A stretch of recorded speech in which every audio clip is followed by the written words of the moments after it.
Oh, god damn. Oh,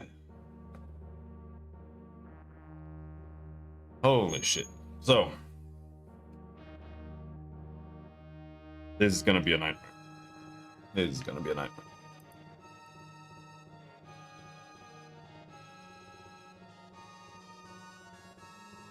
Fine.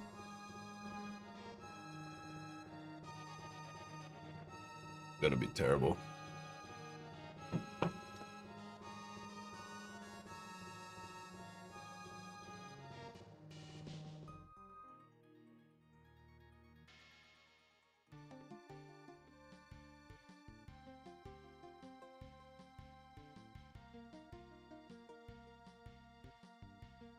Downloaded some random game soundtracks and I'm gonna tell ya, shitty music is a dime a dozen.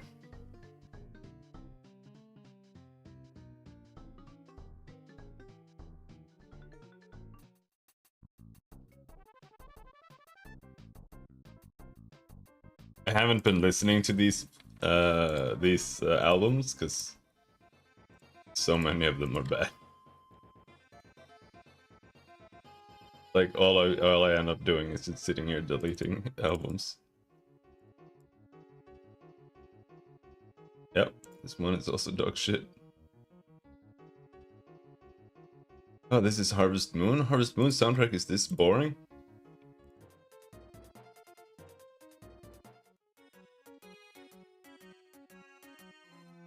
Yeah, it's got some charming songs, but it's like, it's not something I want to listen to.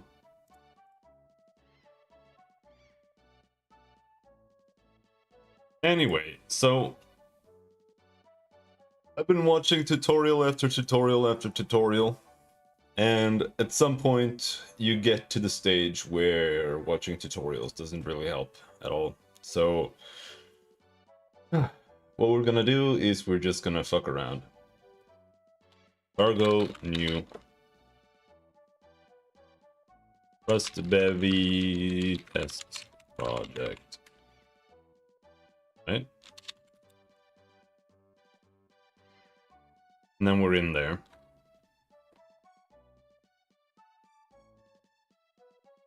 Got our main. Cargo R. Hello world. It runs.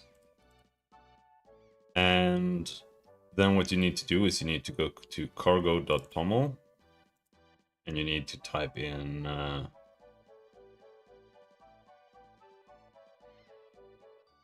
let me go back to that. Hello, my name. Hello. To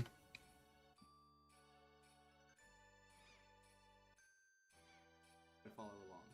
All links are here, of course. Big coordinates.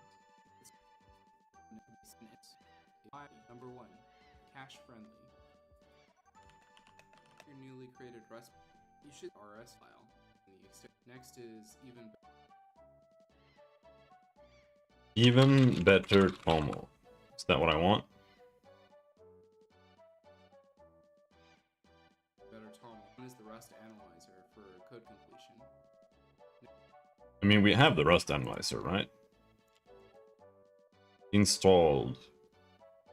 Yeah, Rust analyzer, Rust syntax, Rust extensions. This comes with crates, Rust syntax. Next is even better toml for editing your cargo.toml file. And lastly is crates to pull information on. So we got that, right? Add panel. And then you want to go into your toml file.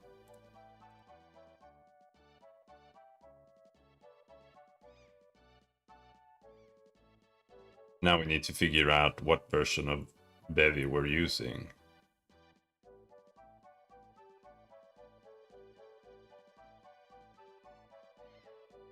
We aren't using Bevy yet. We need to say cargo add Bevy. And then it adds the Bevy dependency right there.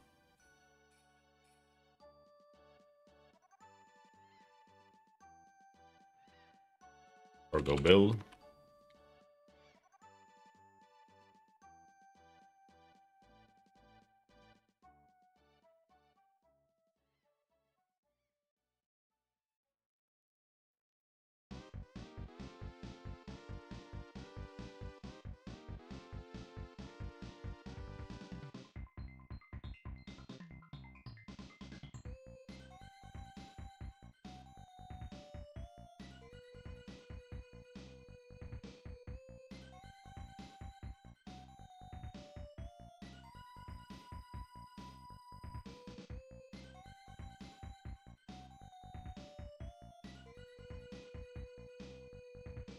And we'll see, I guess.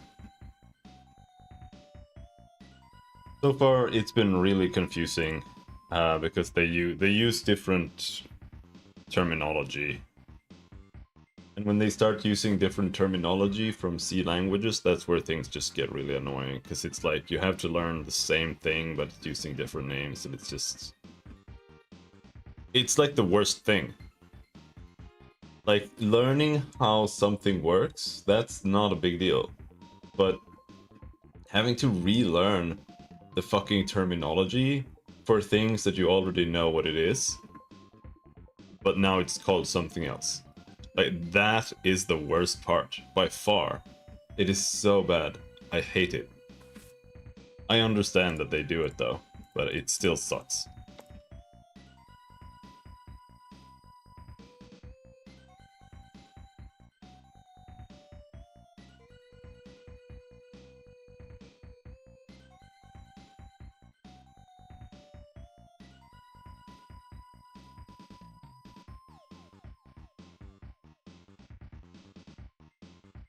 So let's see here.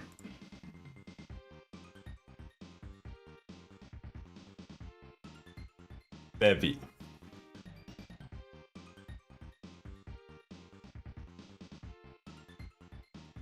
This is what we need to do. We're mostly just gonna try using the documentation today. Use Bevy, prelude, all. This is the first page of the Bevy tutorial. Or the Bevy docs. I think. App new. But add systems update. Hello world system run. Down here we have fn hello world system. Print line hello world.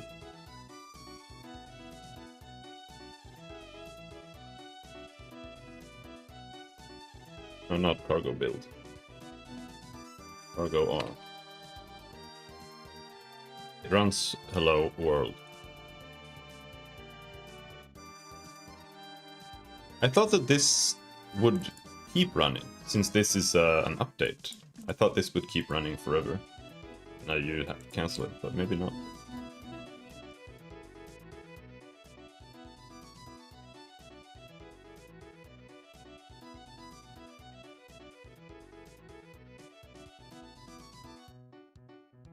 Bevy core pipeline. That's what I think we need mainly, because. But I'm starting to kind of get some idea of how this works.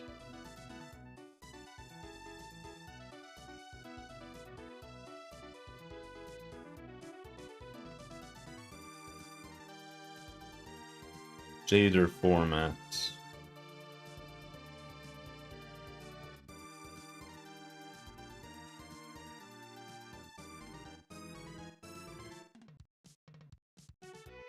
I don't need an animation system. I don't really need a rendering system. I just need a way to put things on the screen after I've rendered them, if that makes sense.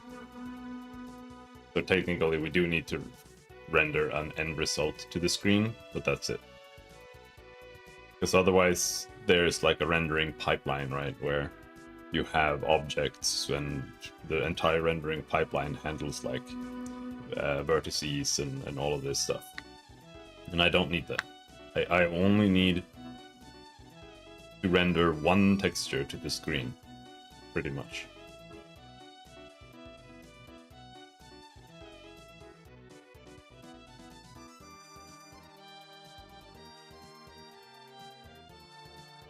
And I don't know if a camera is like the way to do that. I don't know if you can just render pixels to the screen without it being camera based. You should be able to, but I don't know how that works. Because that's what the camera does, right? It just renders to the screen, but it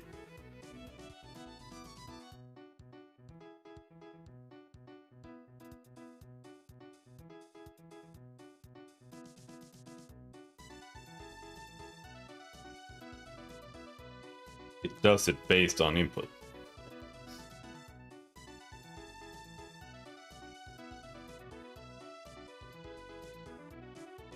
So here's a test.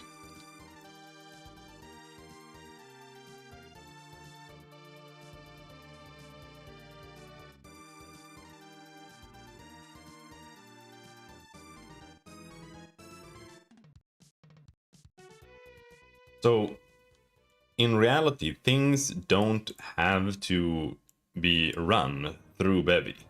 Because that's what every single Bevy tutorial, they just add systems upon systems upon systems upon systems upon systems in Bevy. But you don't actually have to do it that way. You can just program using only Rust and do everything here. And then after you have generated all the data and stuff that you need, you can just feed it into Bevy. And have Bevy render it, more or less. But from what I understand, there is benefit in doing it via Bevy, because I don't think Rust is multi-threaded by default, while Bevy is. If I understand correctly.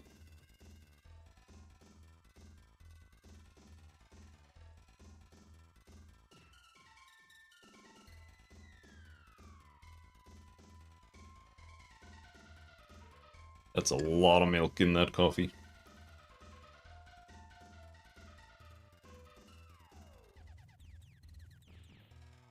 Okay.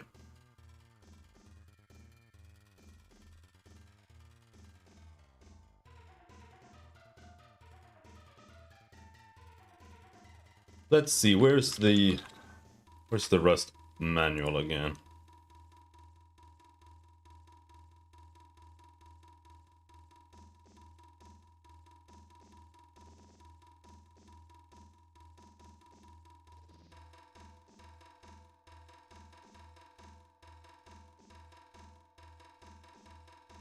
What the fuck is this? Samurai Showdown?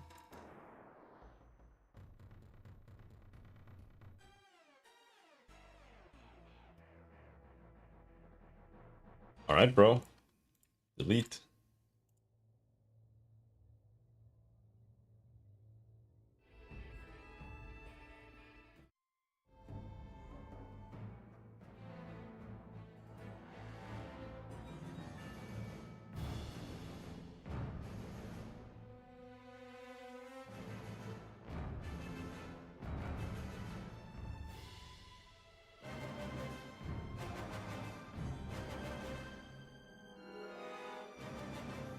What?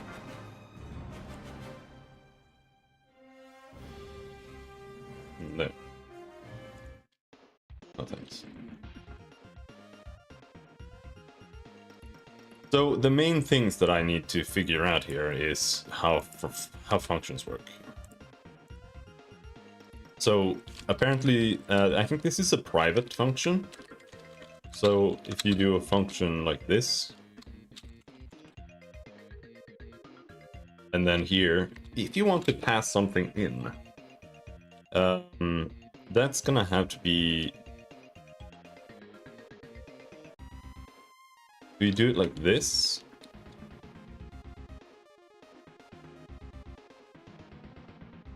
But whenever I've seen people pass in references like this, I don't...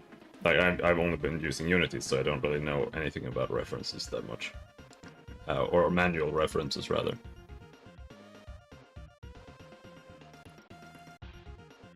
So here I could just pass in a reference to an integer, but in that case...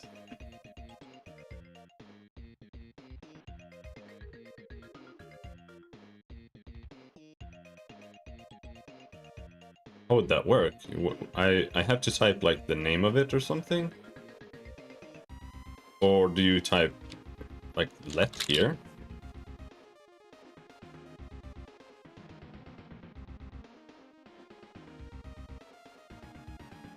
No? Is this how you type it?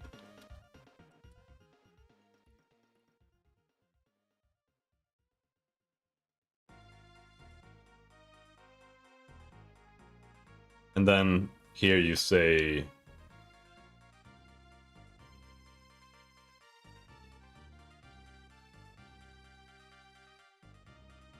print line hello world. Number is... And you do it something like this?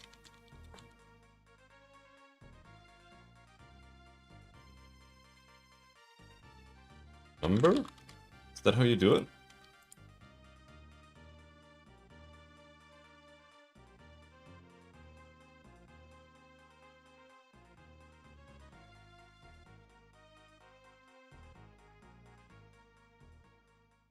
Who add to the type? What, like this?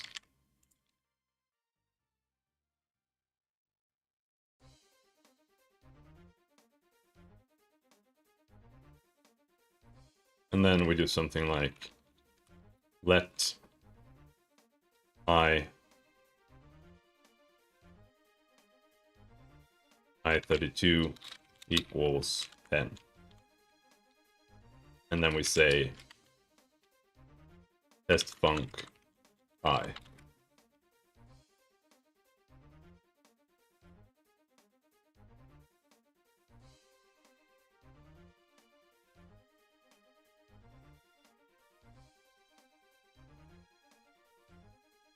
You need to type it as a reference too.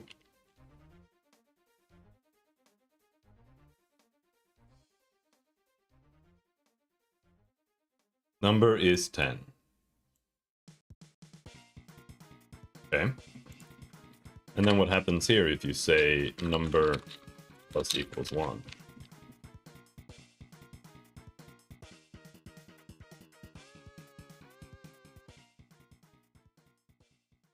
It's immutable.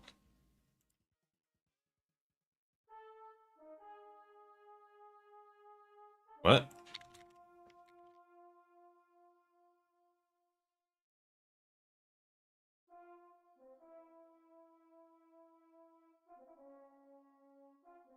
Okay, so here it's a reference. Is a reference immutable?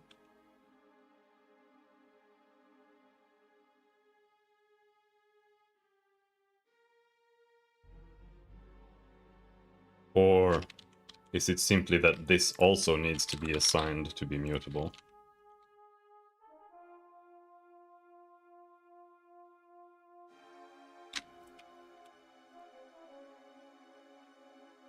Now that works.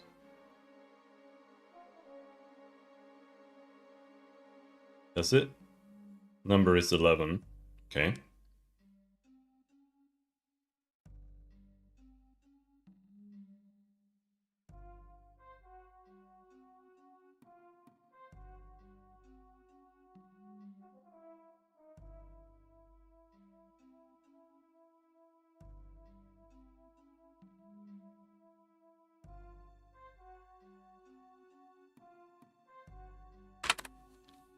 And then you can do...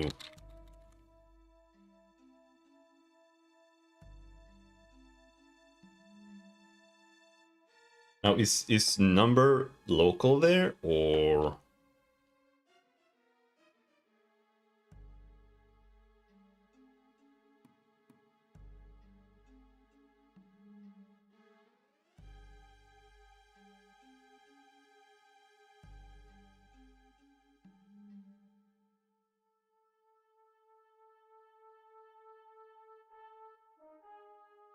is. So number 2 is local.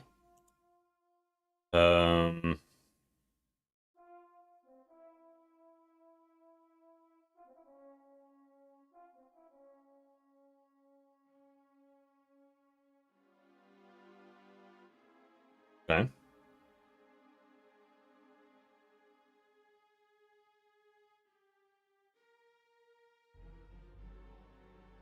What if we...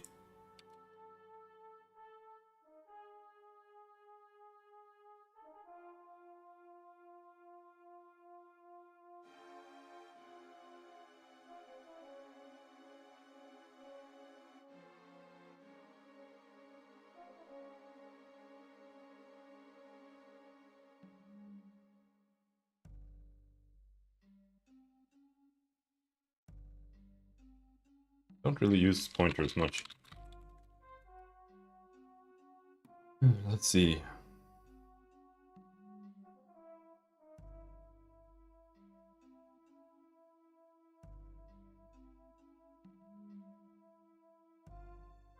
Working with raw pointers in Rust is uncommon.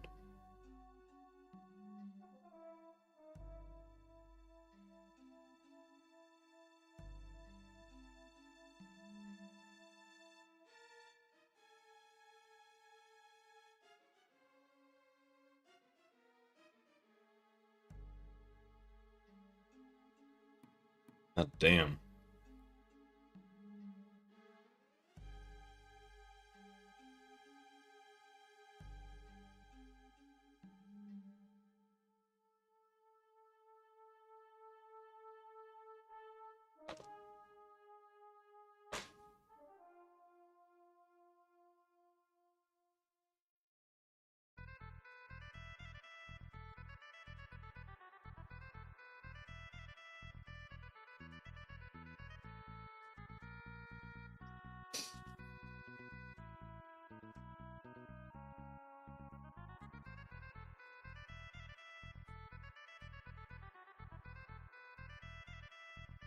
All I'm thinking is, if there's...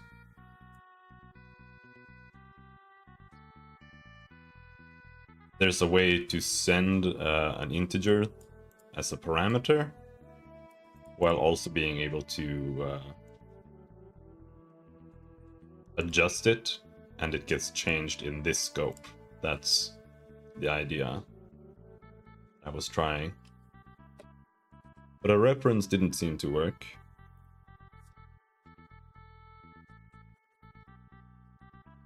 I could just return it, of course, but I don't know if this could work.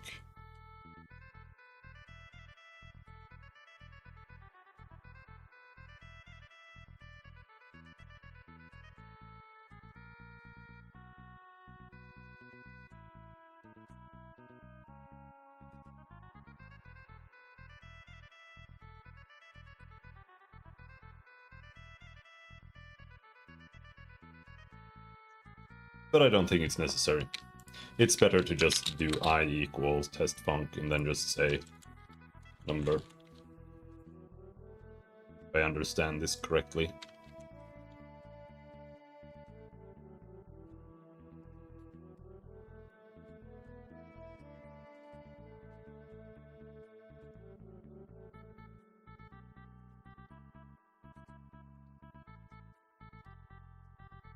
Oh.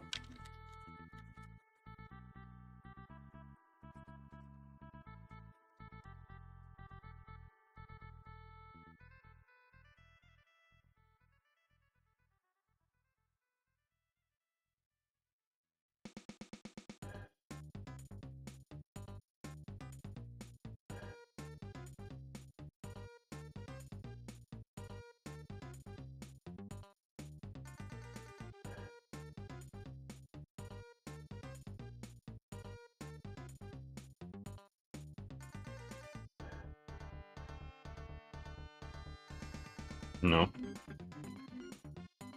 Arrow. Return types are denoted using arrow. What, like this? Okay with that?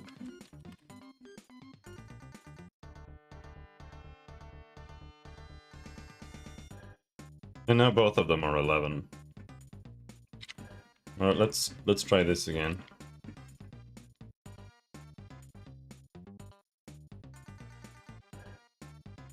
Yeah, that works too now.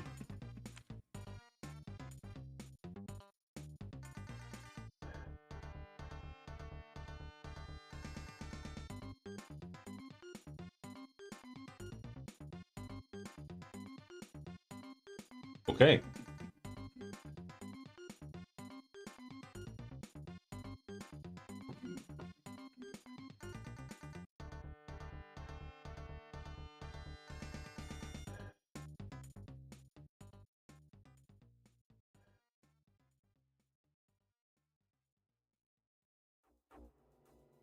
Now see here.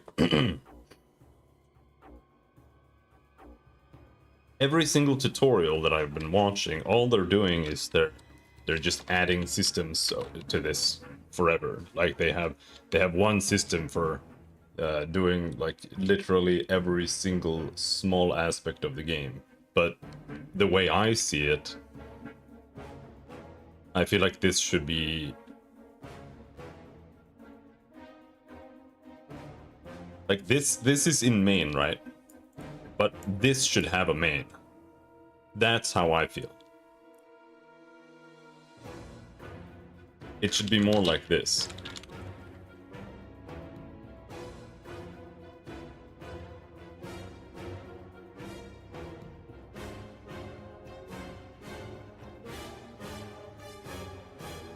And then this should be add systems update update.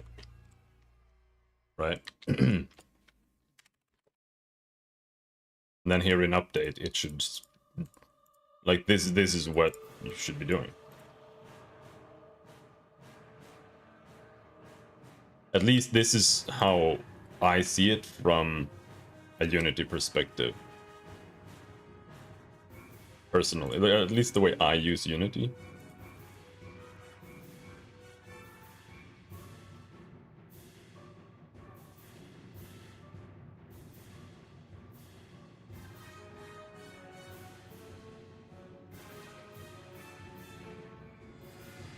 Now, one thing I am very thankful of is that you can customize your faces.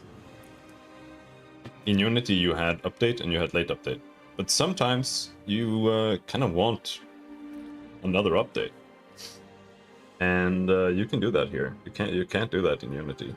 It sucks.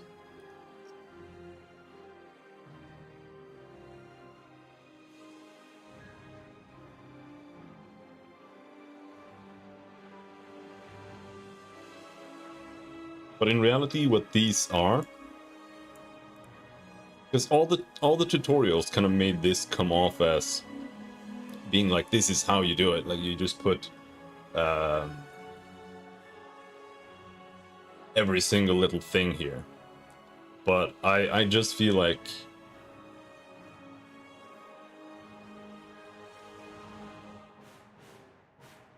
it's better to, at least personally,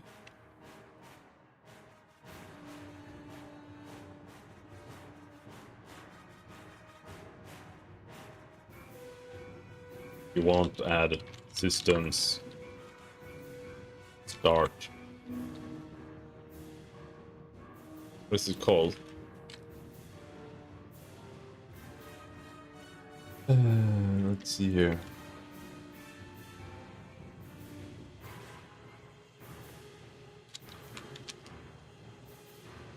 Bevy.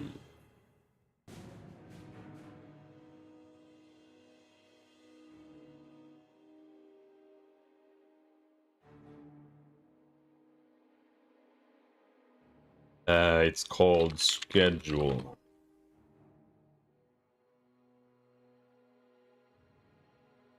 Oh, Sergio, how's it going? Schedule.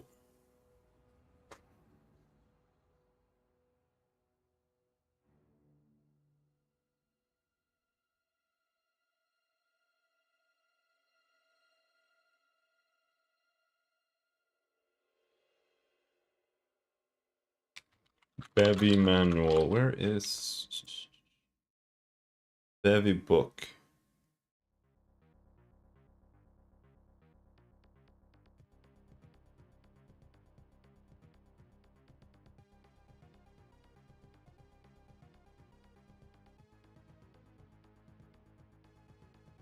Hello, Grug. How's it going?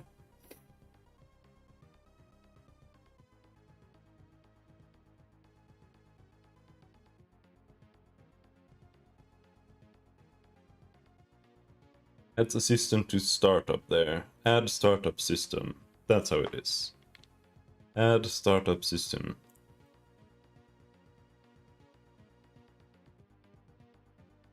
Like this? No? Deprecated. Please use add systems. Yeah, okay. Add systems. Startup.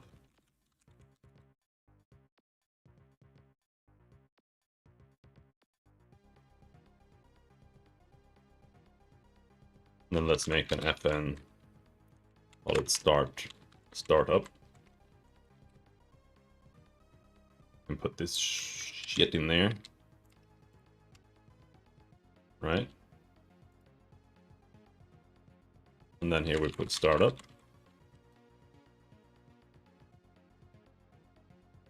Just woke up. Start day with dessert.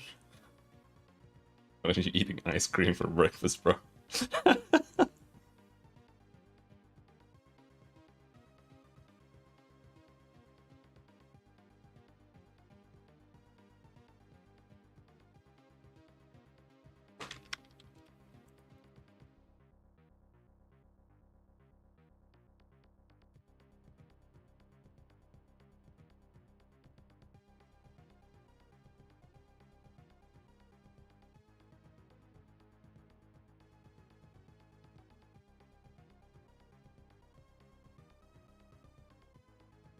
Grug eat granite. Sounds delicious, man.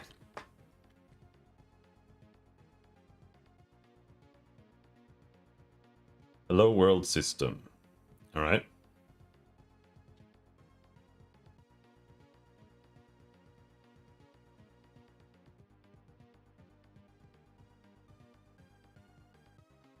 See, I just gotta do it this way. Like I said earlier, there's only so many tutorials you can watch. At a certain point, you just gotta fumble around and get used to it yourself.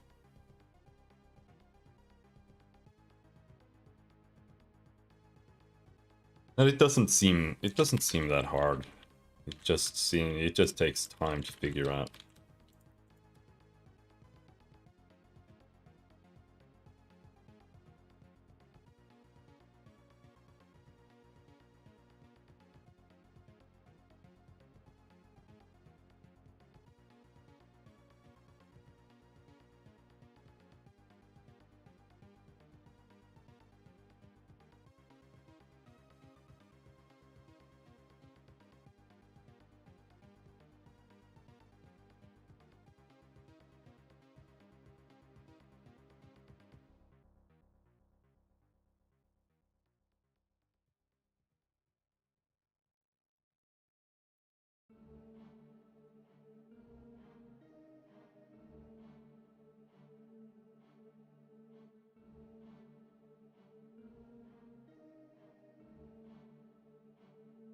But this does add a possibility. Like, my code was kind of cluttered, right?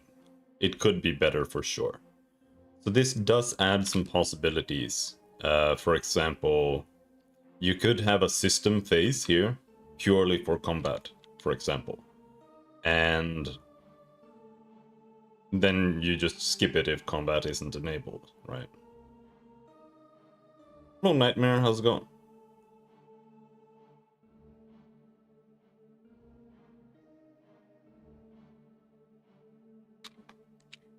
Now the hardest part here is figuring out all these fucking...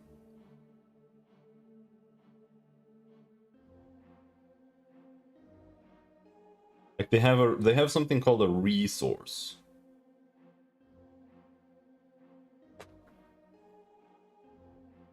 A type that can be inserted into a world as a singleton.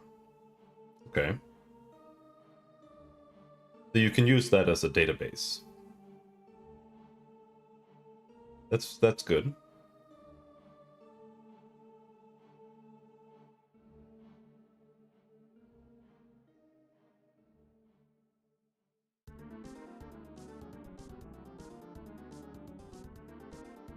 derive resource.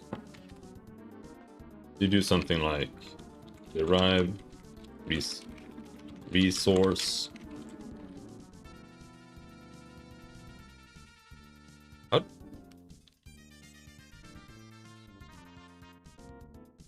What?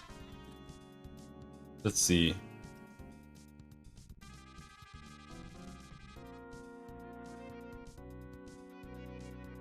Array.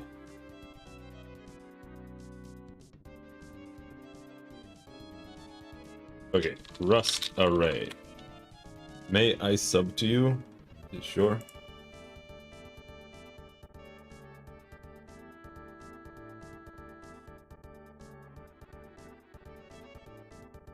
So you say let array I32 3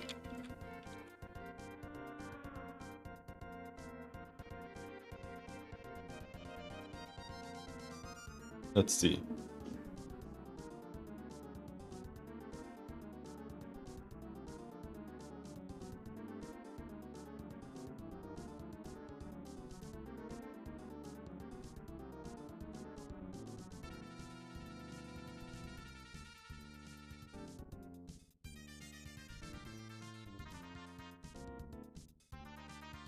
You can also iterate over reference to the array's elements. Or yeah.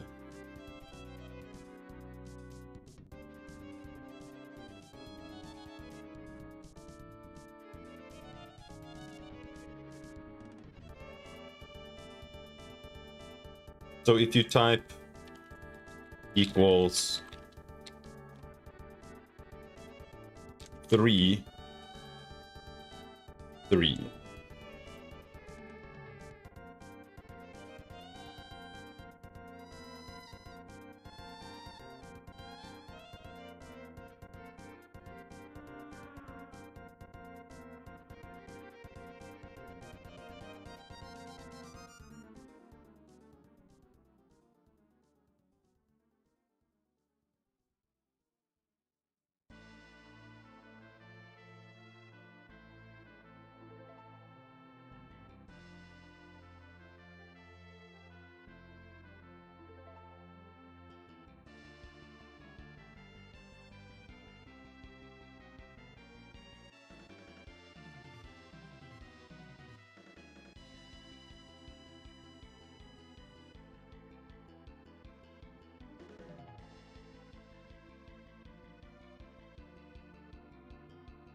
I'm not sure if I'm missing an attribute. I'm not leaving till this stream is done? Okay.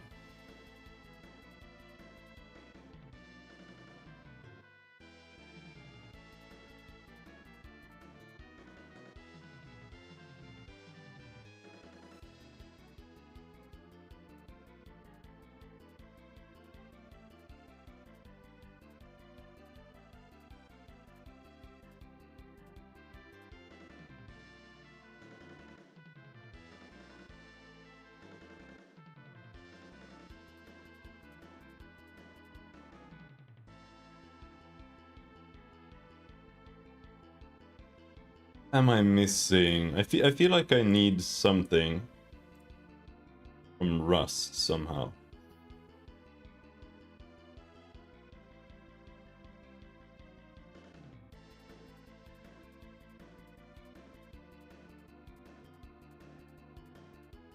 Rust C.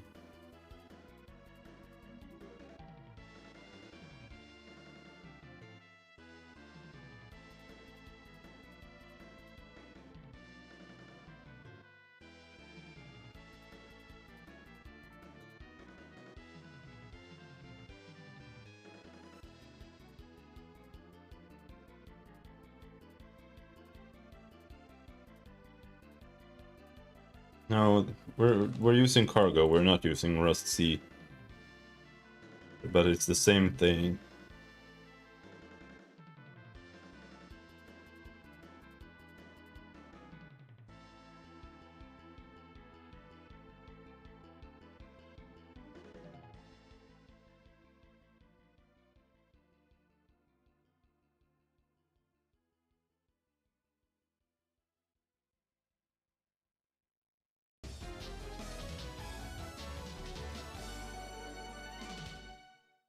Very confused.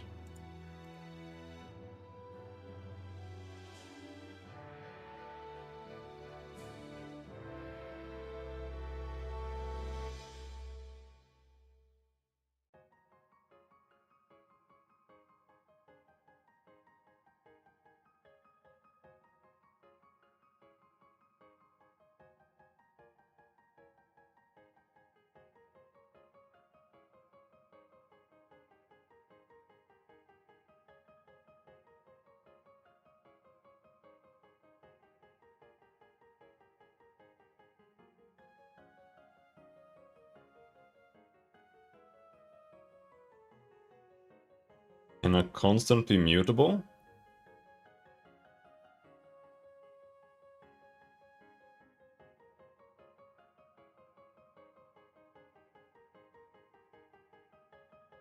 A static...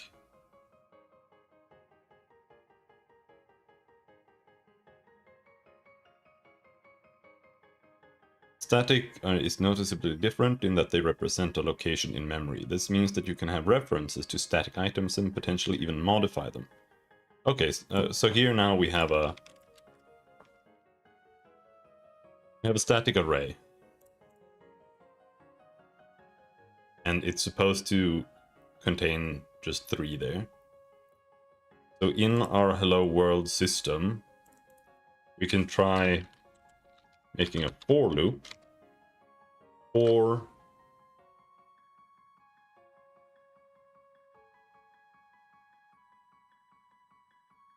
x in array.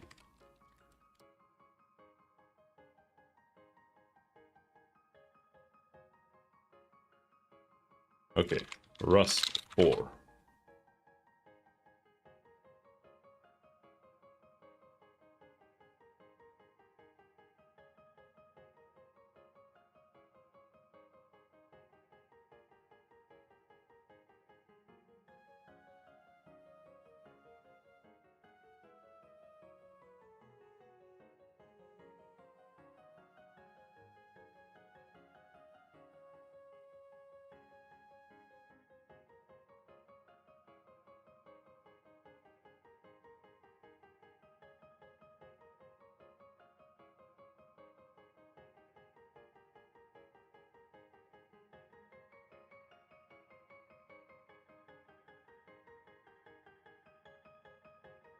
Damn.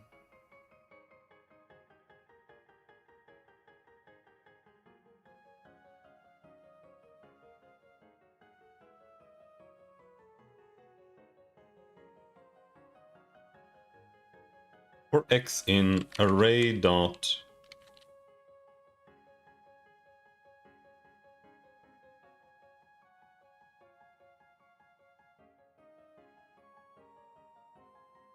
into iter.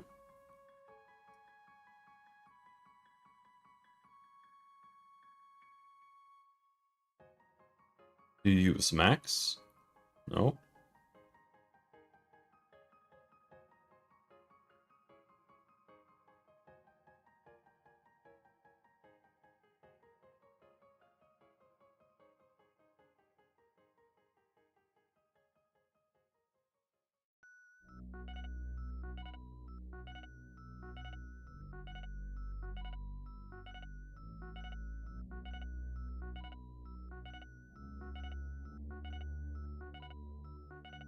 Fuck is this?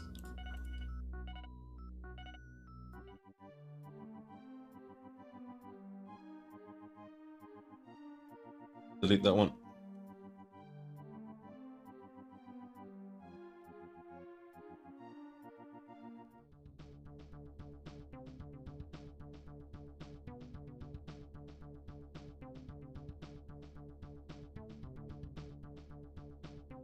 I mean, there has to be a way to get the length of the array, right?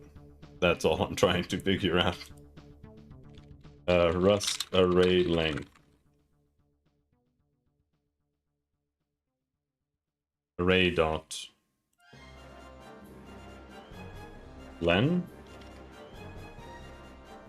And then you do like 0 dot dot array dot length. Does that make sense? No?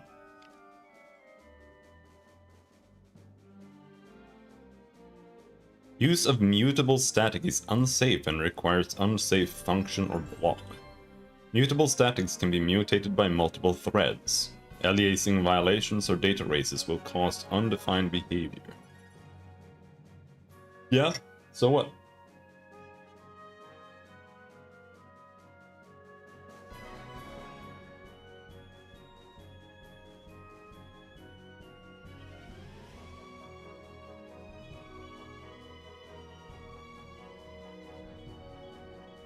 I mean, it has to be mutable.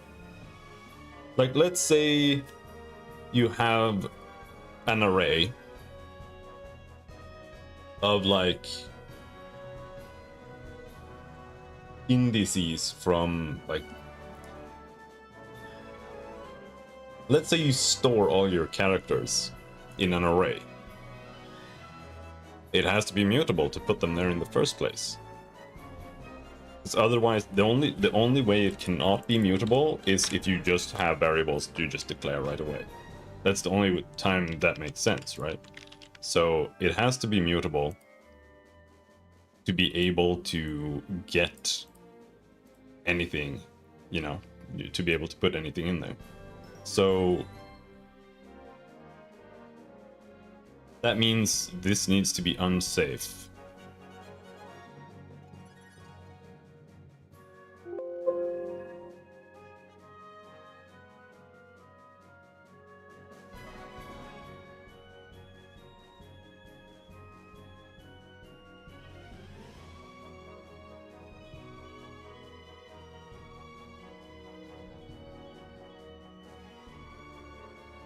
Now it's no longer bitching.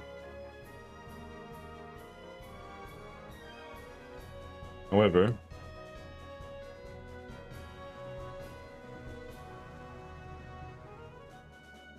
being able to call it means that this has to be unsafe too. I think you can do something like this, unsafe, and then you just make a block like that. Put that in there. Yeah. But now,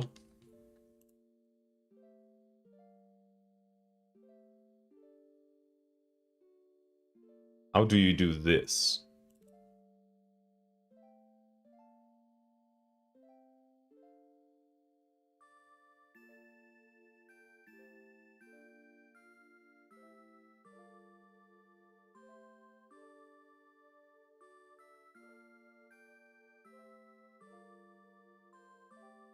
No, that doesn't work.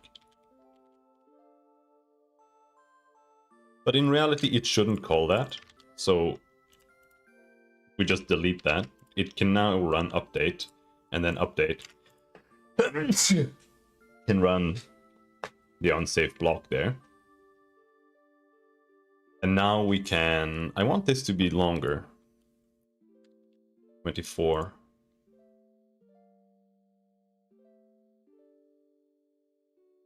Because, let's see. Where did the array go?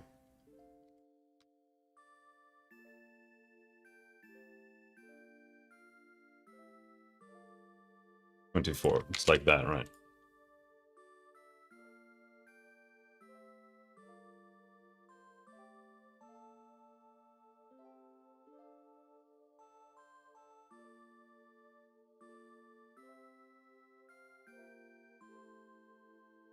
And here we print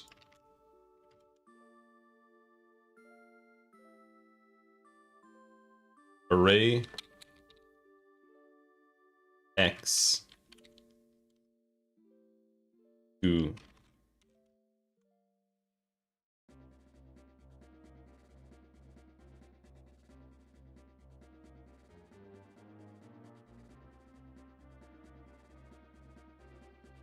Okay, so it has to be just like this then.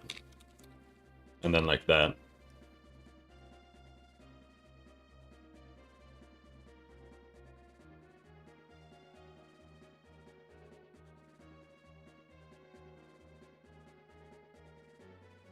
How do you do this when you have multiple?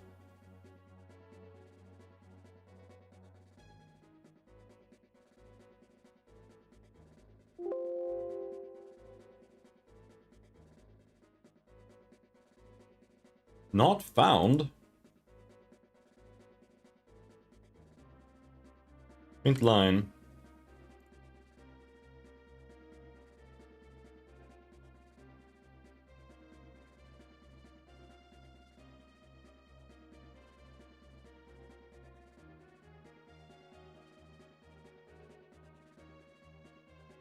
Okay, if you want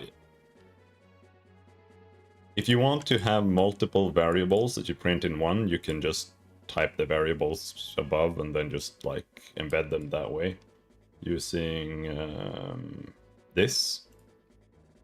Okay.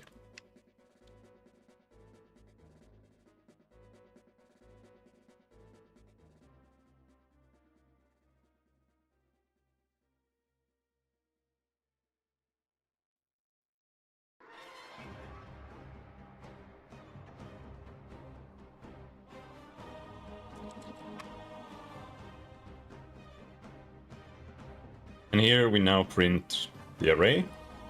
Now here's where the funky part is going to come in. Before we do this, we're gonna say array x equals x.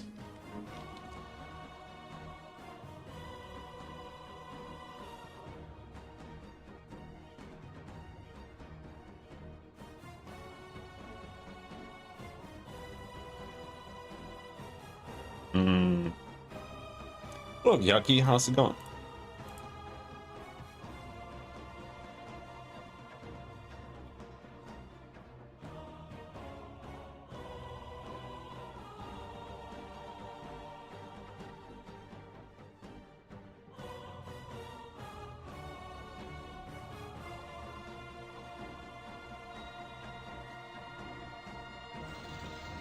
What about me?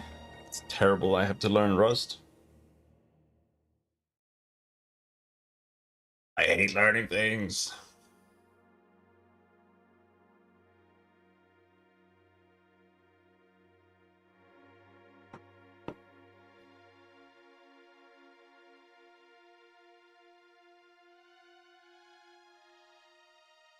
What's Rust? It's a programming language.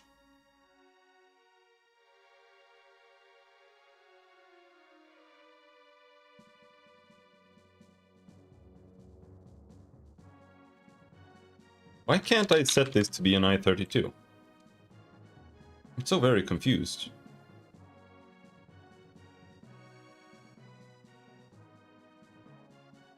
Hello, Sebastian. Learning Rust myself now. Yeah, it's special.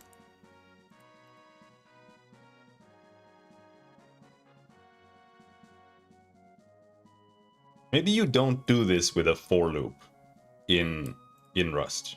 Like maybe you just don't do this. Using any particular resource or brute forcing your way through? I'm brute forcing my way through.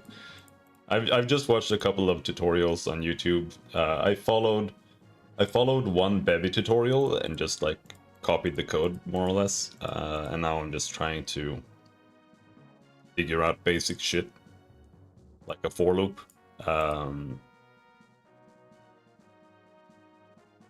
But this does not seem to be the way to go. I think when you're using Rust, the real way to do a for loop is using a while loop.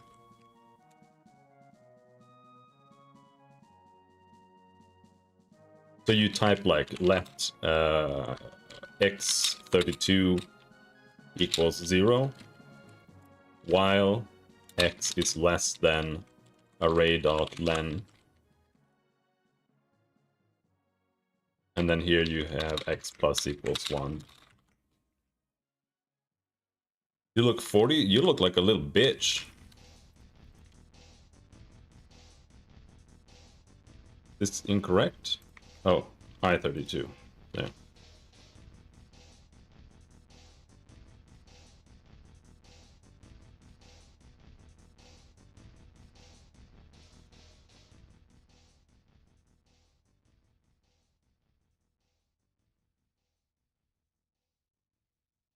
They're structured more like 4 item. Yeah. That's what I thought as well. Like they're more like a 4 each. I come directly from Unity only. So I only know C#.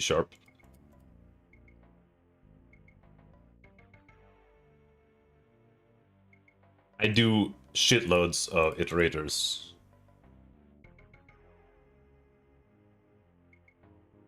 Expected I-32 found U size.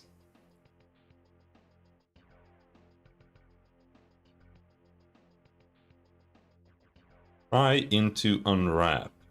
What is try into? So you don't cast by just doing this here, right? No. So you do try into. Is this how you do it? No?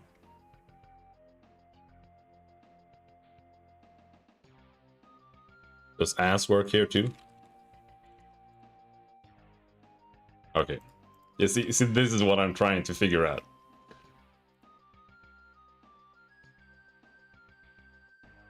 Try into allows you to simply cast in a safe manner. Okay. Get the result or catch the error. Yeah, that's what I figured, but like... Try into, that needs... type, right? But it's not taking that. Expected 0 arguments. So how does it know what to try into? Try into...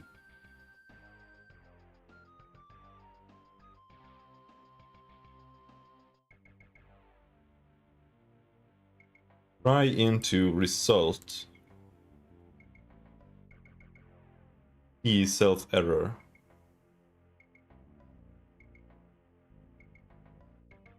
Try into self.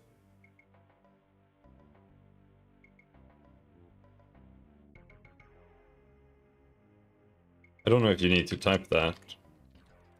No.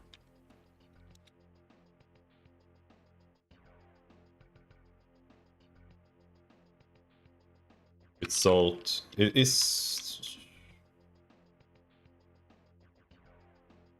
But this is what it looks like, right?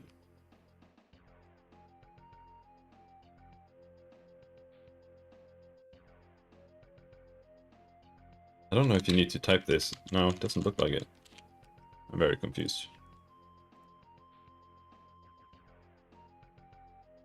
Rust try into.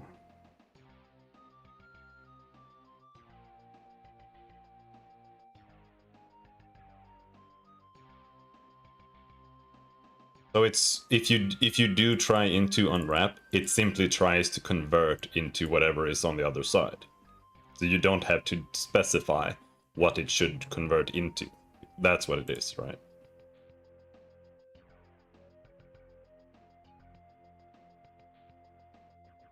I always find those kind of things scary where it's trying to automate things, but it should be fine.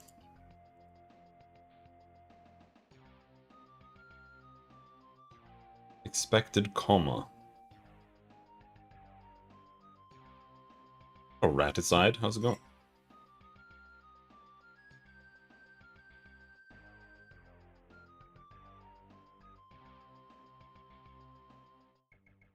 This looks complicated. It isn't really. It's extremely simple. You just have to figure out. Oh yeah, while loops. They don't use parentheses here, right?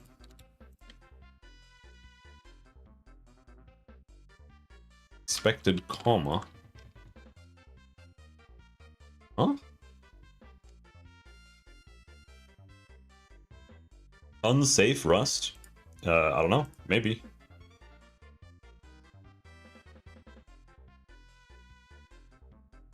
There's something that shouldn't be there. There we go.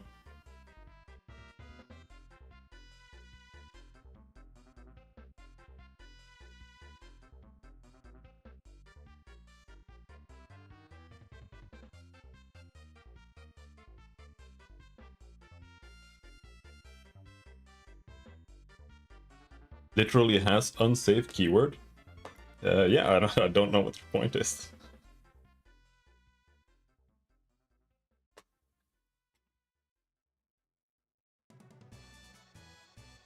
X isn't mutable? Oh yeah, fair enough. Fair enough. Let mute. Fair enough, fair enough.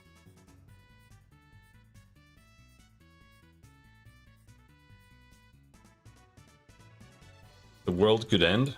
Maybe. The reason it's unsafe is because how else are you going to interact with a static immutable array? And that's something that I absolutely need.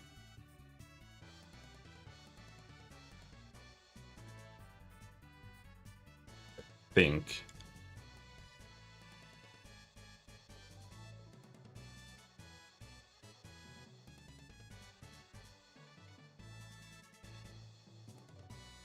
Are we ready for this now? I think so.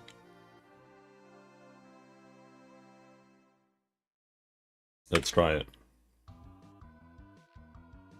No?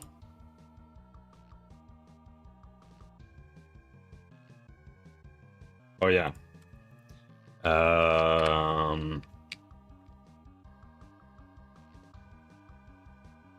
Array x equals x. Itch. Okay.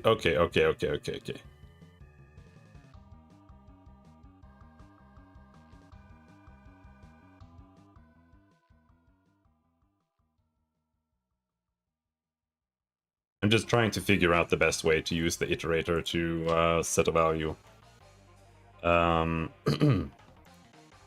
It seems here you don't use... You use usize to set this, right? So...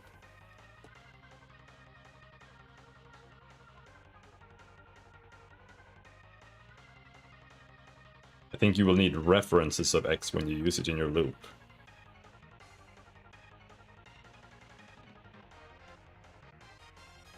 Yeah, I'm very new to references and pointers. C# handles all of that, so...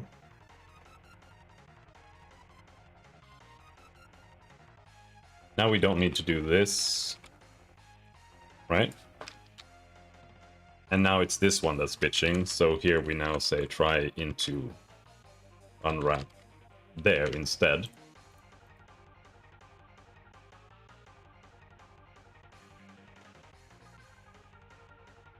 And now we try running it. So now it iterates it. But you say you will need references of x when you use it in your loop. How would that work?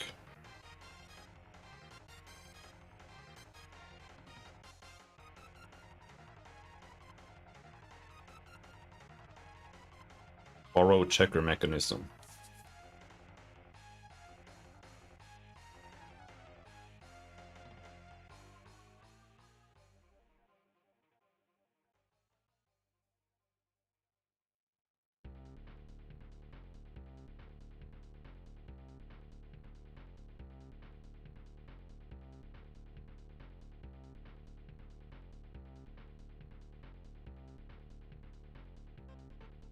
Can't mutate a place while it is immutably borrowed.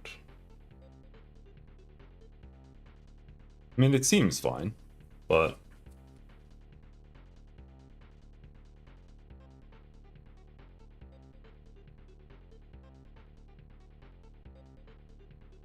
Doesn't seem to like that. Because it's a type, right? So...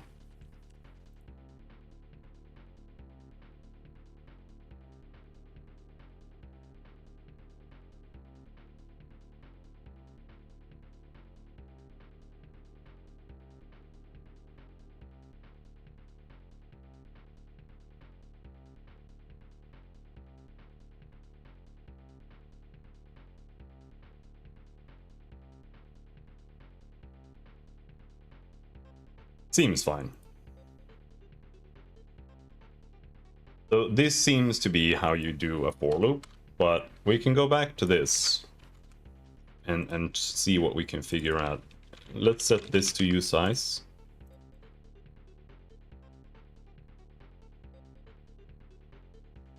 Or let's just do that. And then we set this to try into .unwrap. I need to drop. Alright, dude, good luck with Rust yourself, man. Set this to x2. So it's a different variable.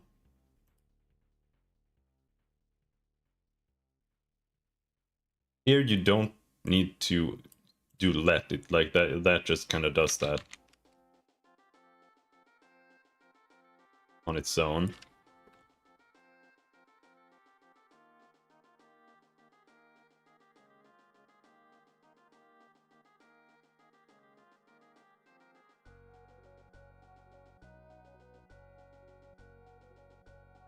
Yeah, okay. So that works too.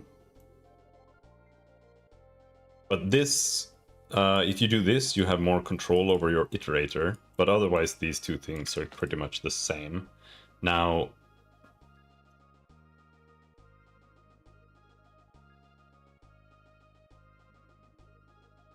I was expecting this to run this iterator in random order, but it's not doing that.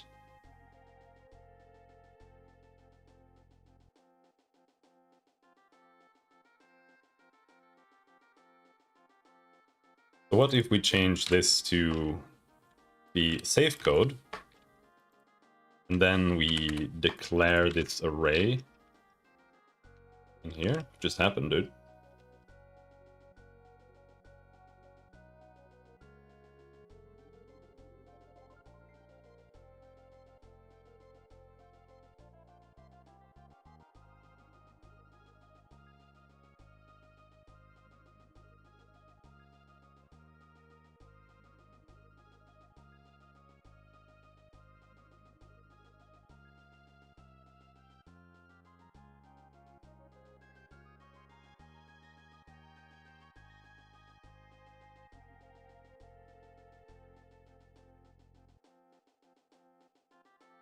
Here it's also in order. Hmm.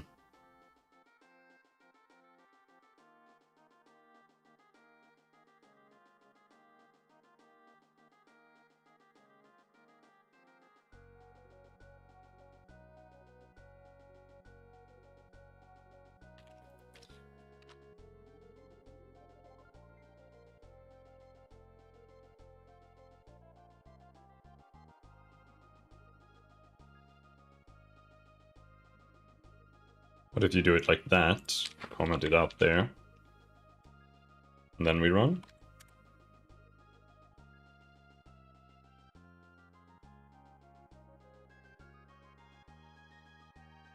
Still in order. Kinda confused.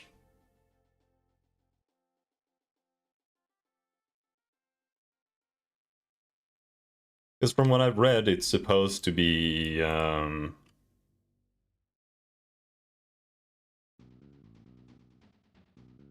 it's supposed to be multi-threaded by default, which means that something like this.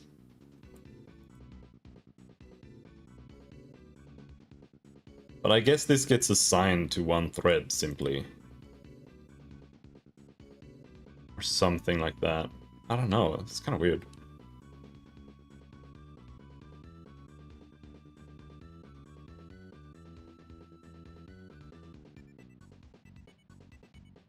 I need to go to the bathroom. I'll be right back.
So, I just realized that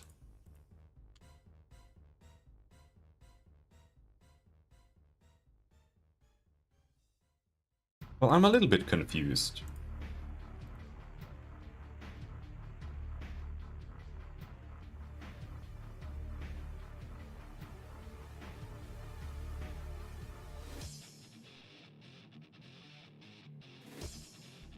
Let's go look at those video tutorials again.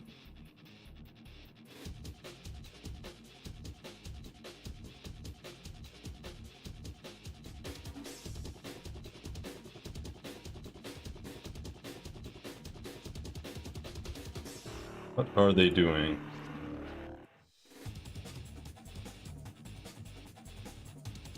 Wait, what was that?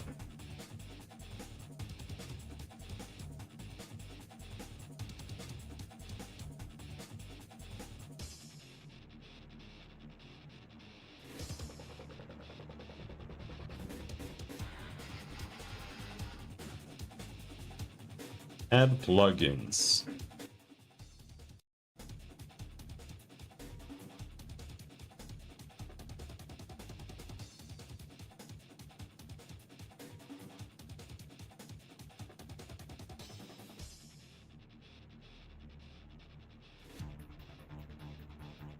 Because here's the thing, right? Like right now, it's only running all of this once. So in reality, it needs like a while loop or something wrapped around it. But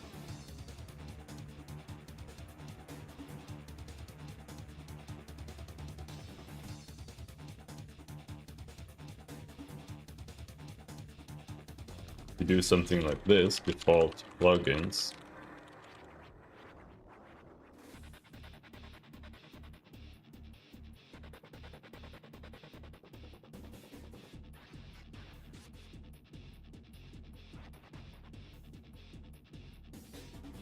Now you get a window, and since there's a window, it now has a main loop, right? But it depends on what default plugins like actually implement, right? So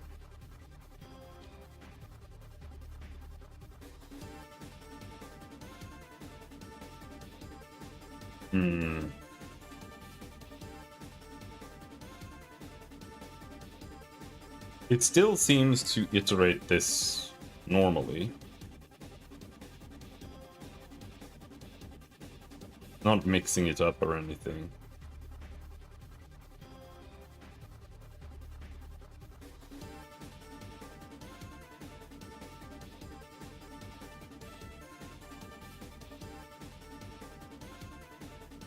But that's because we're always writing it in order.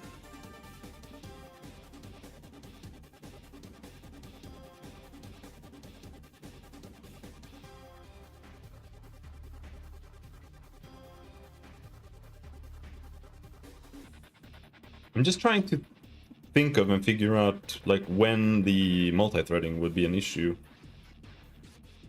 I don't know if it would.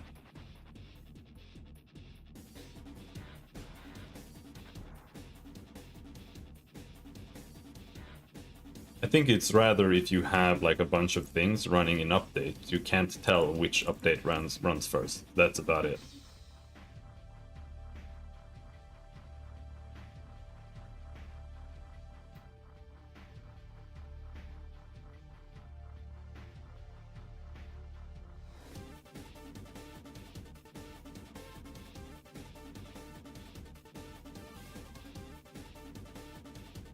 Yeah, that is it.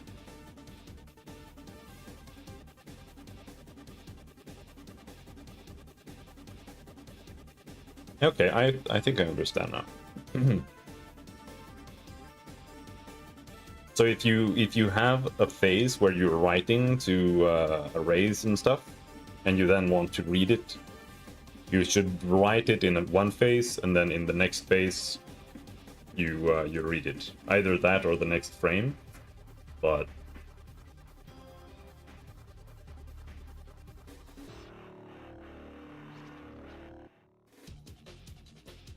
waiting for the next frame is, in my opinion, usually a very bad approach.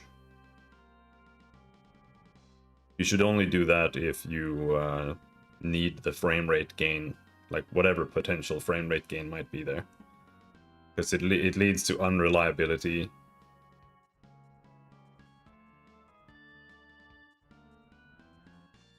Because you don't know what is happening in the game. That's how you get frame glitches and stuff.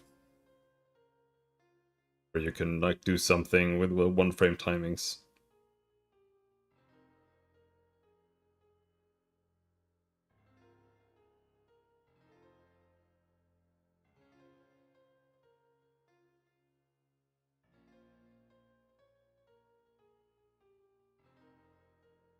I'm just thinking. I'm just not sure exactly what to do here.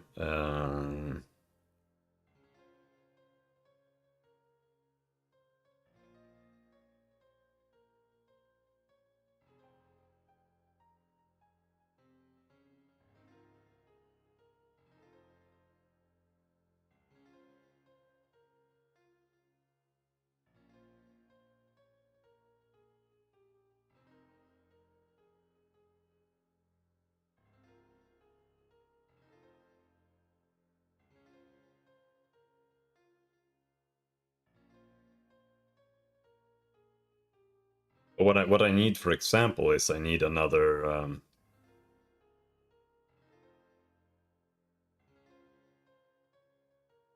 I need more scripts, right?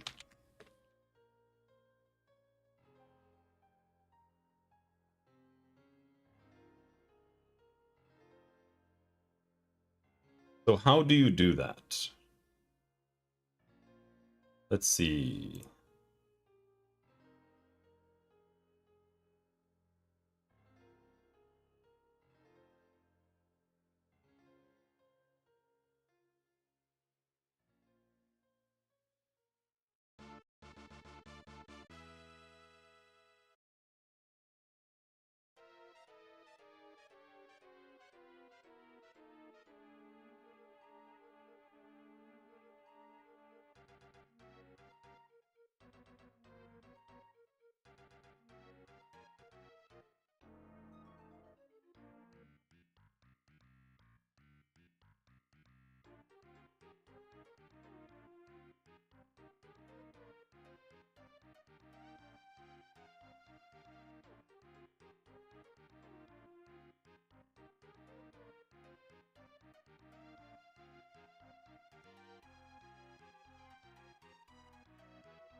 So if I do it there, this is now, this is in the global scope, right?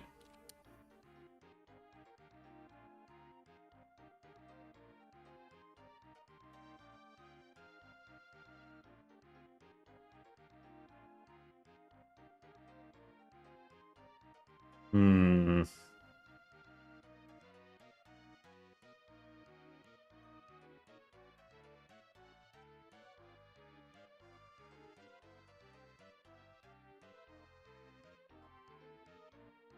Go back to the previous tutorial.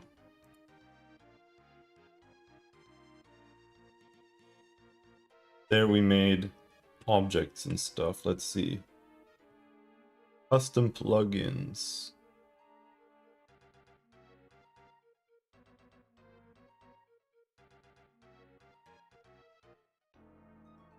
On player. That's not what I want. He makes a player. Struct player plugin. Is a plugin a class?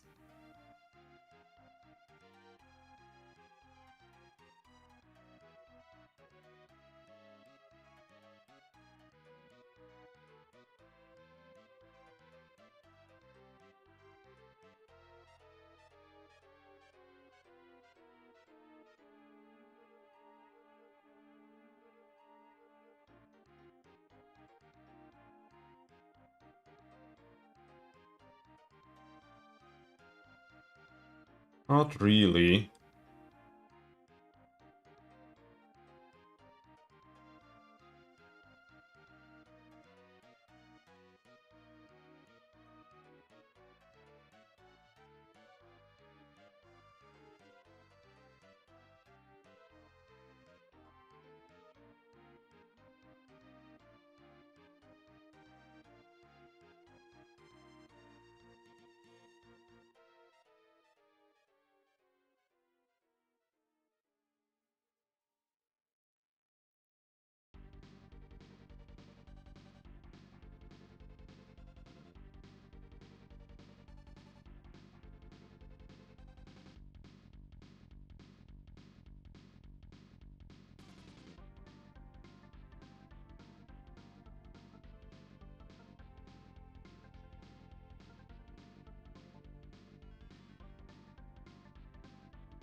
Great.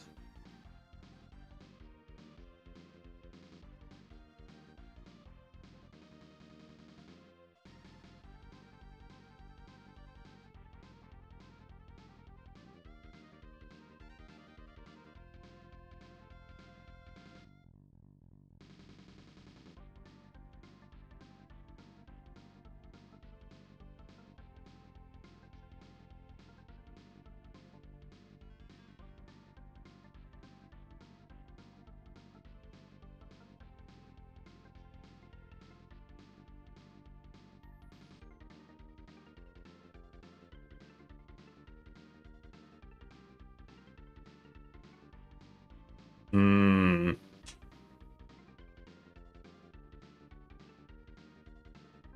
Yeah,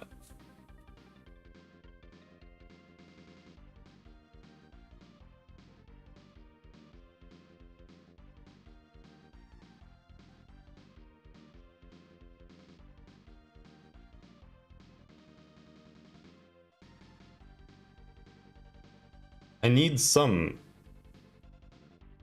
aspects of object-oriented programming here. That's what I'm trying to figure out.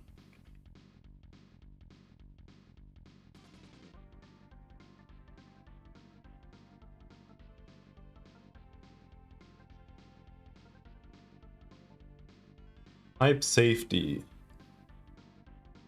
Because I need to have collections of a type. And that collection needs to contain various types, like various subtypes, preferably.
This looks really complicated. Subtyping Rust style. Fuck. What?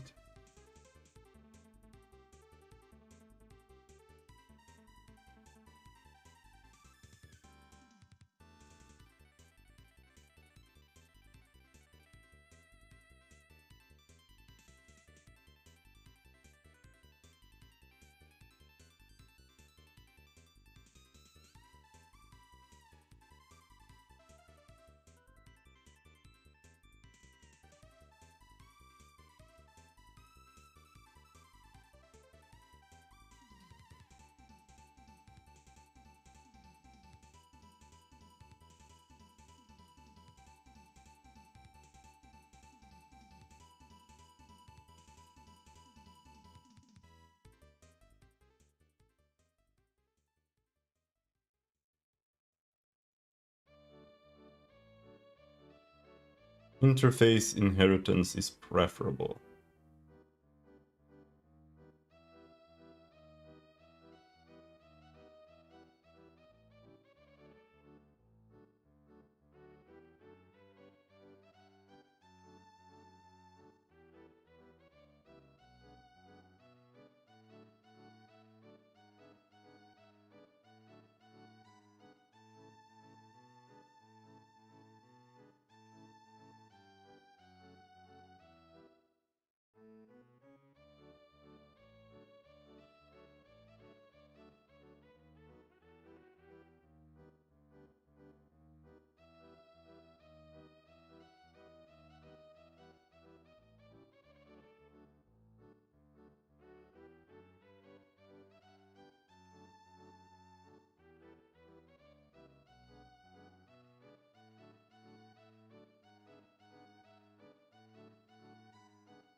This is very, very, very, very, very, very complicated to me.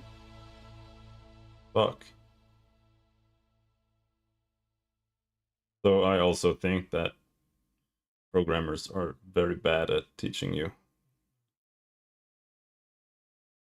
Holy shit. What the fuck is a trait? Okay. Rust trait. Finding shared behavior.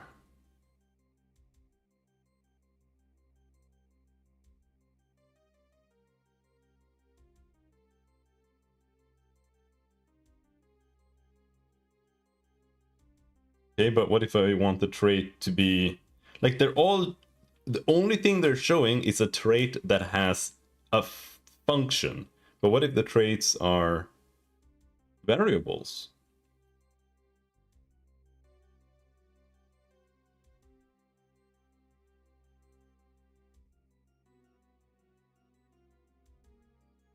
Pub trait stats.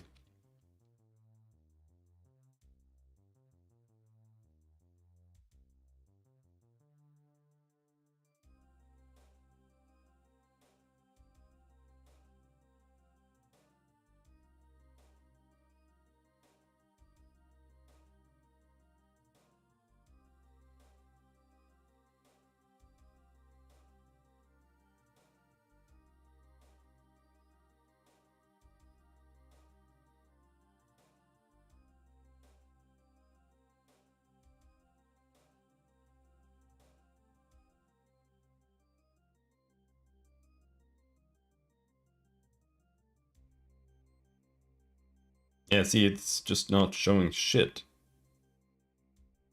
So is a trait just a function?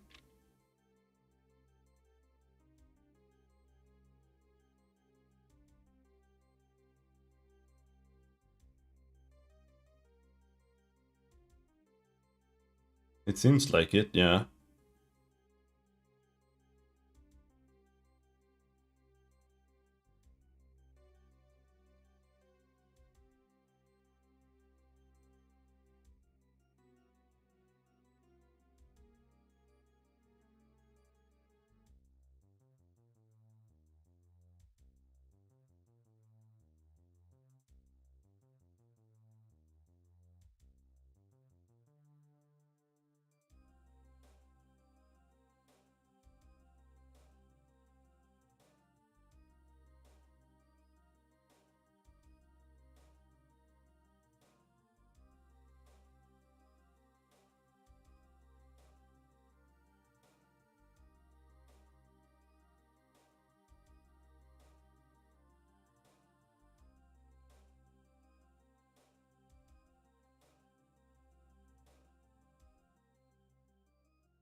Okay, so let's say we have this object here.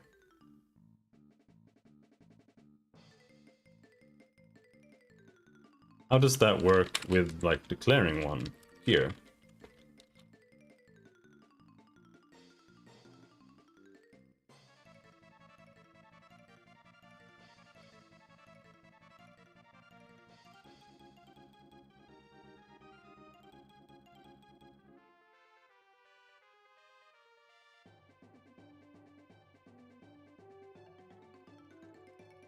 Rust struct.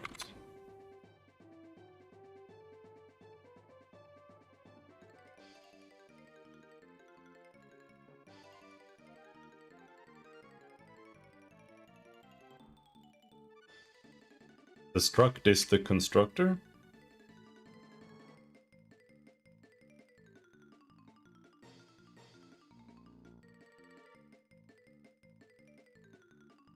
To do equals obj name oop string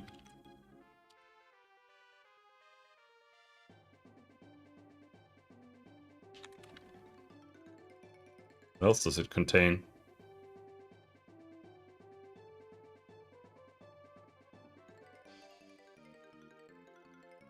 Hell. Then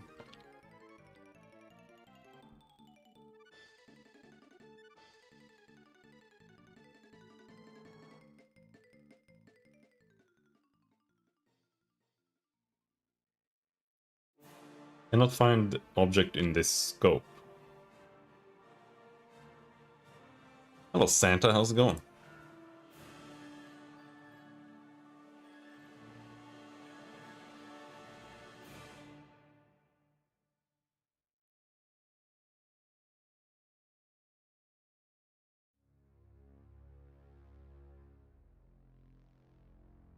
Do you include this?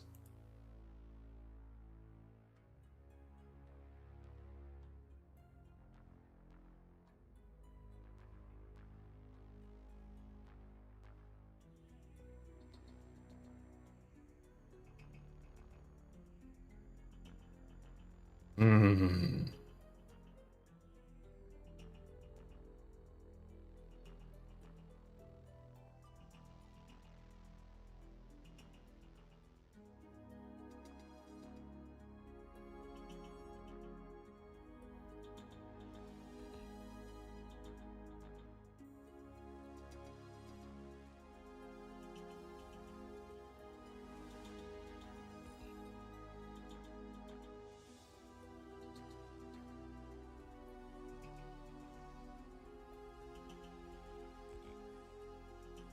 Rust derive.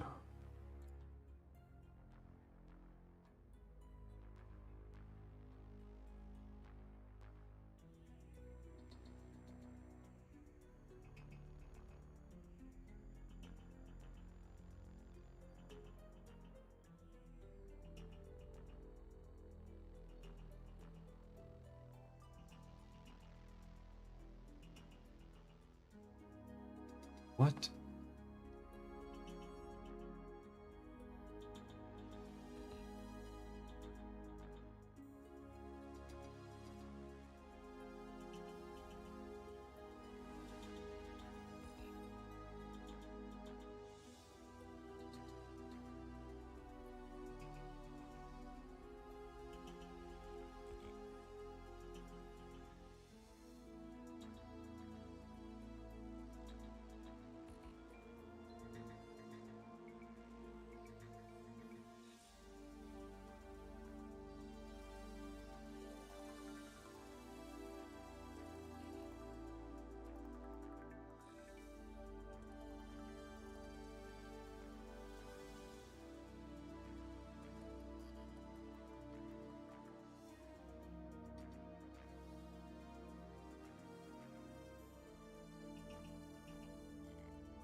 I'm just trying to figure out basic stuff in Rust.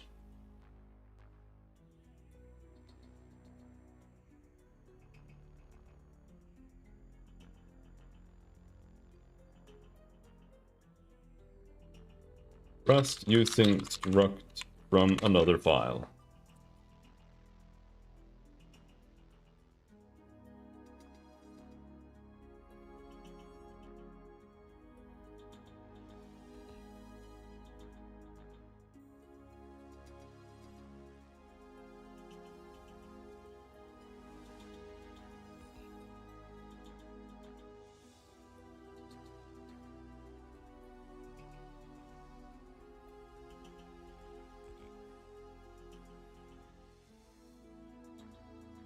You have 232 days in Rust. I have 2.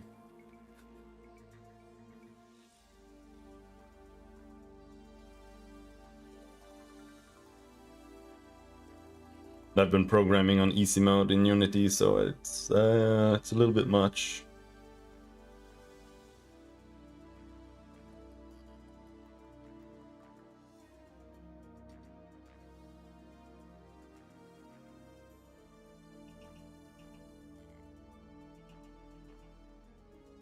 Hmm.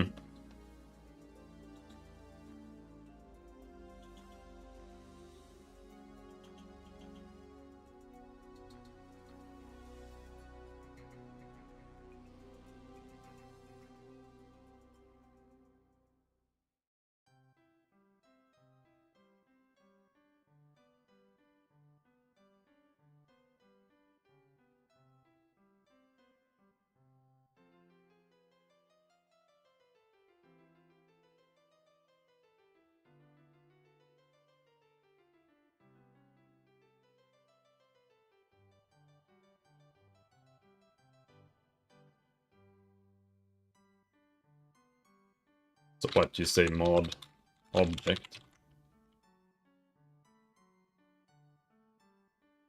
No.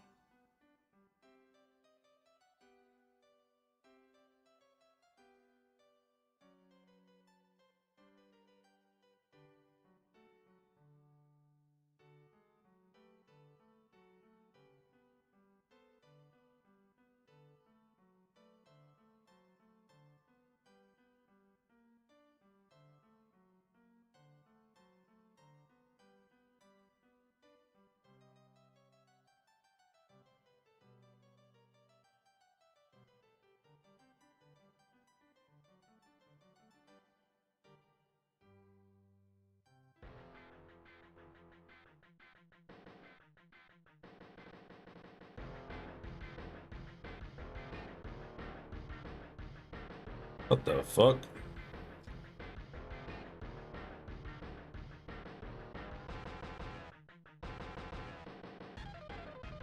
In lib.rs.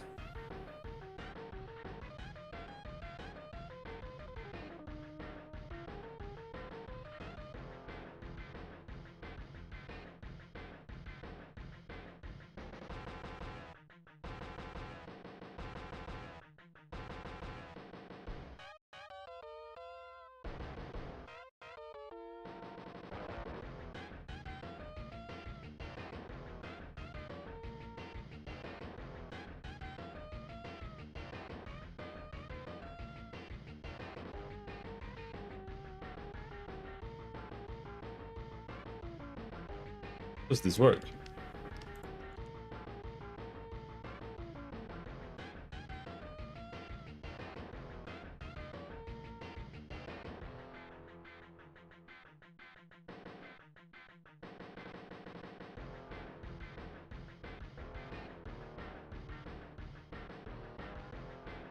Here you'd add it as dependencies.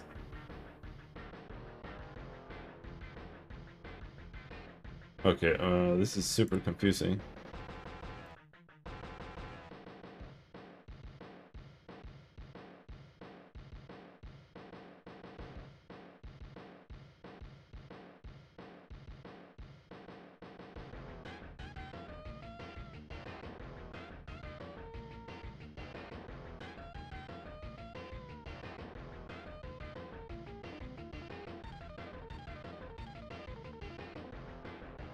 Mod player.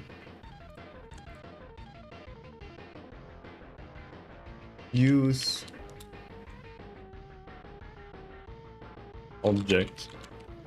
Obj. Is that it? No, it seems to work.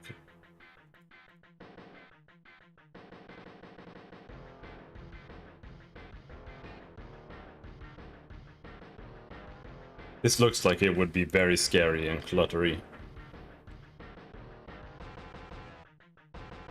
But hey.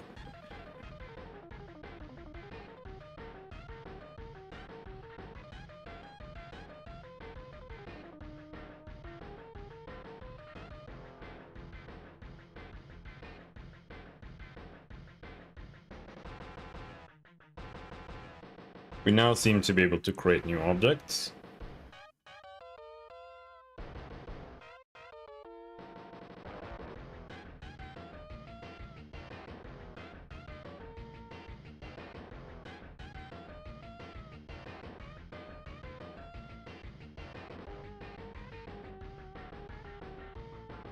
And then what we need is, we need a parser. We need to parse a text file that just contains basic info.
Is that what it looked like?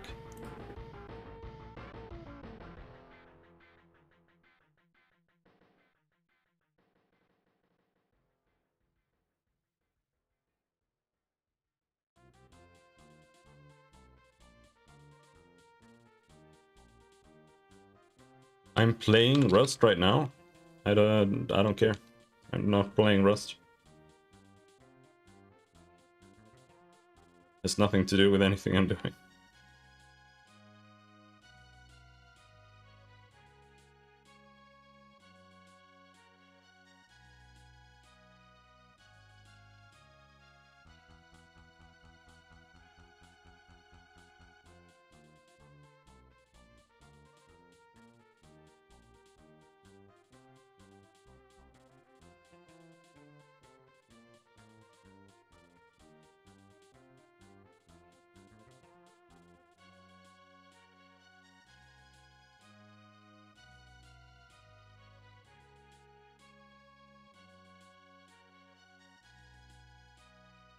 Field access isn't supported.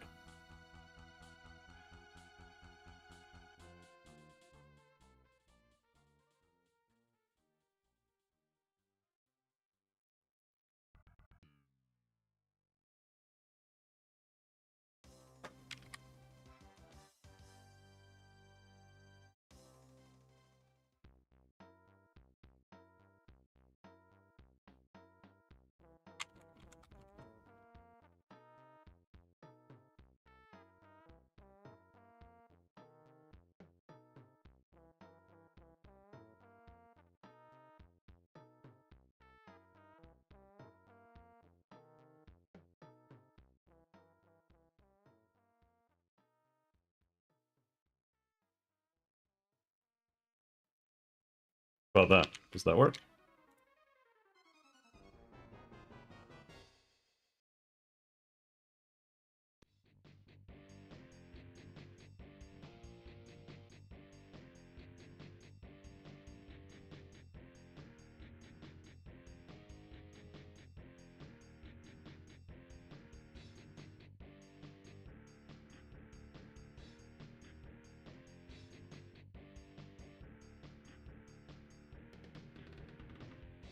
We don't want the hello world system there.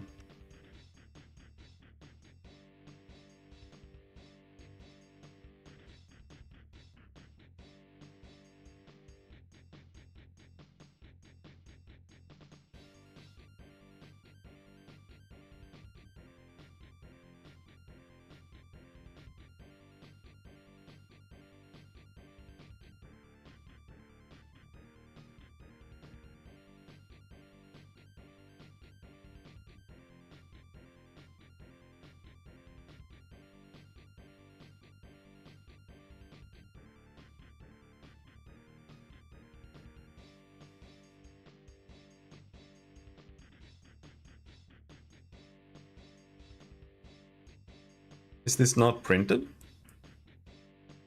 Oh, there. Object name, poop health 10. Okay.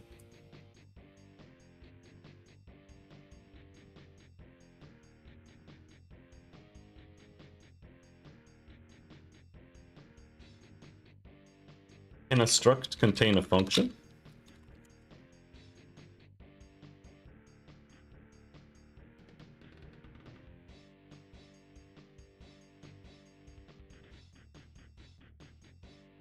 Or is that where the traits come in?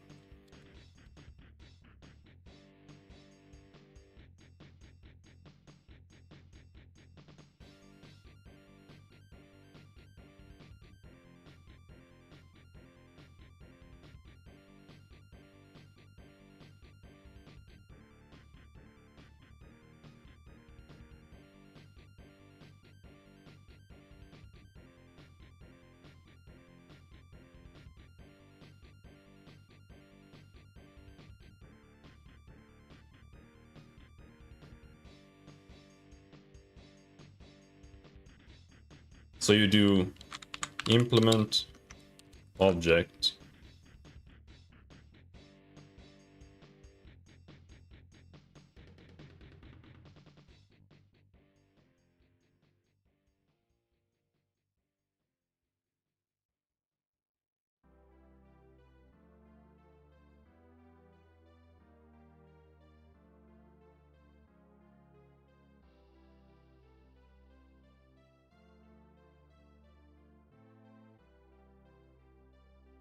still here. That's nice.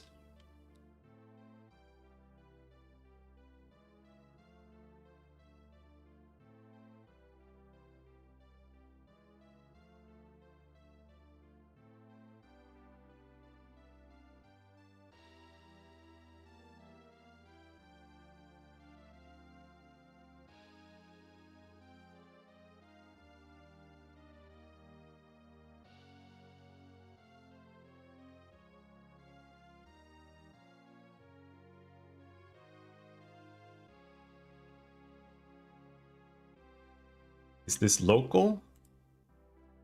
Or does it need to say test needs to take in a self?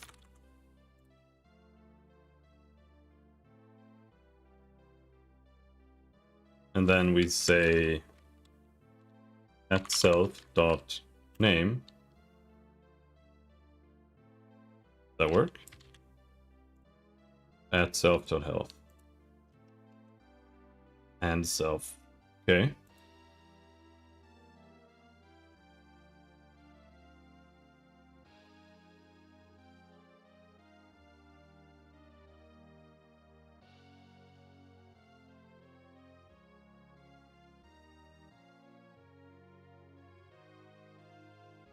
And then here, instead of calling that, we say test dot, what did I call it?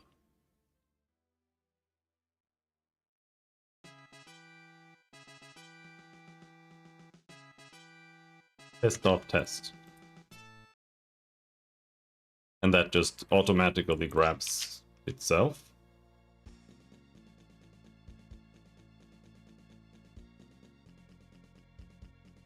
Don't need the and before self. You can just do that.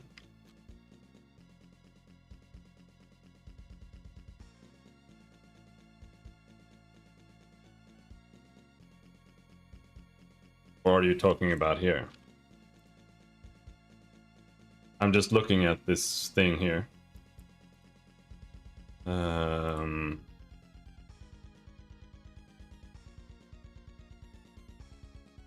So here he's doing this. An impulse dog. Then he has a self there. But you're saying self is always a reference?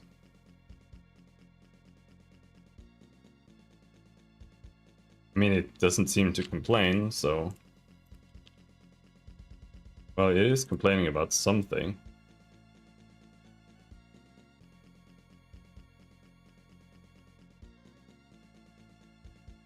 Yeah, probably don't want an S there.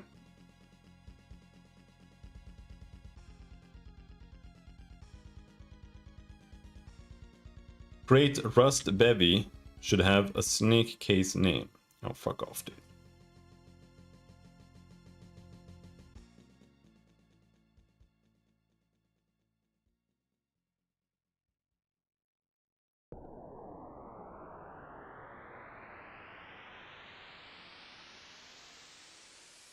It's still running.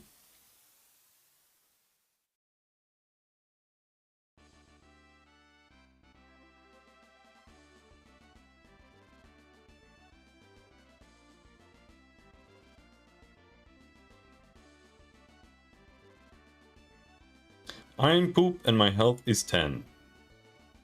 That does seem to work.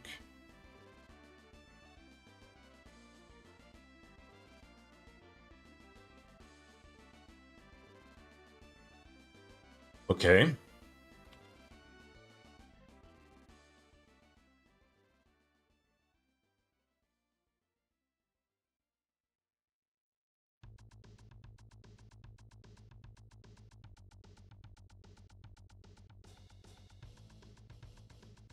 I just have a very, very, very large codebase that I need to convert to Rust.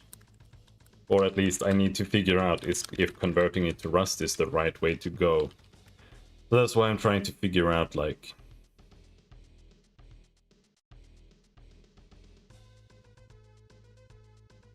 how to do the things I need to do. And if it is the right way to go. I mean, I think it is, but it's hard to say, right? But we're coming from C#.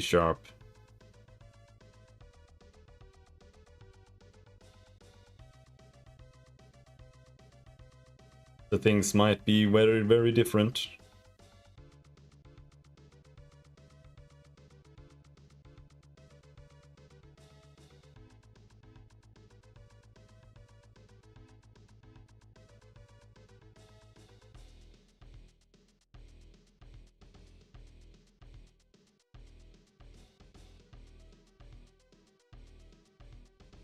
But if I understand correctly, basically...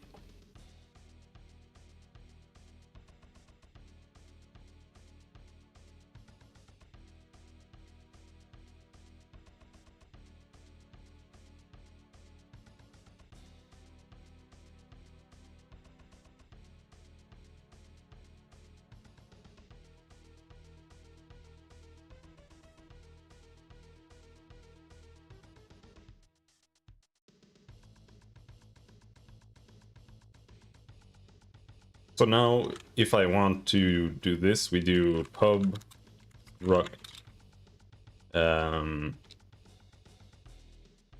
let's say unit, just because. And then you type parent obj.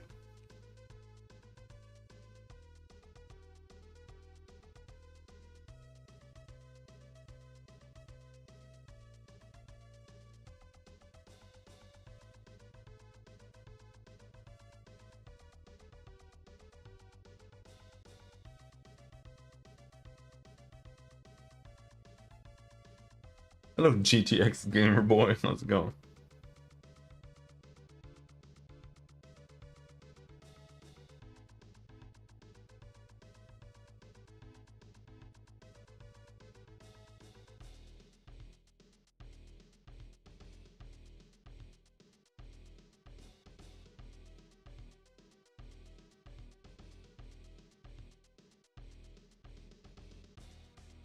Good luck with Bevy. It's pretty good, but it's still in alpha, so the API will change a lot. Yeah, I am a little bit worried about that, to be honest. But I only want very basic functions. Like I've written my own renderer, so I really only want to be able to put a texture on an object and render it to the screen pretty much, and just like key inputs. So I don't really want any advanced stuff. I just want it to handle interfacing with the computer, basically. So hopefully that is good enough, right?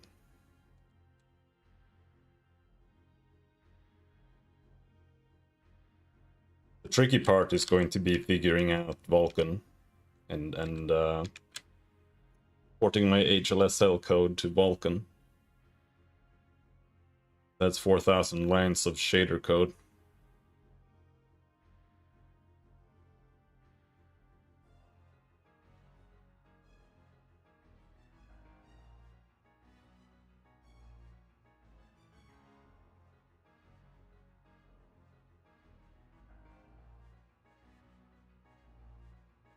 I'm just trying to figure out what's going on here, or how to do this. Because I do a lot of inheritance.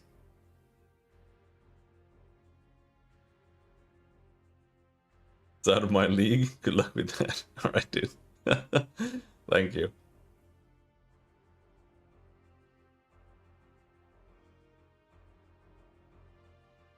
I'm not really a good programmer, I just... In the sense of, like, knowing how all these program languages work and stuff. C# is so easy, like, it's literally, like... There's like, literally nothing you have to worry about when you're working with C#. It's just, like, type name equals whatever, and it's just easy, it's just fine. Example folders in Bevy has shader code. I think Bevy only supports GLSL and something else. I don't think it supports Vulkan natively, does it?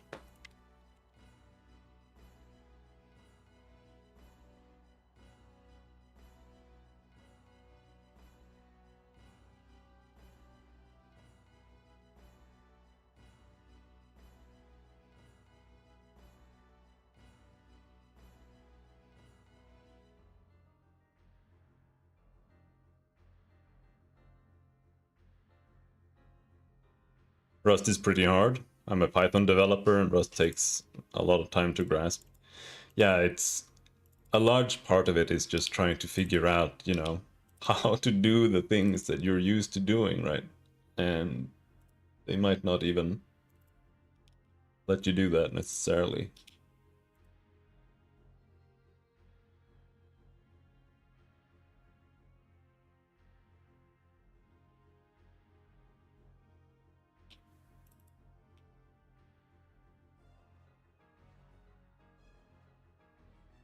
I don't even understand where Bevy gets put.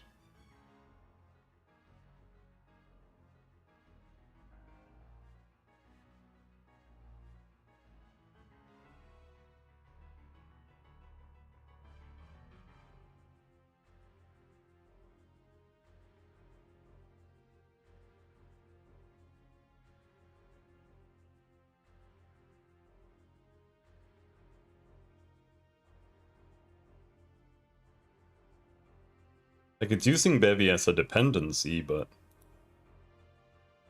what the fuck is it? Not in SRC. I don't see anything that makes any sense in .git.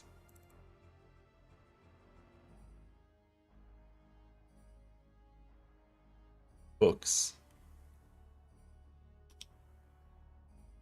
How does this work?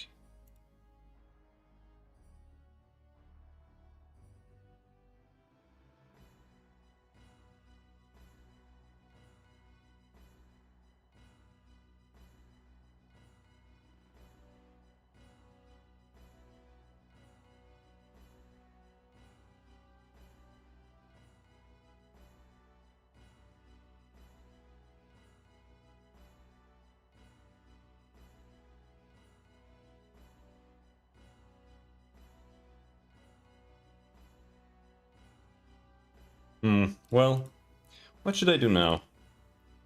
A little bit hard.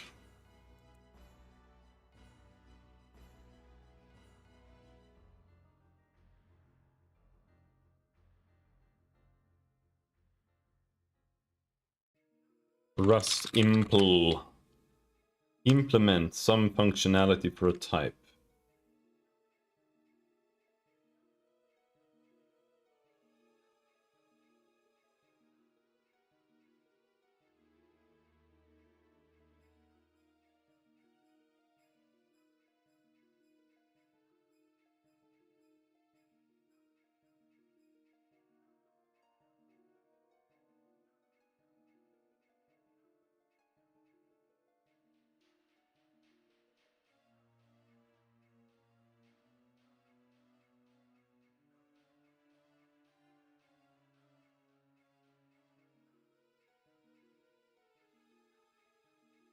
They are, in the example here, they're also using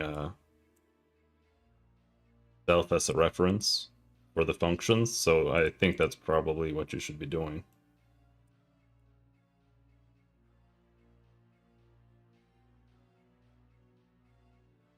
I mean, it depends, right? I don't know if it matters, but it's... Because otherwise, isn't it passing itself in as a copy? Rust self.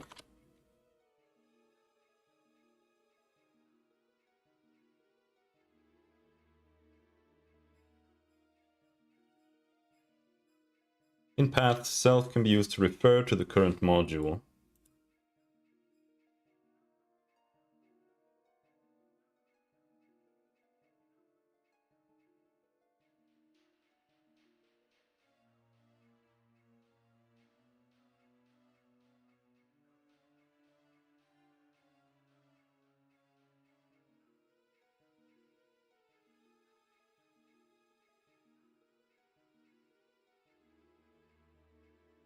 Kind of weird.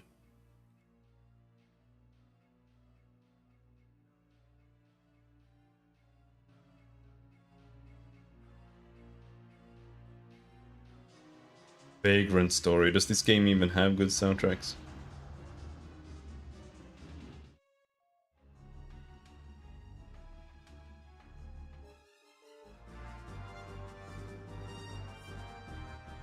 I don't know if I think so.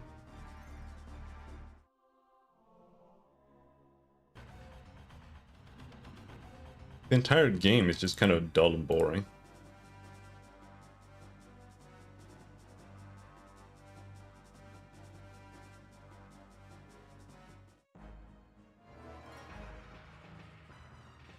Sounds like it was made by whoever made the Final Fantasy Tactics composer. Yeah, it is the same person. That explains it. Yeah, I'm deleting this soundtrack. He's not one of my favorites. Hitoshi Sakimoto.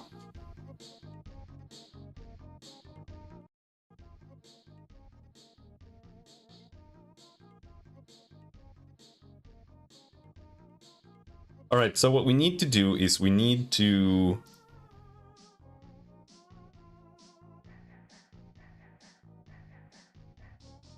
We need to make a unit that is stored in an object, and then we need to access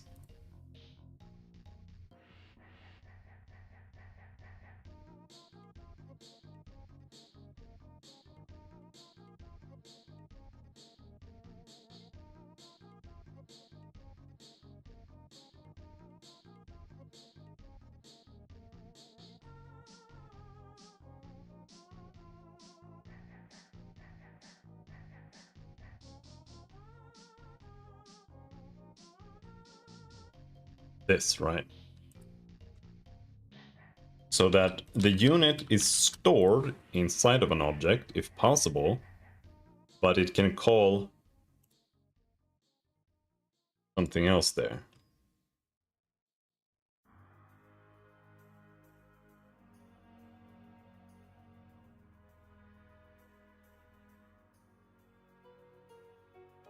That doesn't work. A missing structure field parent.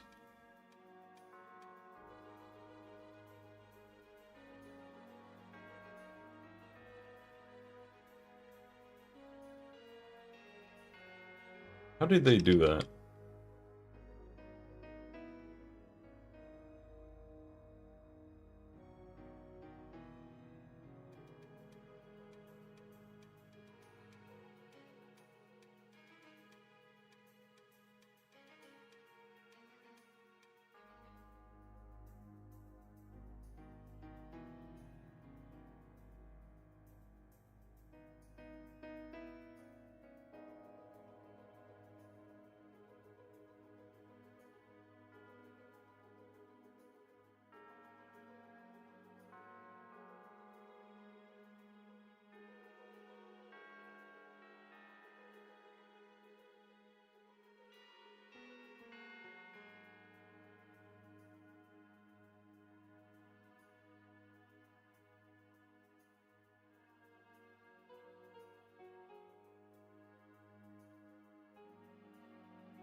So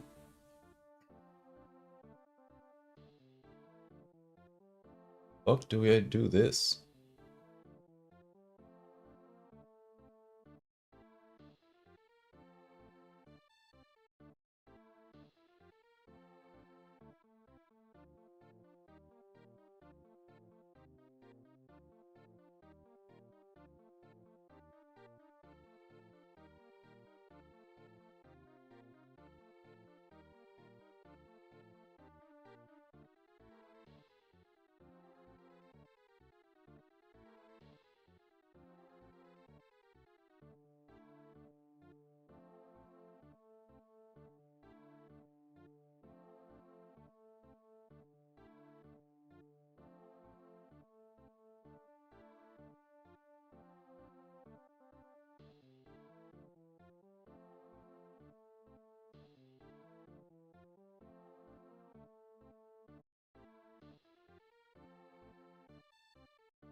I mean, I'm potentially fine with not having the inheritance and doing it some other way, but I need to figure out what that way is.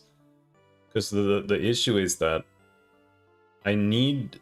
I have a bunch of different object types, right? And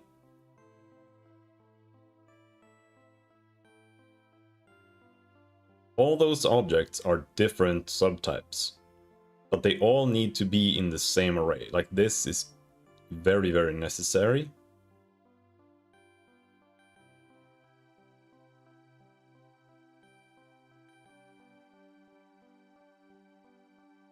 So how can I have an array of objects that have different functions?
Okay, hold on.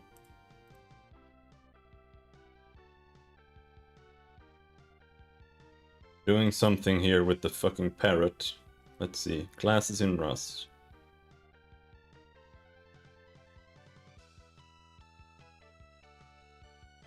Struct plus implicit. Struct dog implicit. Implement dog. Bark. Execute dog bark.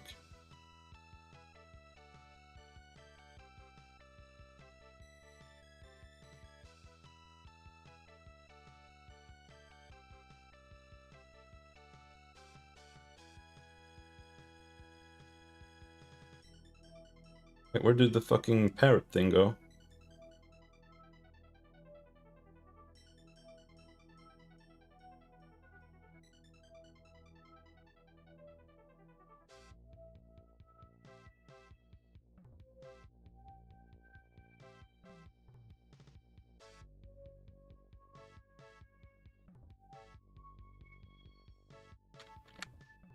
I have too many windows open.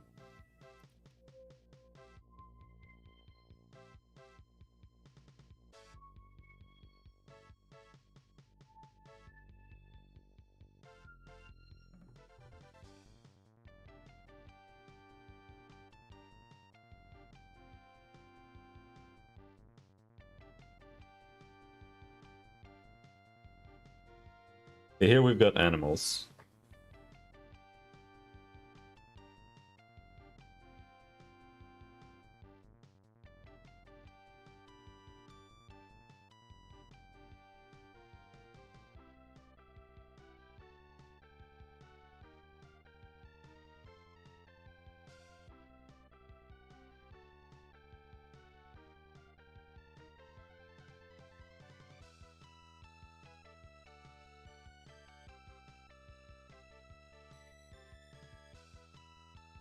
Okay, so let's try this. Let's say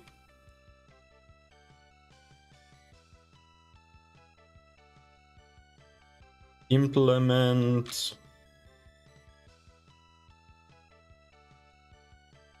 render. I don't want to say for. Implement render. Renders.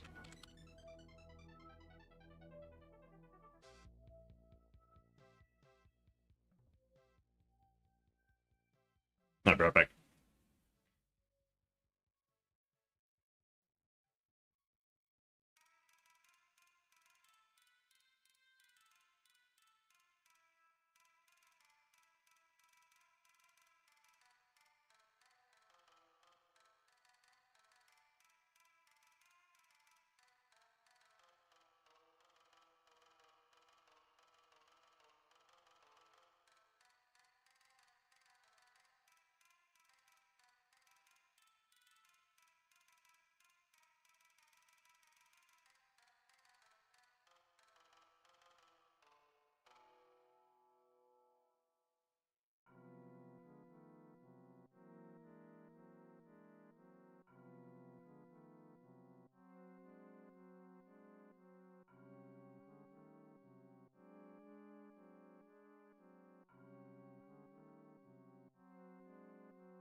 Oh, okay.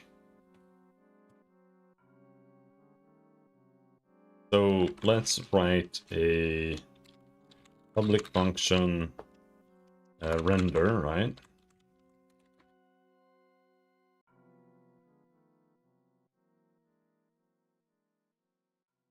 We do that, and then we type render.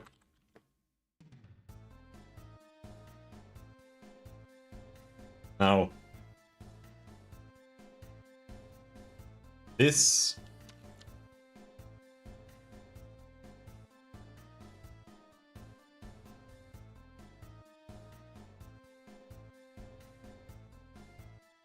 now we need a trait. So here it needs to say trait render.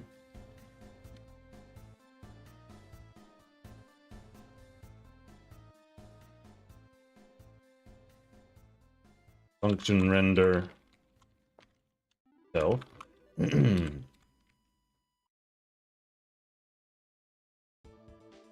And then here we implement render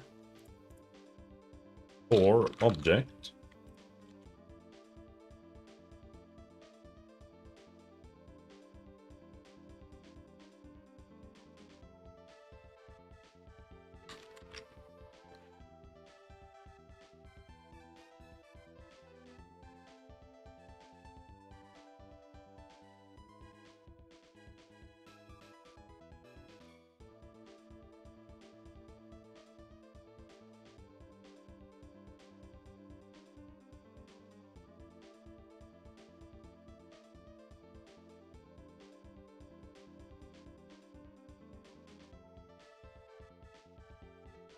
That's the fucking problem.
Then you do something like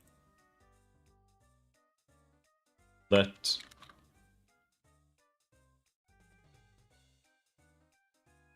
vec at render equals vec exclamation point.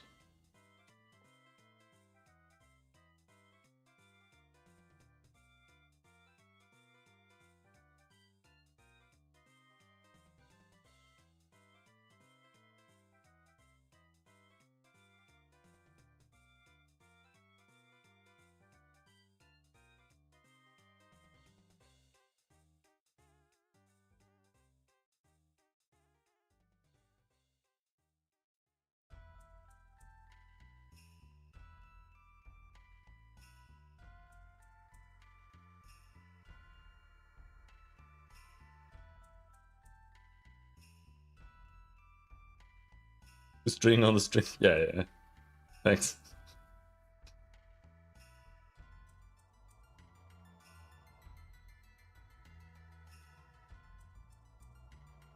And then we try it like this, object 2, well, 4, normal object, another object, and then here we say unit. We're gonna say unit object.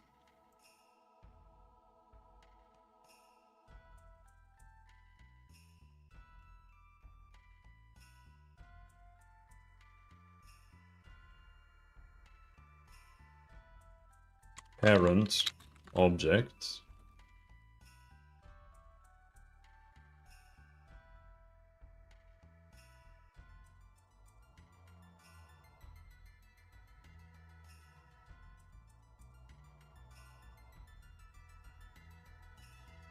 So it doesn't inherit these. What? I mean, it seemed to.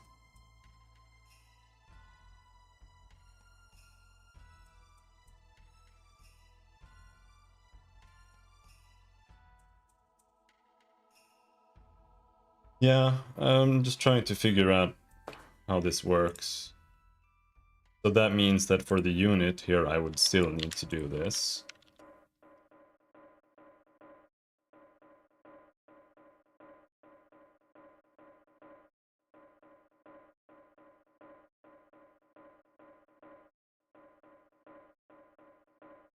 But it doesn't even need, like, I don't know what the point of the parent is then. Needs to be a complete object struct.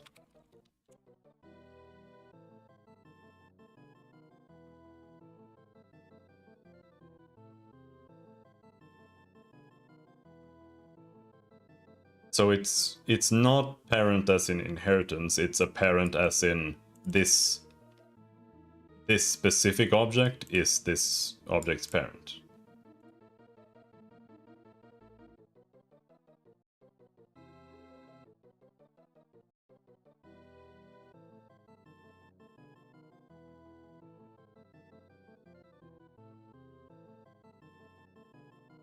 Wait, you do reference.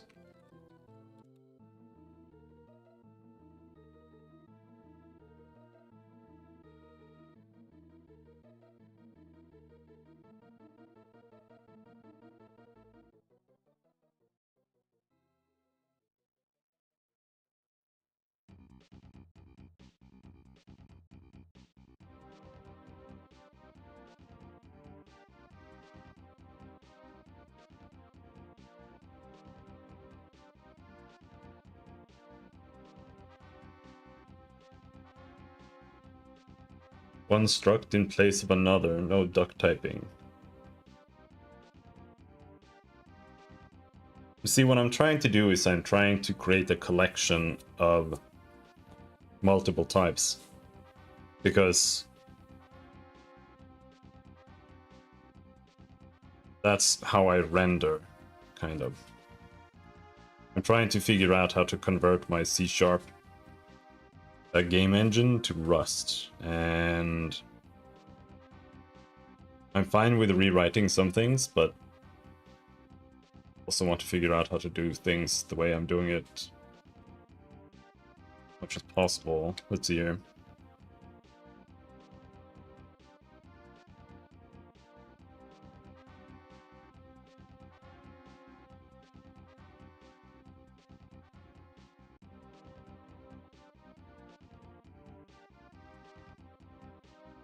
Render is not in this scope.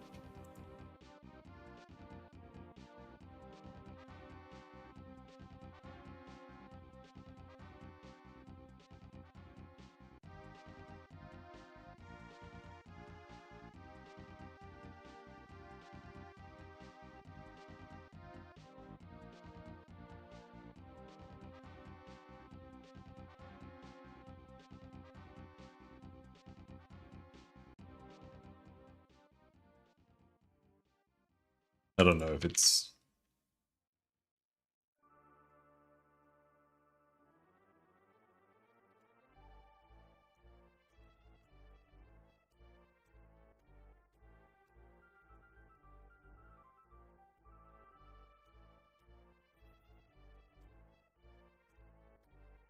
Use an enum?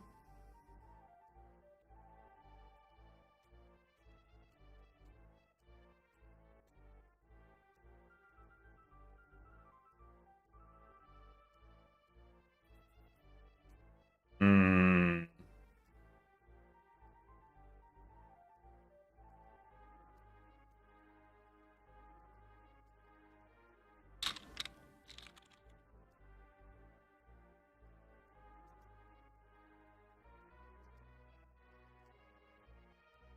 God damn it.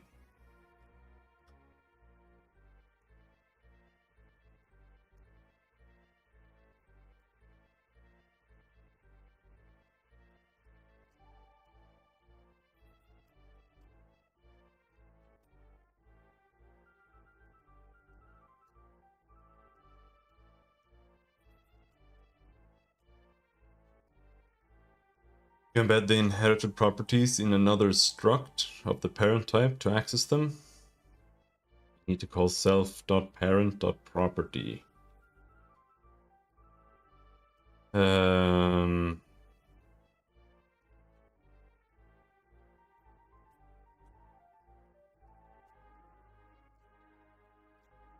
Okay.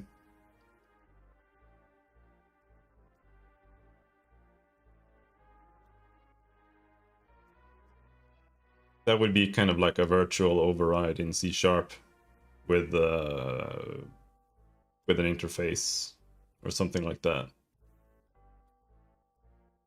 I think.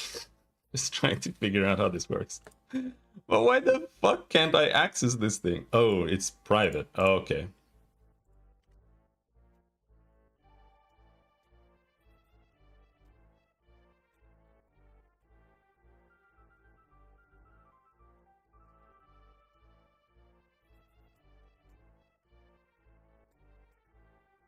Create objects must include the dynamic keyword.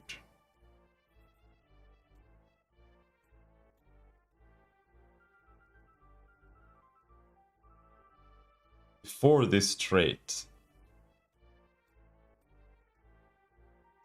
What, you mean here?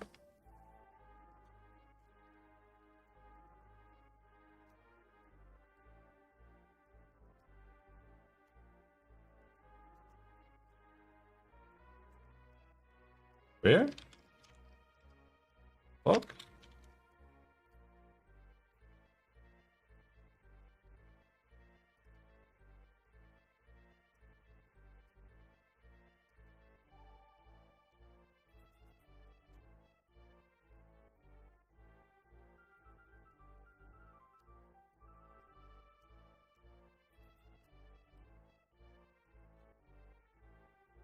Reference dyne? Okay. Okay, that seems to work, thank you. Alright.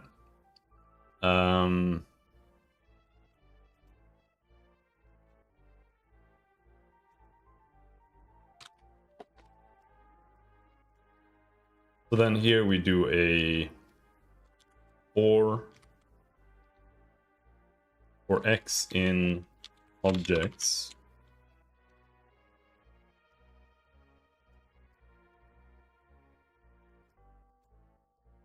for x in 0 to objects dot length, right?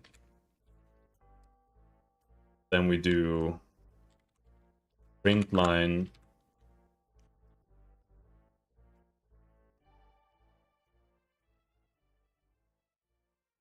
we can say let a string let b string, and then here we say a equals objects x dot name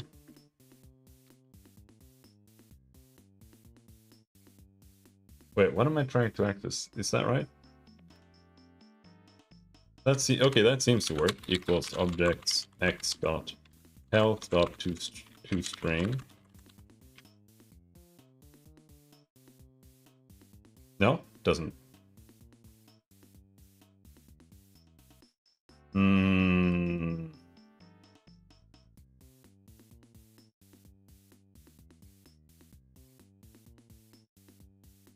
Okay. So that's because this only contains the render function. Oh. So that I have multiple types in the same collection now, but it's a collection of the render, right? It's not a collection of types. Using parent property like earlier would work somewhat. Okay, so basically what I'm doing is I have an object type, and that object type is a basic type, and it has like rendering, because like various things in the world might be objects, right? But they don't have like animation, they don't really do anything, they just kind of sit there.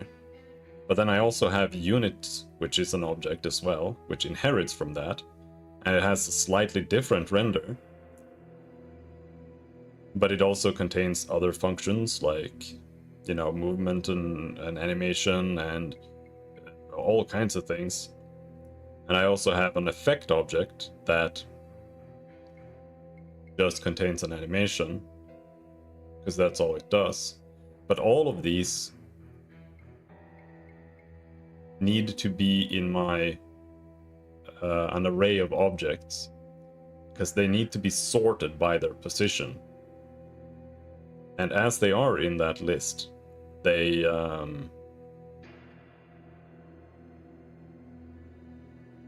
I just iterate through them all in the render phase, and I just make them draw themselves.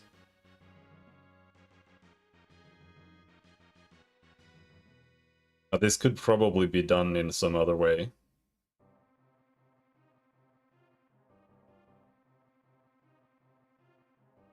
It just felt like it was a waste, like a waste of space to have objects be able to, you know, walk around and stuff, but I don't know if it matters. Like, they could probably all just be an object. You could add more methods to the trait to get the data you need.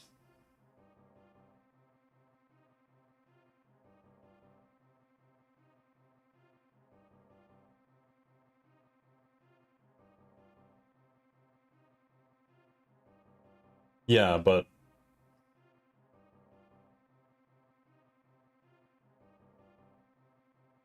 I'm feeling like there's a better way to do what I'm doing.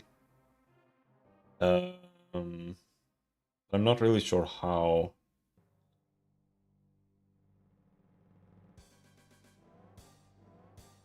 Because like maybe it's fine that I just have one object type, right? And every object can have a name, like even an effect has a name and it has health and all of that stuff, I guess. It just feels weird and unnecessary for them all to have all these variables. But like, how could I give like one object one trait and another object of the same type have like a different trait? Like, that doesn't seem like something you do, but maybe you do that.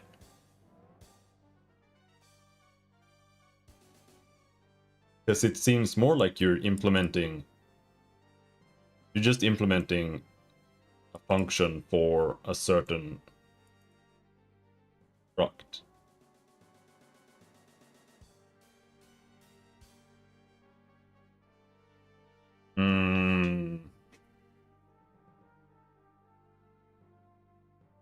But like this would be fine still. Like as long as I can have an array of renders and I can put those in a list, like I don't need to access like the health and stuff. So I think that would be fine. As long as I can access the render method, that's fine. So like as long as I can just do objects x dot render, that's actually technically fine, and I can do that, right? So that does work. So that way I can have a basic object, I can have a unit object. It's just that they all just assign themselves to the render queue. However, would need a way to sort this based on the objects, like based on something on the object. That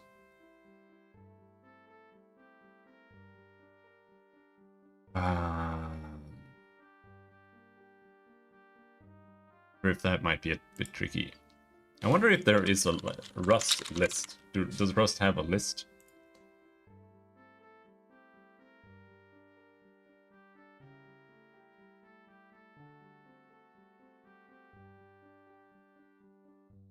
You could implement the ord trait and just call vec.sort.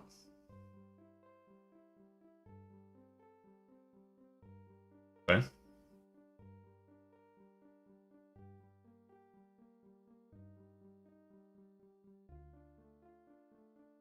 Plus ord. Is that, can you just add traits like that? Or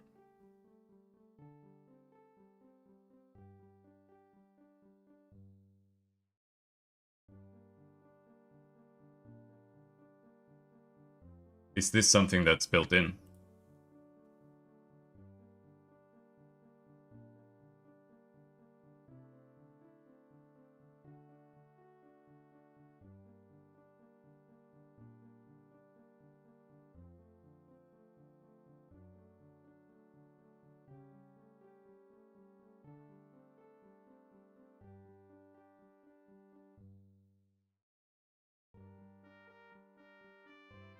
How would I do that?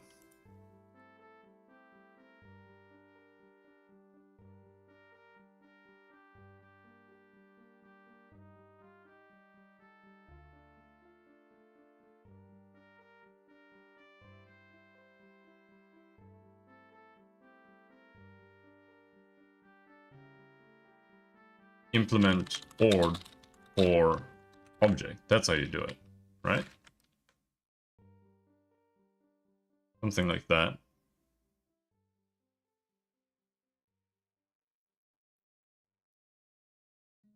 Oh, this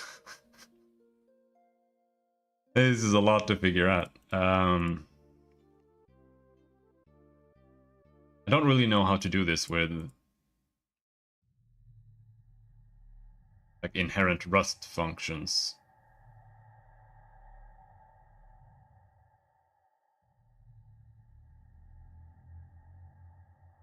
Derive? Do you do a derive?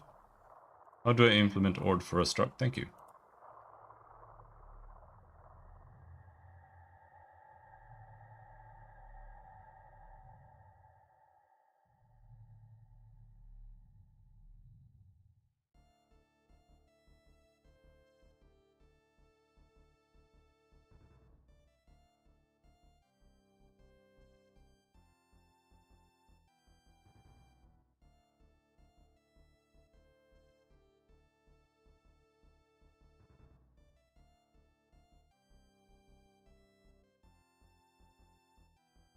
So you can use derive, right?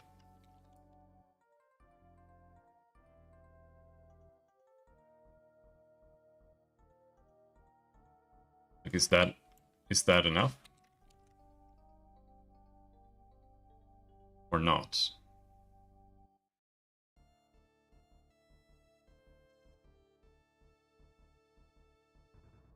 Still bitching.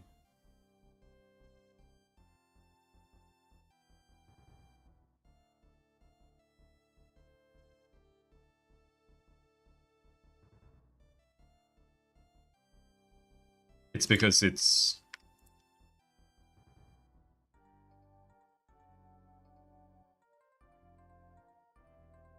No?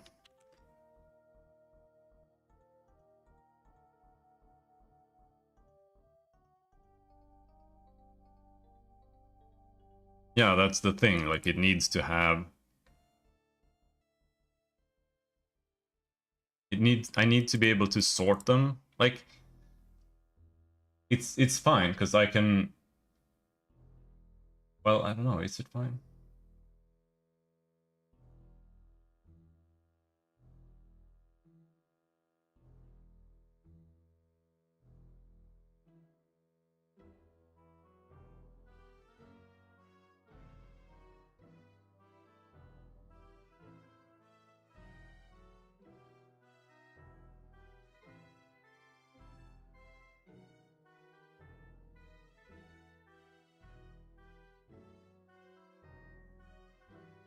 The way I'm sorting it is...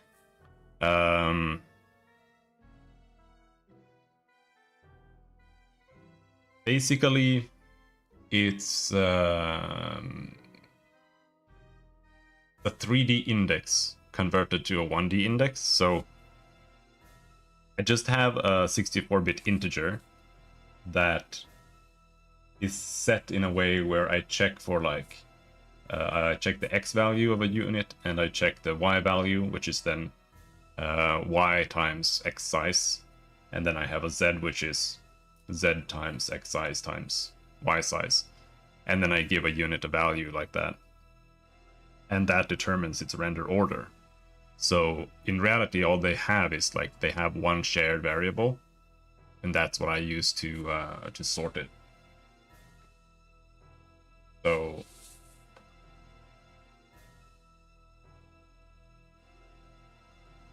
as long as I can manage this, that's like the biggest hurdle, I think.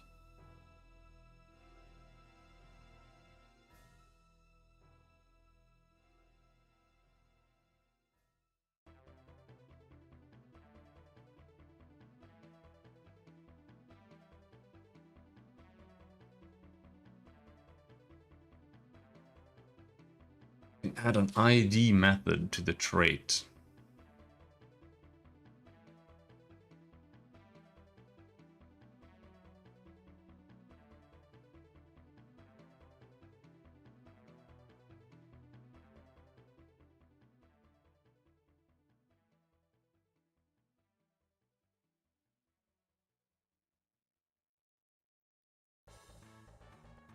This here is also, I'm a little bit unsure how to like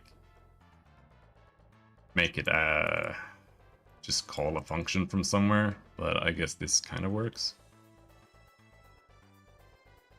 And it's supposed to return a value, yeah.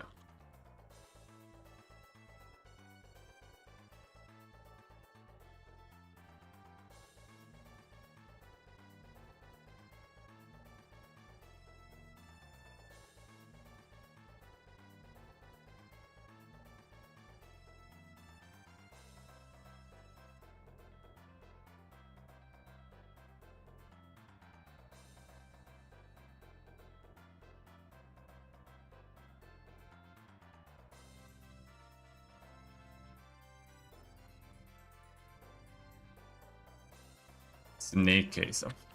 I hate snake case. It's stupid.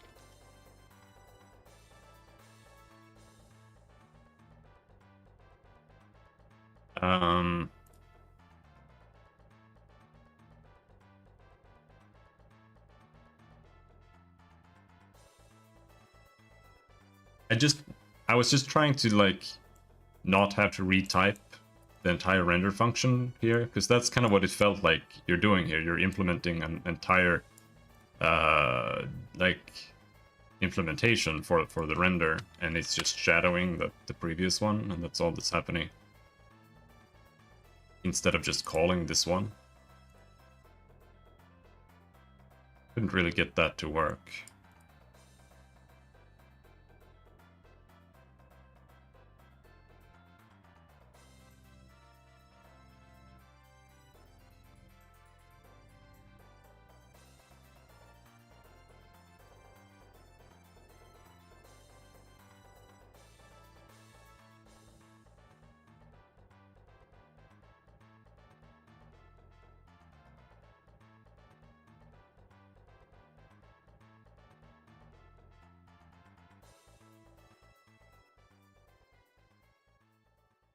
And that's what you need to do. Yes.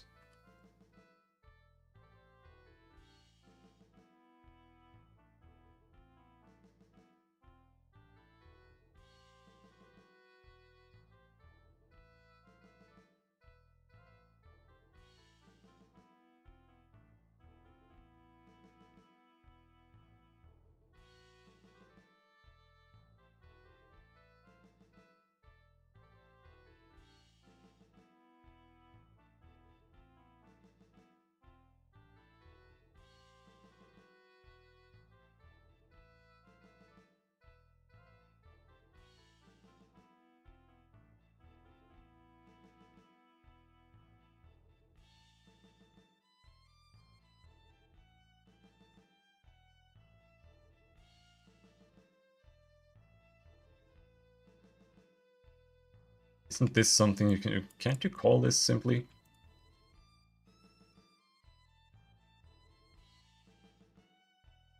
Just not something you can do.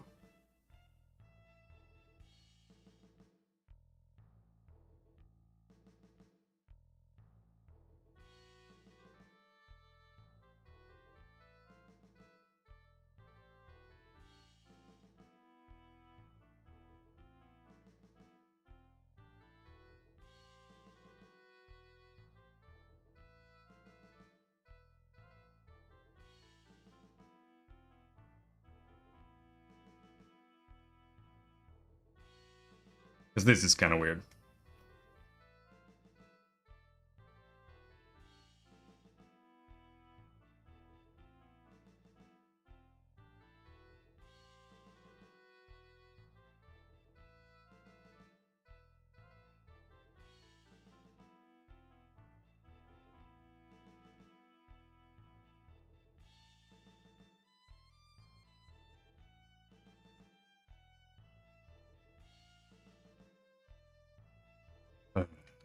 Okay.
Still here? Alright.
You do A, B, A dot compare, A.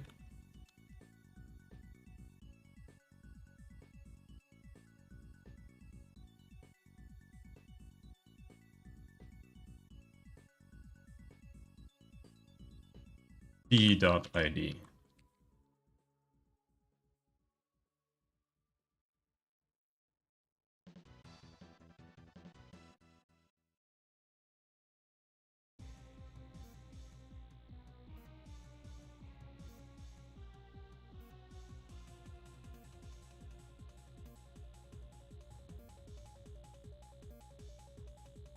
So,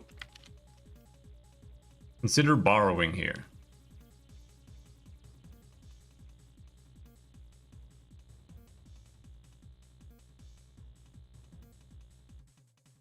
Oh, now it doesn't work? Cannot borrow objects as mutable. It is not declared as mutable.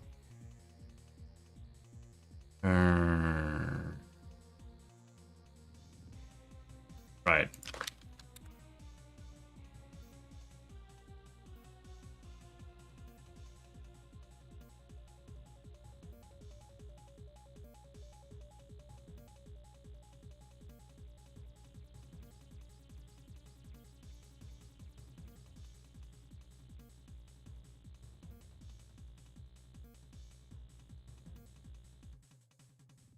Holy shit. So then we do a 4 for x in 0 to objects dot length.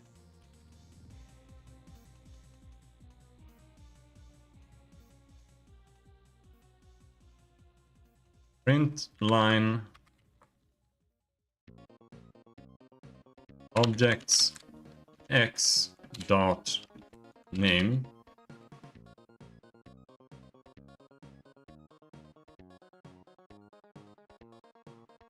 And then we do that again here.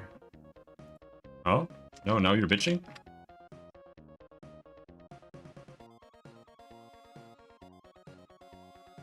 Format arguments must be a string literal.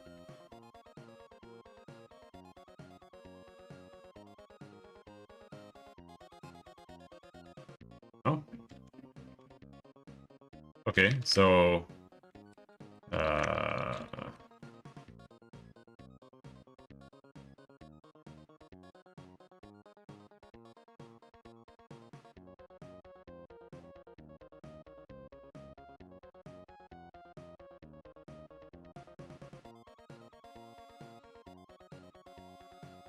hold on.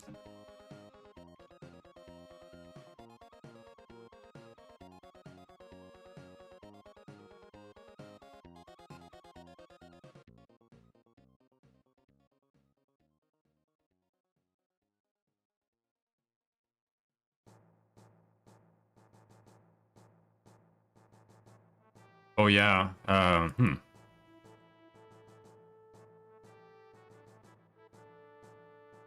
Just print the ID then. And then we do the same thing here. Print the ID.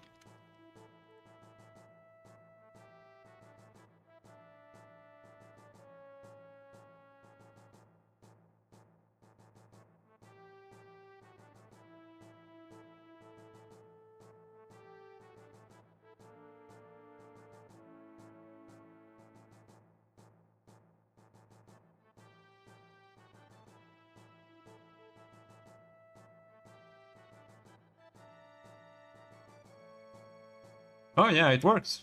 So we did manage to sort it, despite it being different object types. Oh, okay.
Okay. So instead of inheriting, we're gonna just make a trait that is renderable. And then everything that is renderable and can be rendered is going to be put in there. But they might have their own implementation of rendering, but that's still fine.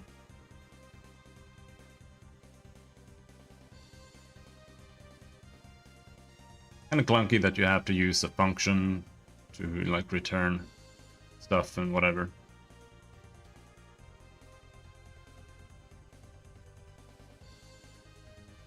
Are you doing something too?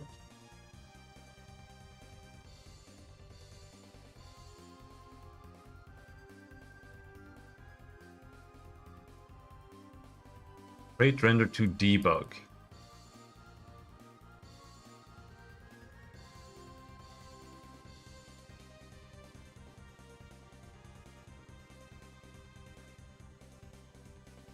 Partial ORed. Derive debug.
What's this this debug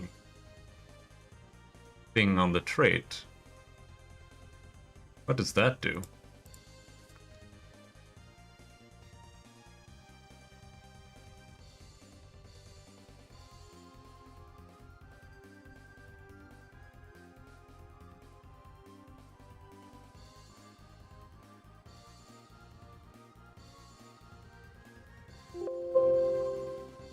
Just so I can print it with... Okay.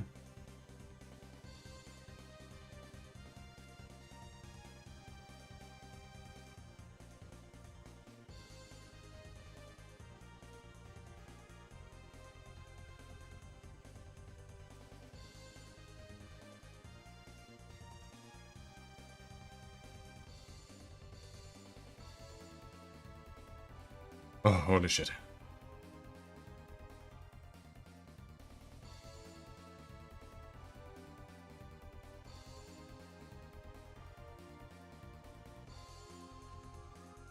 Click on run, you see the output.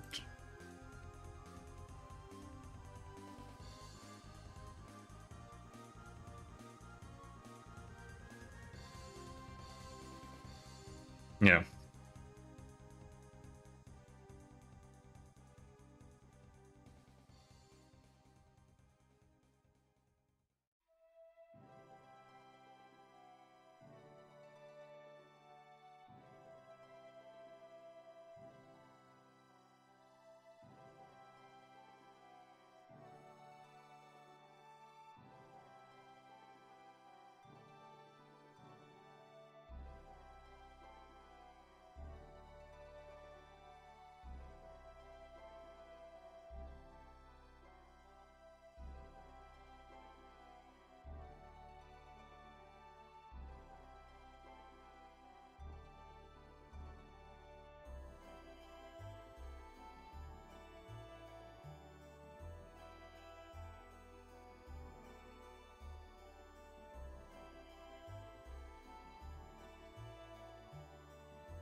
Oh, I see. You already implemented ORD for render 2 in a way that it already checks for the ID.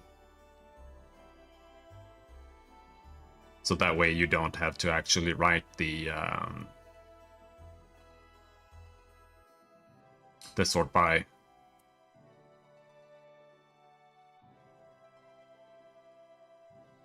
I guess. Which isn't really a big deal. I don't really mind this, but...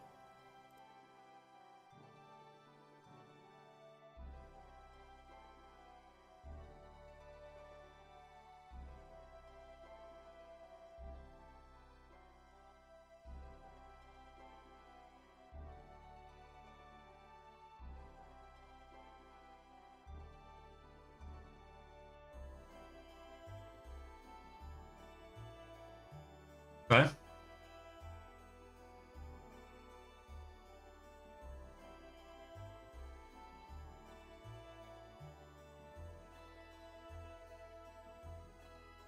That's something.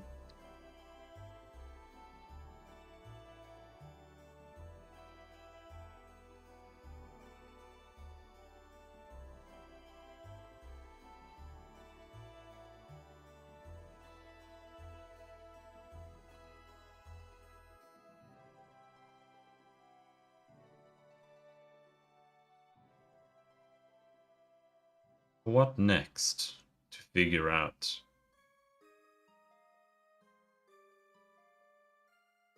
They like this. This is still very confusing. Like I do not feel like I have a good feel on traits and implementations, but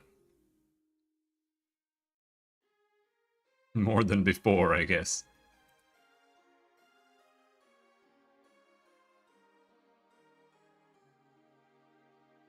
So this is my project right now. I have a full in-game level editor, loads files. We have a little world. The world is an array of tiles, a 3D array. Place units. Characters, rather. Light's a bit bugged. That. There.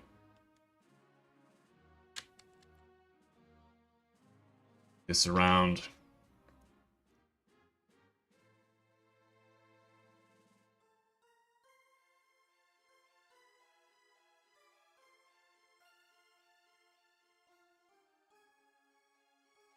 Then we go down here, turn on clouds, change the time of day. You have got the entire game is rendered with ray marching. So the game is actually 3D.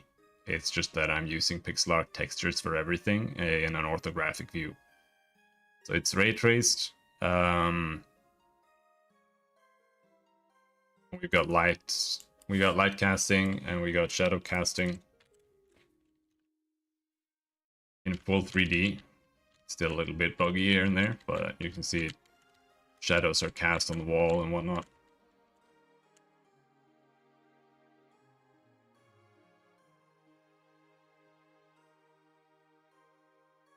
So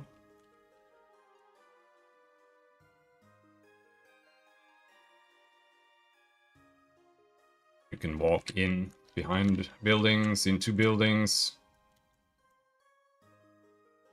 Other characters can walk behind the same building into another building.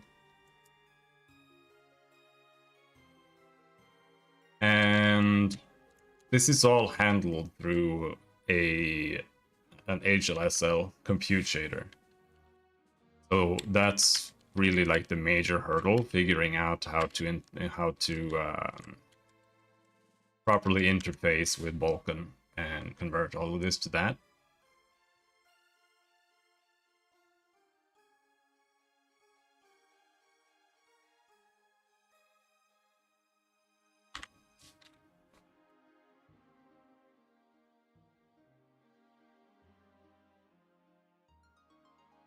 Here we actually have some combat mechanics as well that I need to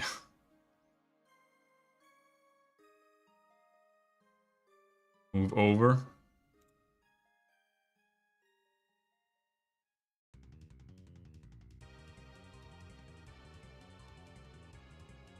Oh, why was that bugged? I wasn't using the right blend. Strange.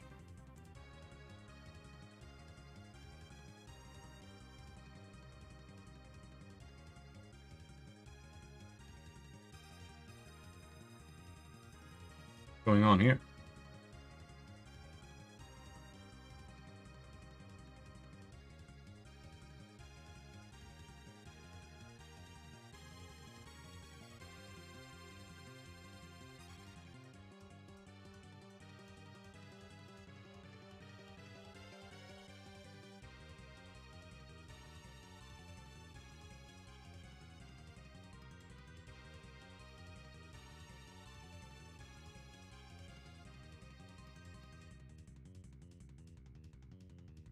I was pretty sure the math was right for this. Well, whatever.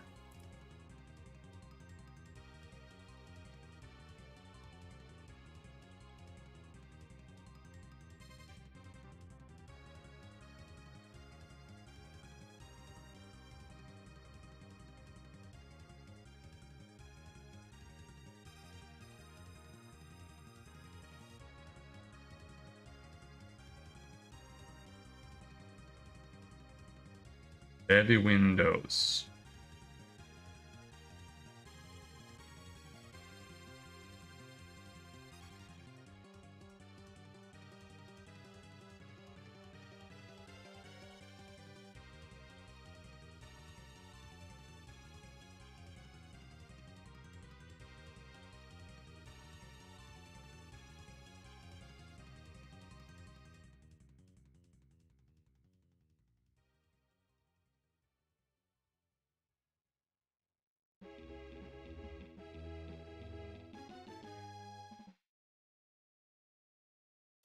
Hmm.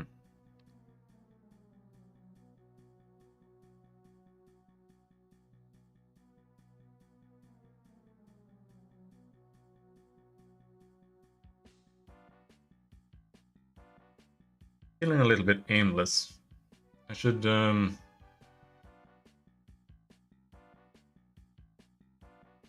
figure out something to do with this in practice.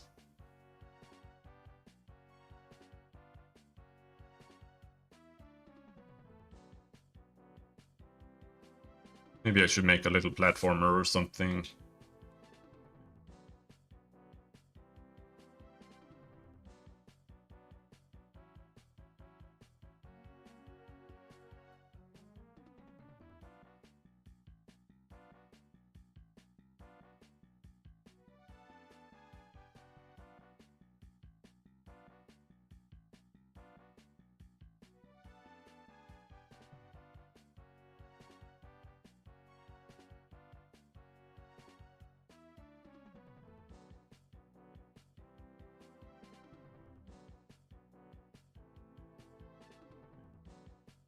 Kinda don't want to delete everything, delete anything.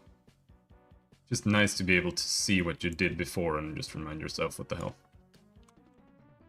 Or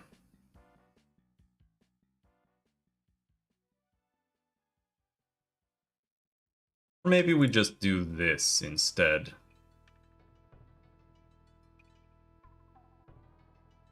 We save all this and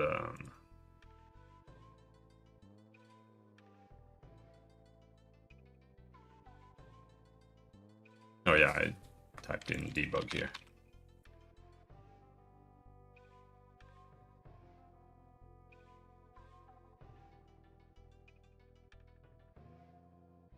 Let's make a new folder.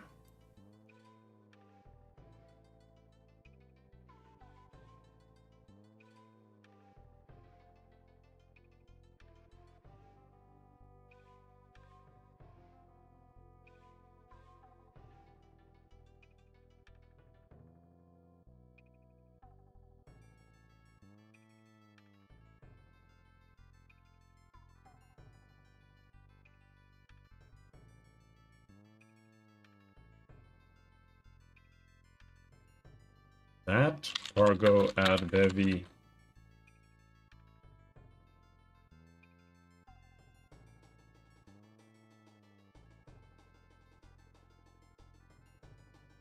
We have bevy there.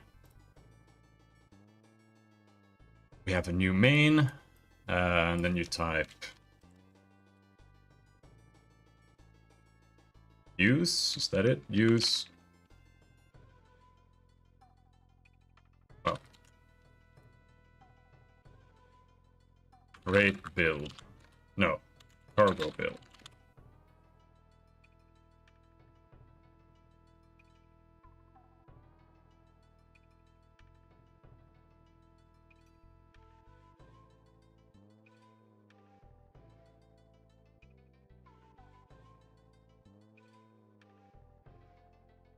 Best thing to do is to just do something. Make a little game. Feels like a little bit too much effort to put into it, but at the same time, gotta be done.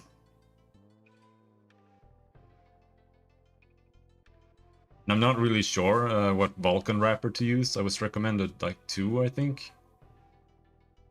WGPU and some other one. I don't remember what it was called.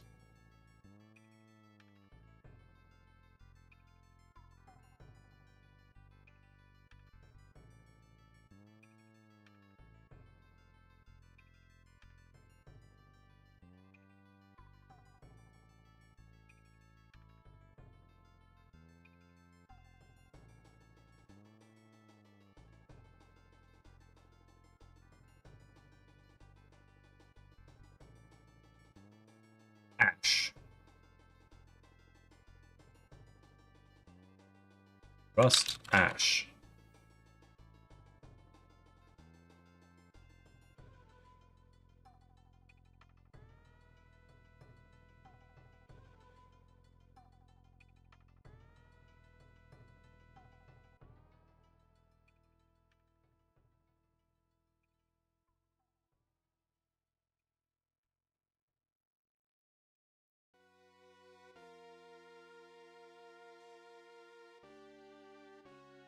Can I get this with cargo?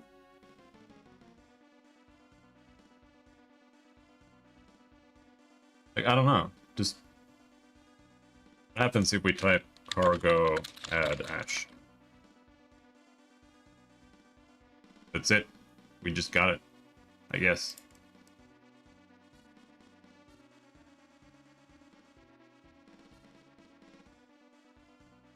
Version 0.37.3, yeah.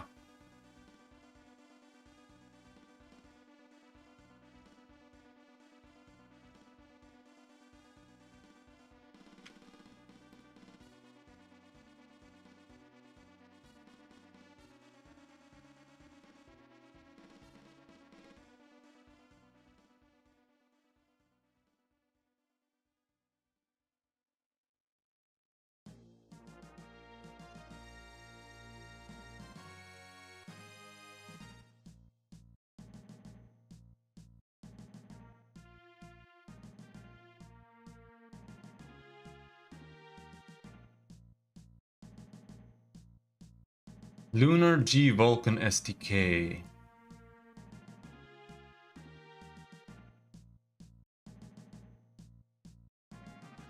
Download the Vulkan SDK.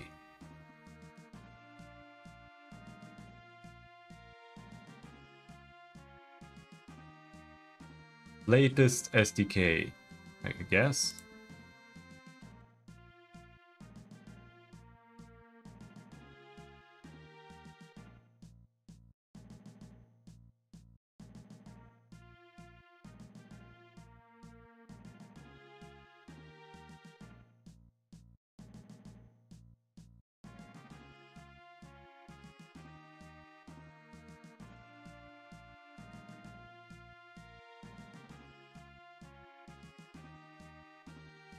Select components. Always installed 32-bit core components.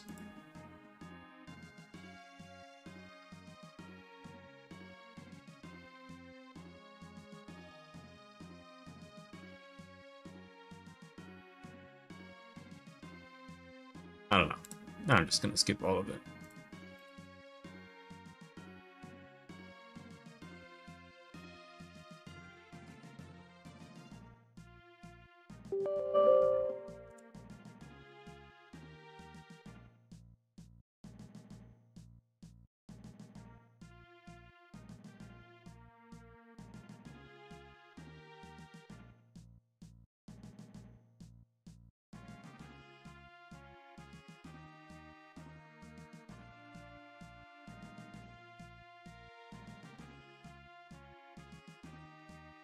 Mm-hmm.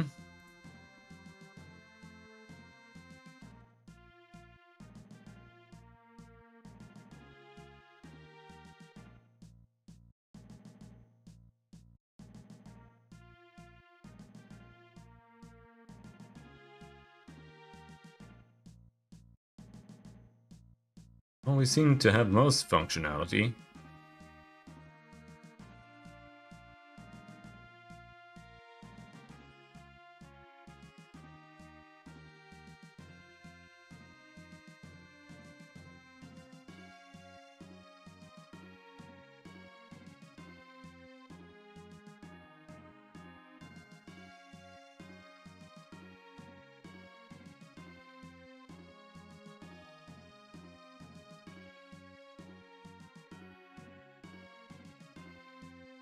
Okay.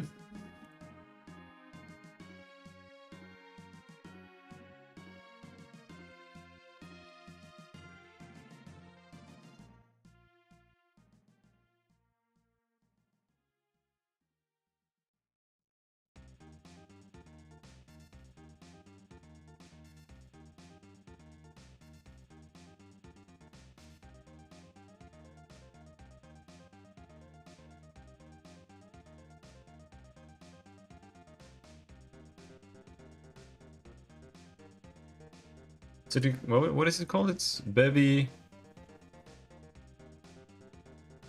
Prelude.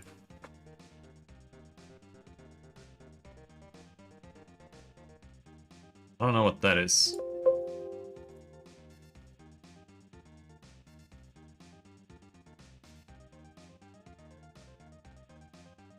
Attribute macros, Bevy main, deref, Bevy main.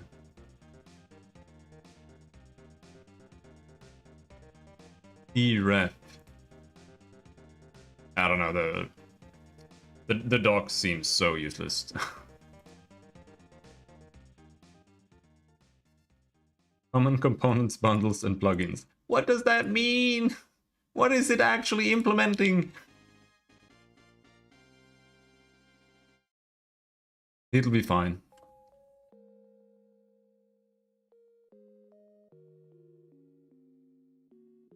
And then you do app new.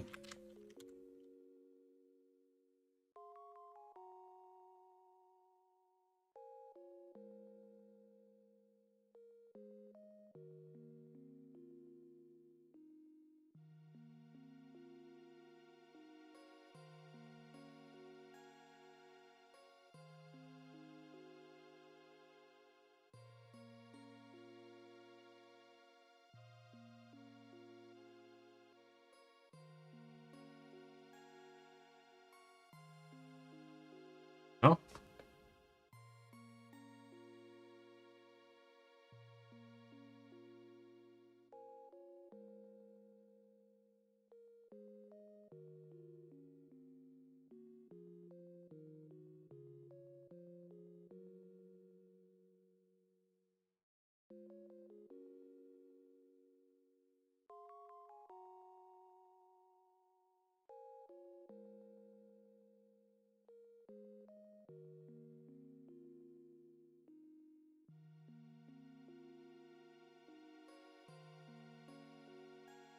Where is it? Bevy bulk.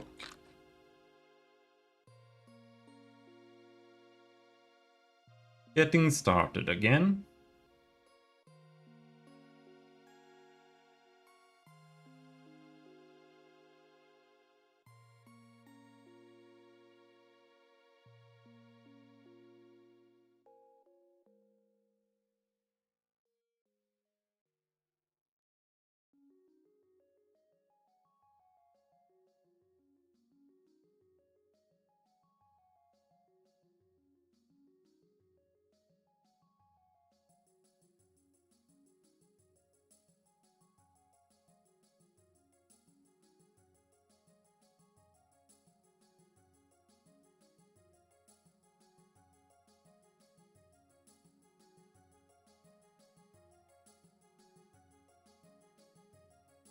You do dot add systems.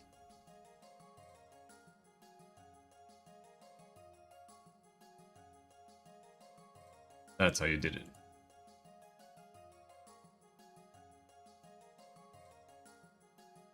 Huh.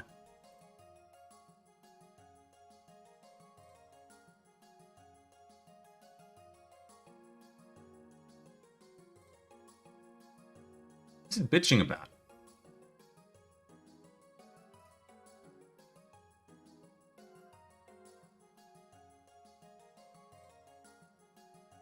I'm gonna restart VS Code.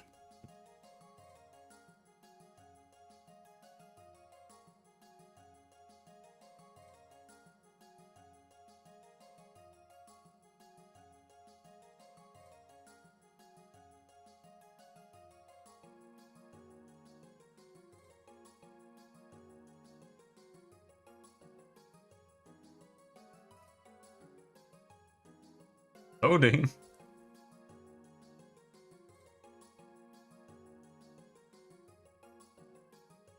How's that working out for you?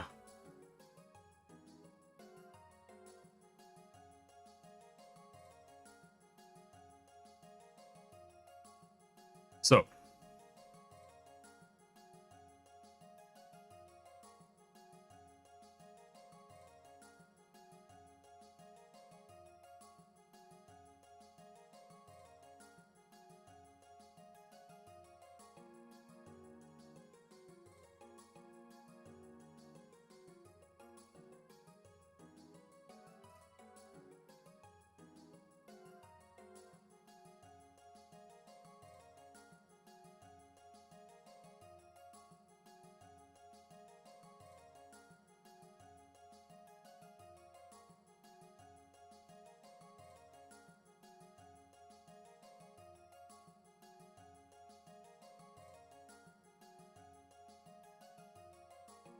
the Bevy wants to do commands.spawn. But I don't think that's really how I want to handle things. Because dot spawn, here now we're talking about having bevy objects, basically, that exist in a certain way, while I don't want the objects to be like that. I just want the objects to be handled outside of that. I think.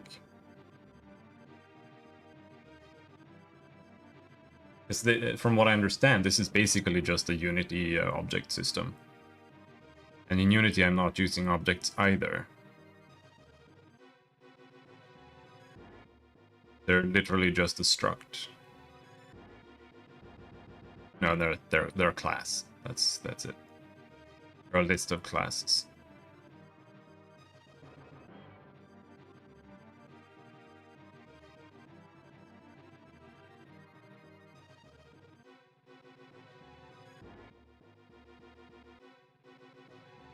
So they're basically just data that I then render.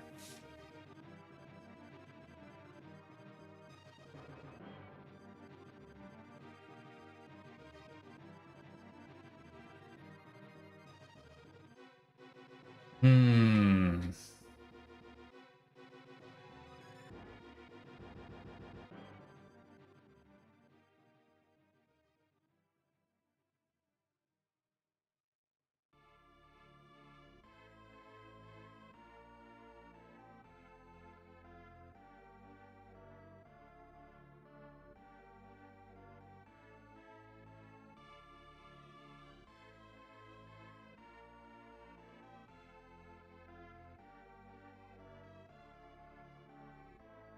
So now we're back here again.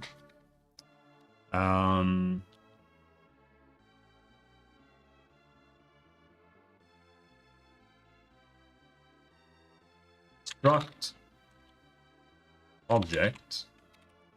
The object is like that, right? So now this object needs to have a name, which is a string. Needs to have a transform, which is it's going to be a tuplet, if I understand that correctly, which will be I think they're going to be integers like that. Is that correct?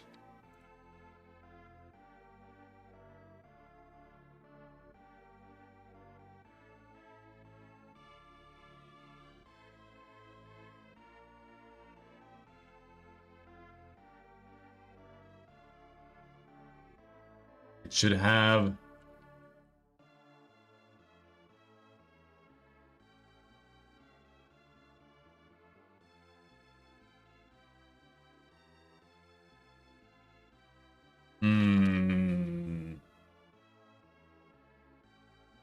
No, I think this should be floats.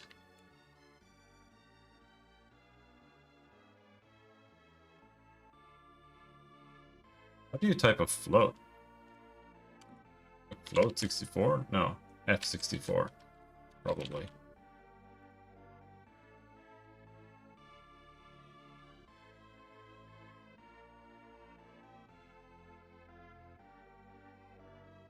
The reason I wanted to use integers is because I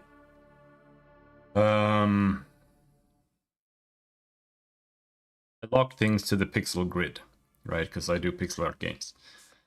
But the better way to do it is to have a float position, but then you floor it, basically. Because otherwise you get inconsistent movement speeds. Because an integer can't contain the overflow from the delta timing. So that's better.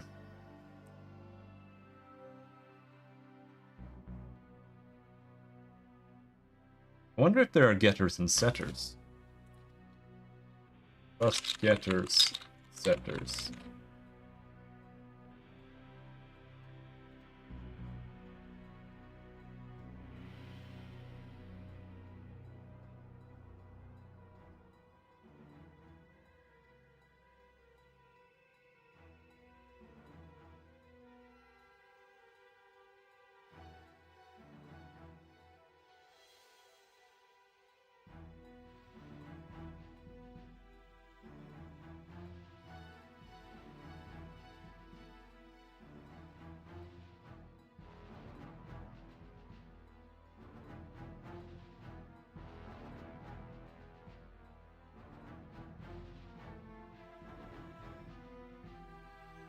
Getters and setters seems...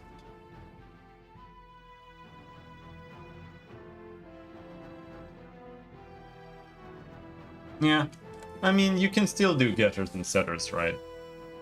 Because the way I use getters and setters is to run something when something is changed. But then all you need to do is just use a function to change the value instead of using getters and setters. So you just pass in a value, change the value, and then you run code. And that's fine.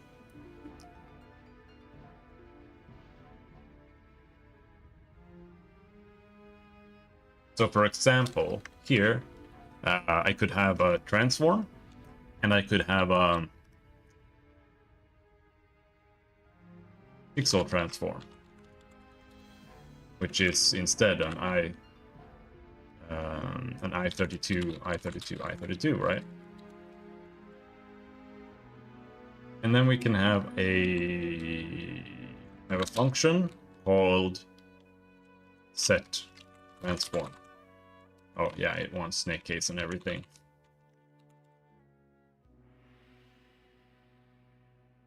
And then it's gonna take F64, F64, F64, right? Needs a name, input.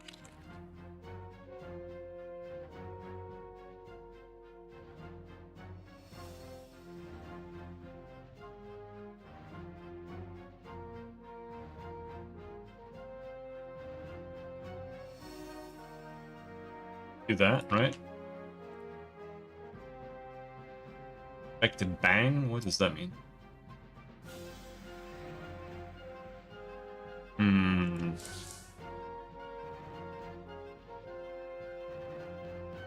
Oh yeah, no, you do it like this, right? This should be a trait.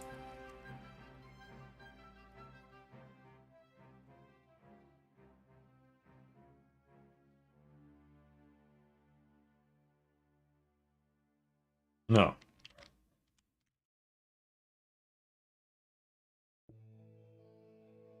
Trait.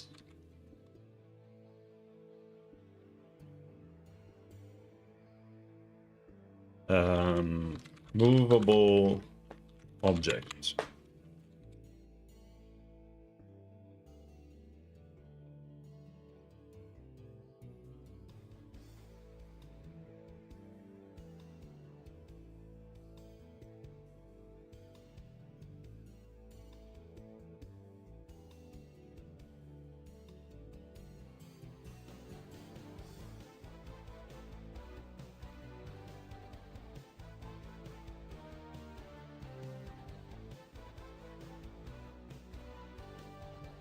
So many dogs barking.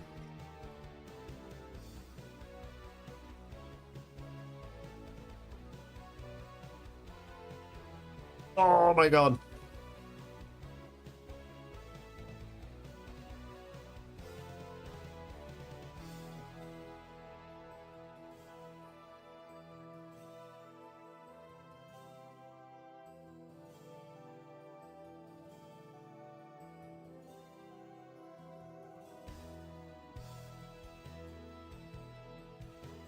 I'm just unsure, like, does it take a self here?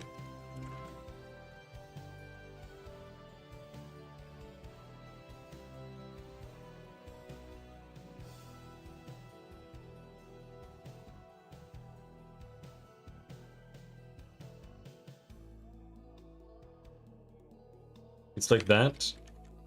And then you say impl movable object or object.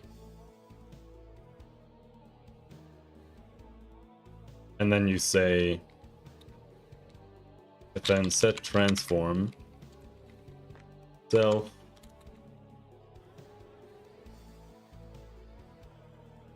input. And then we're gonna say at self.transform equals input.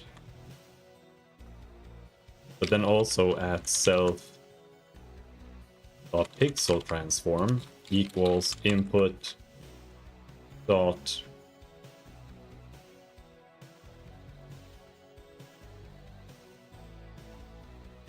that doesn't work.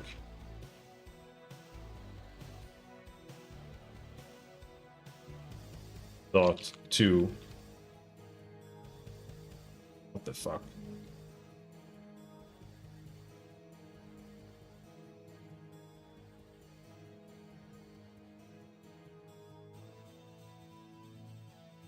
Does it implicitly convert it? Like, what's going on here? Am I retarded?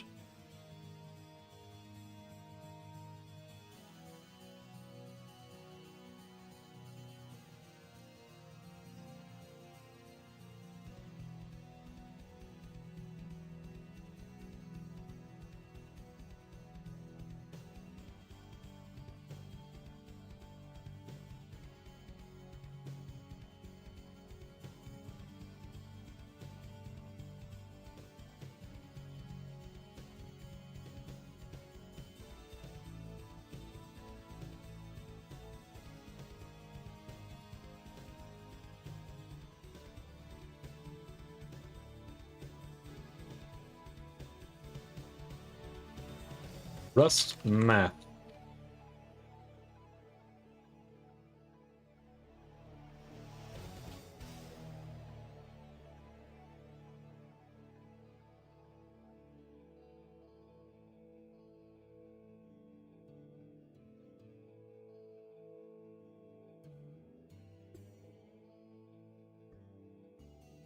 Oh!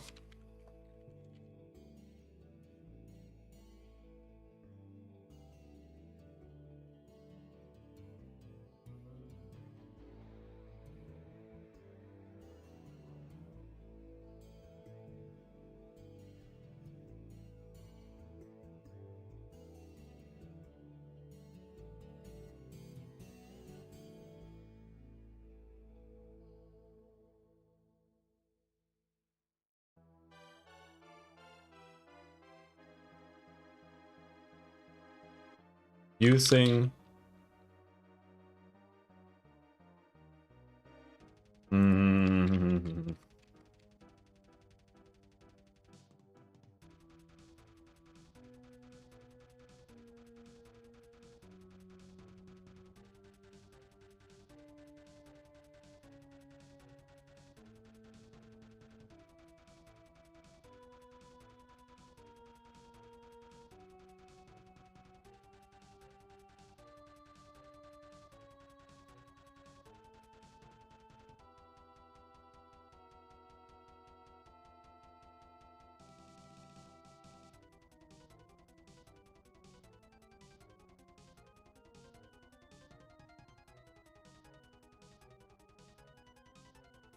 fuck, man.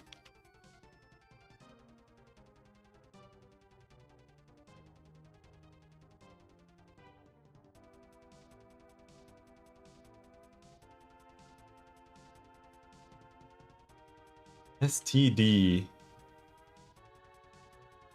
Use STD. Why don't I get any autocomplete?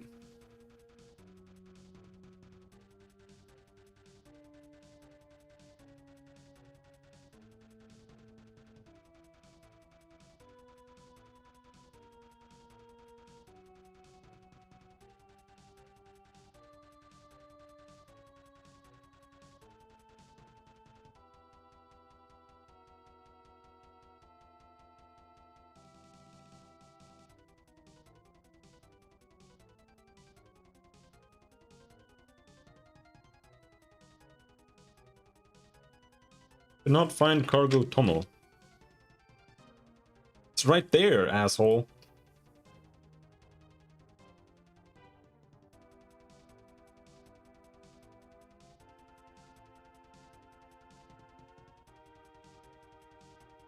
What is going on, bro?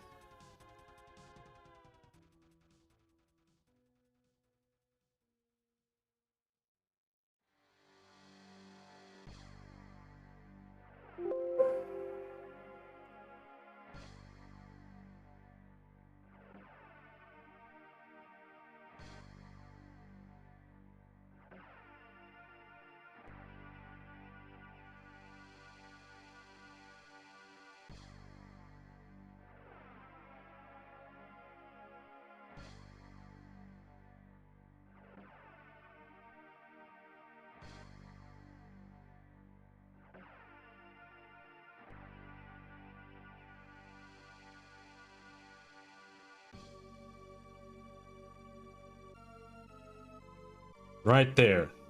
Bro, it's right there. It's right there. Right fucking there.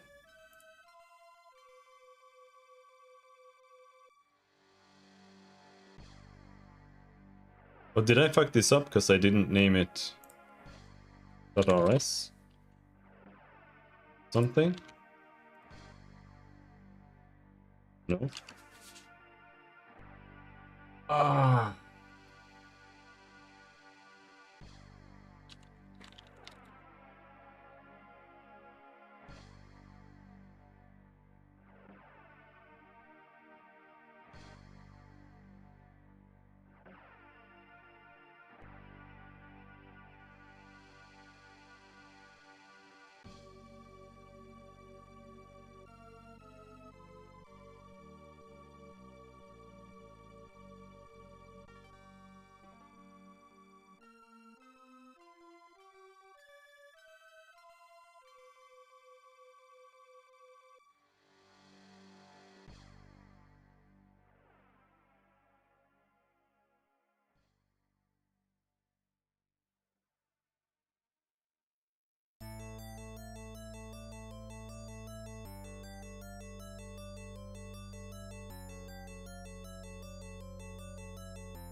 Oh, okay. I thought that was... Yeah, okay, okay, okay.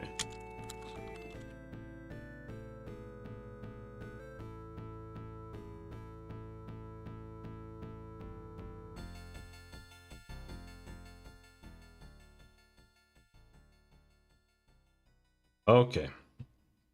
However, that doesn't... I'm not sure that's answers my Question. Still don't have autocomplete properly.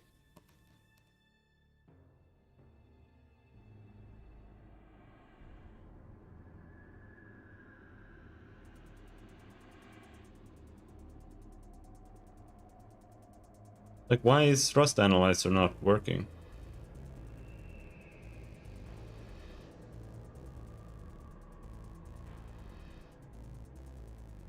Or is it?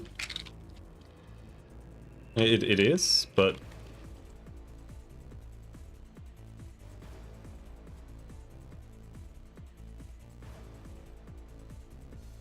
It's just that I don't have something here, maybe? Like, I don't know.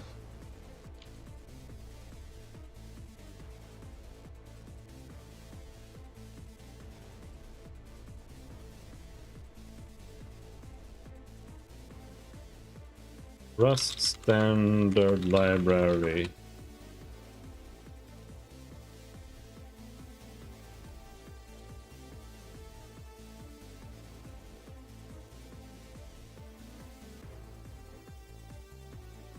Use std and that it?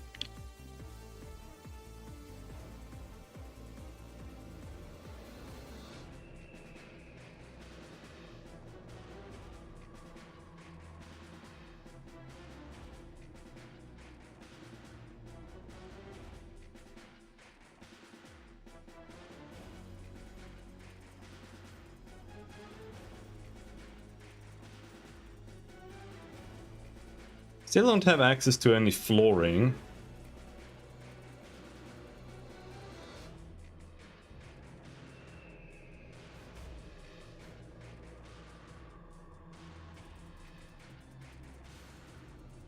Rust floor.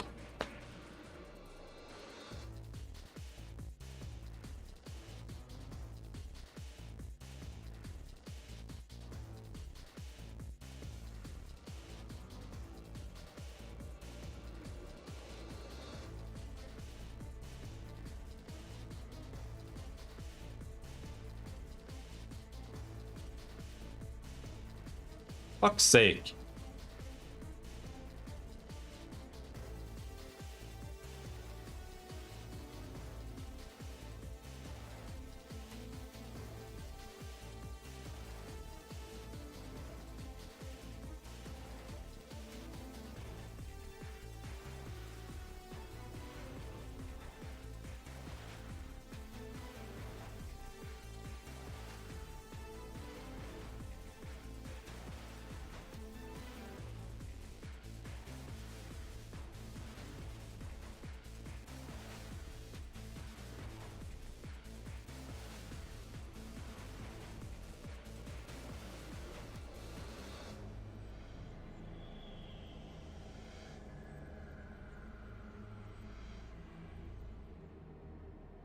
Is that a thing? Does that work? Does that work?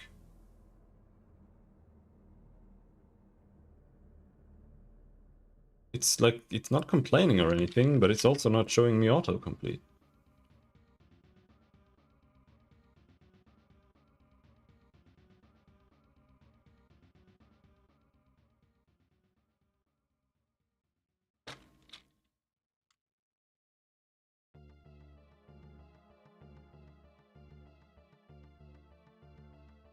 There it works.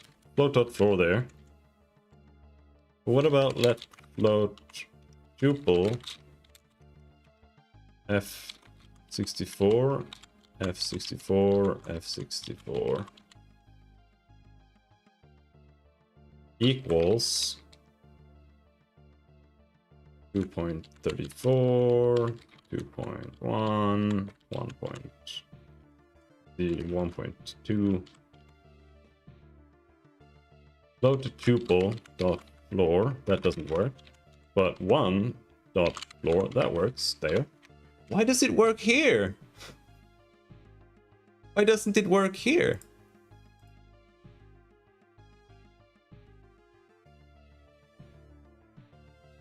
So confused.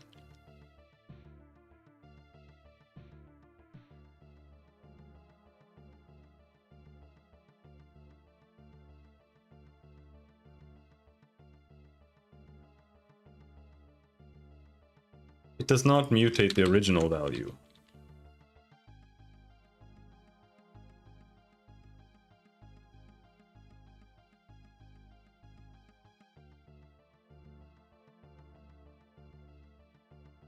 Oh, hold on.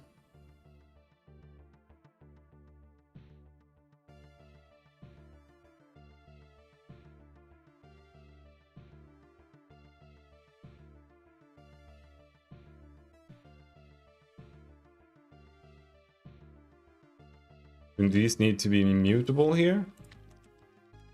Or this one needs to be mutable?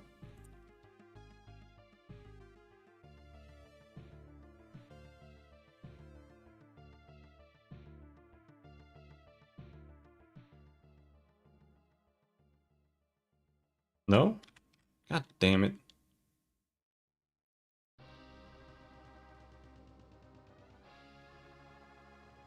But the input doesn't need to be mutable. It's the transform that needs to be mutable. So the struct... It's when you declare the struct, or when you make a new struct, that's when you declare whether it's mutable or not, and that determines whether this can change or not. Okay.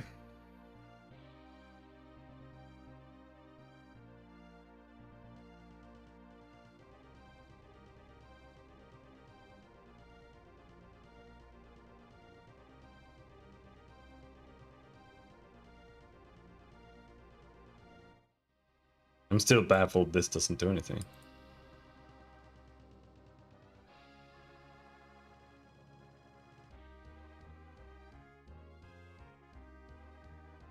I mean, maybe it works. I just don't know.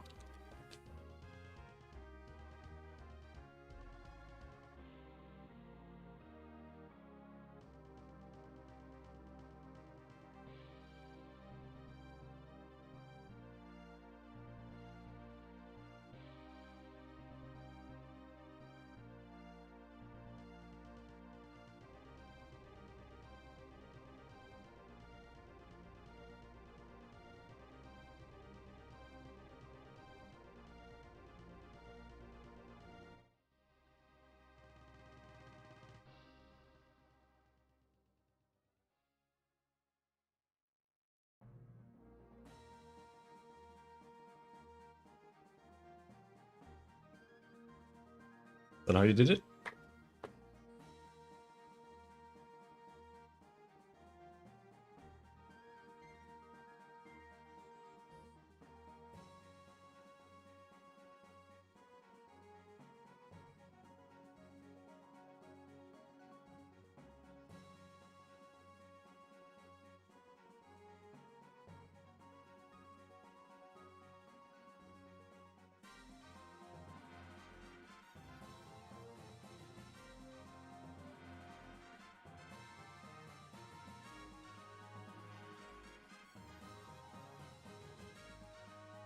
Okay.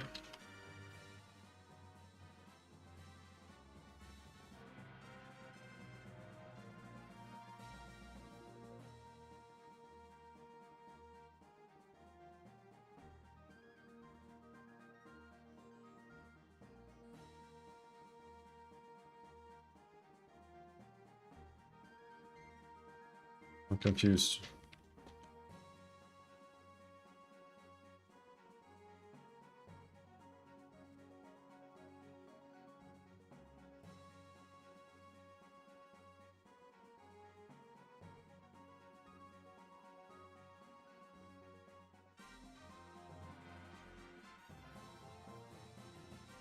That?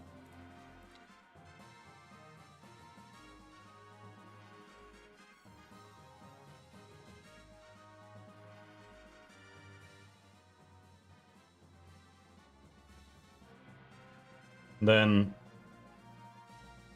let mute object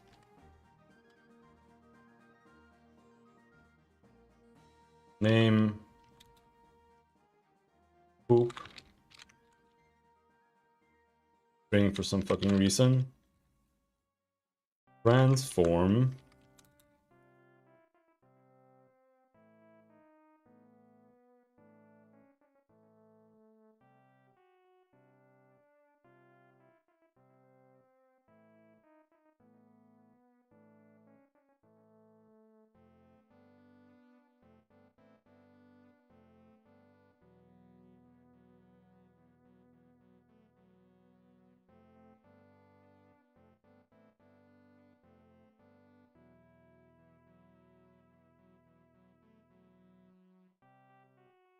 Maybe object is a stupid name to use.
I'm starting to have like migraine vision. I can't even see what I'm typing.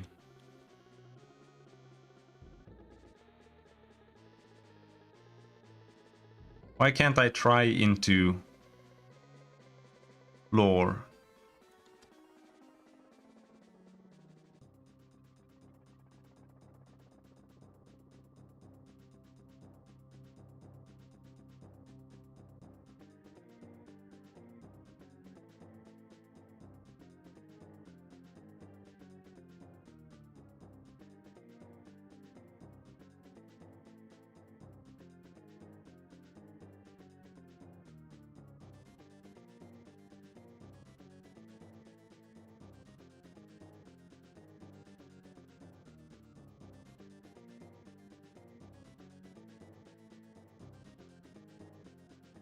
What is it?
What the fuck, bitch?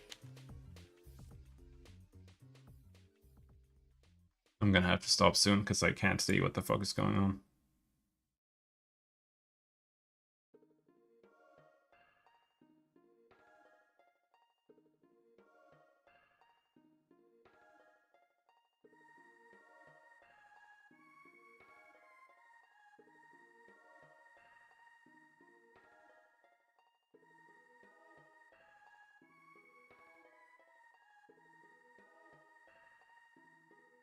Why doesn't into work? Like, what the fuck? This is why I wish it was just, like, explicit. Like, I can do into whatever. But here it's just like, no, I don't get it. Okay. Fuck you.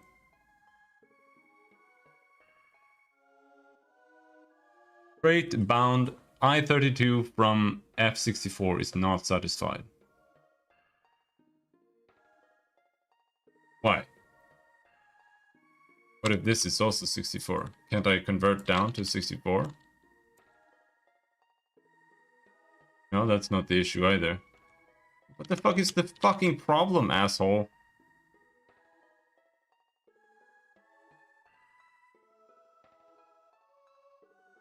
Into I-32.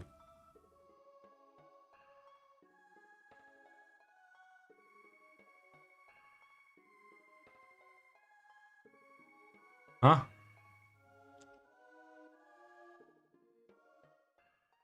Like, what is it saying?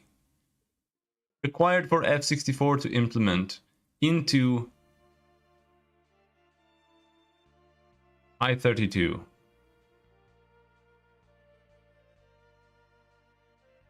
What?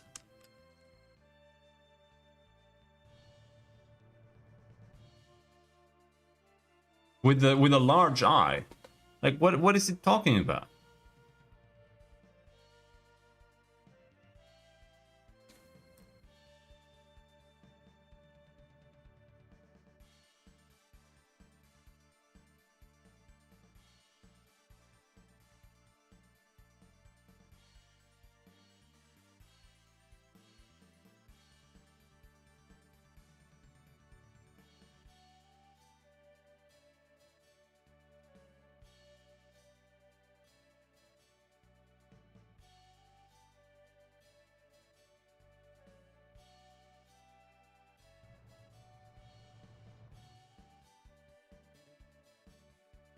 Okay, what about let mutable load 64 F64 equals 2.3.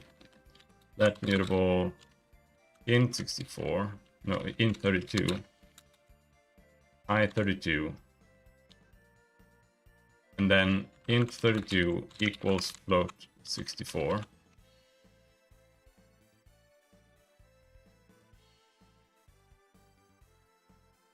Now that doesn't work. Dot into. No, that doesn't work.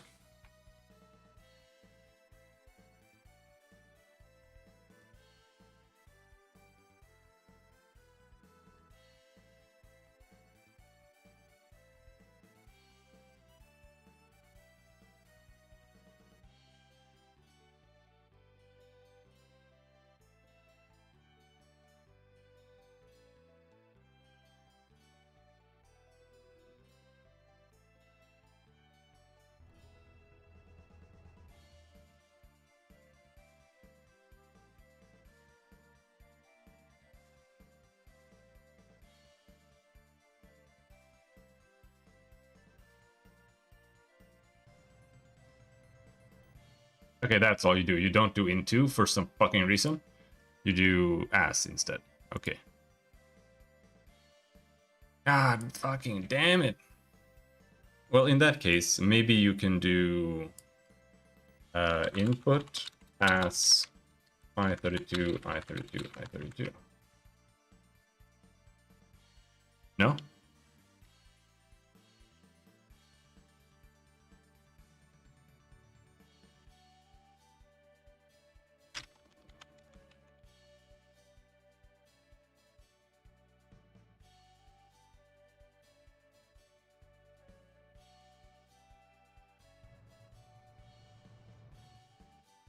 There, that works. We're not flooring it, we're just setting it to that. Oh, okay, fuck me. And now this is an error? Fuck off. Ah!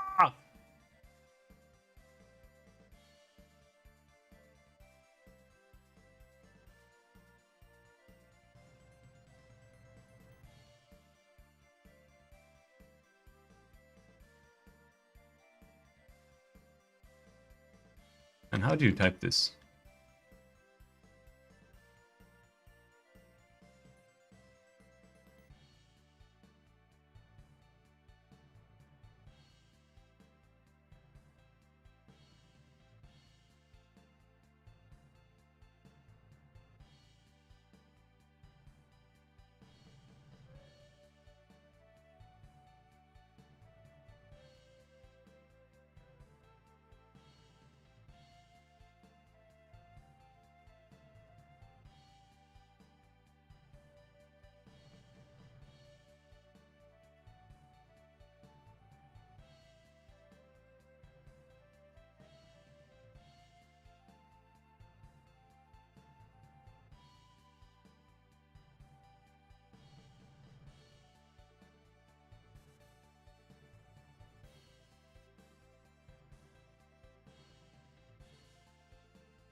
Why is it expecting a reference?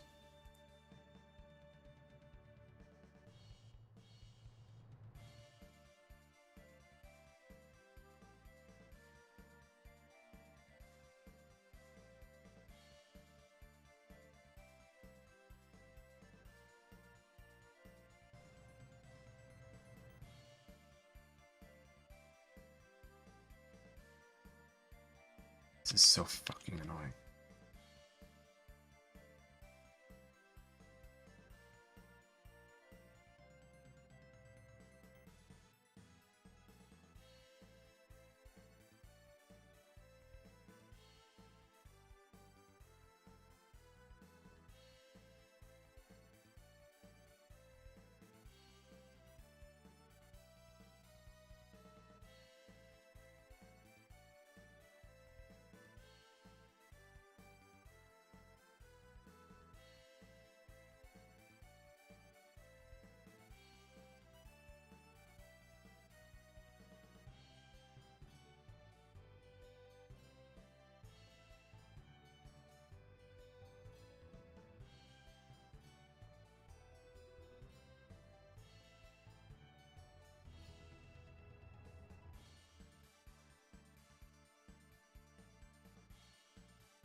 Did I just manage?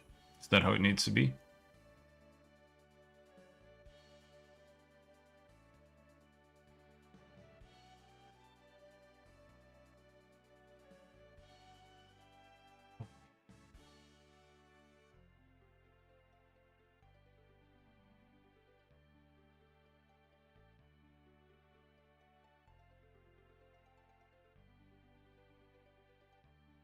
Right, a reference isn't the actual value, right?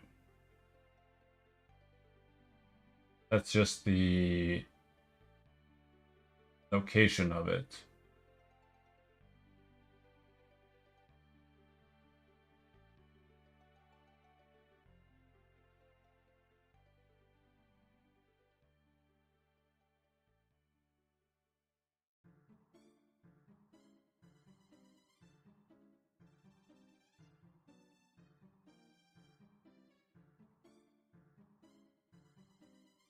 So if I reference this and I assign something to it, I'm trying to assign this location to it, right? And this is a temporary value, so that wouldn't make any sense. Right.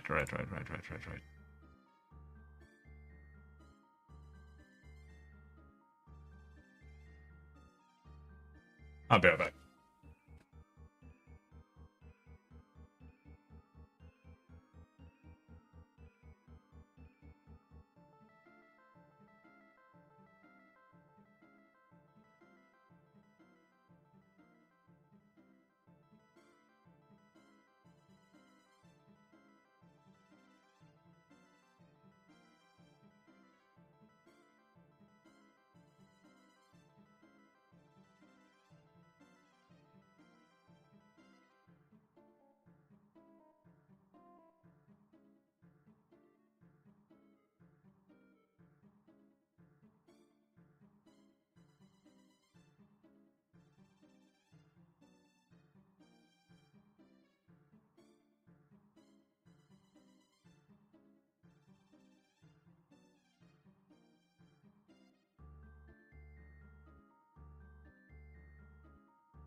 Holy shit.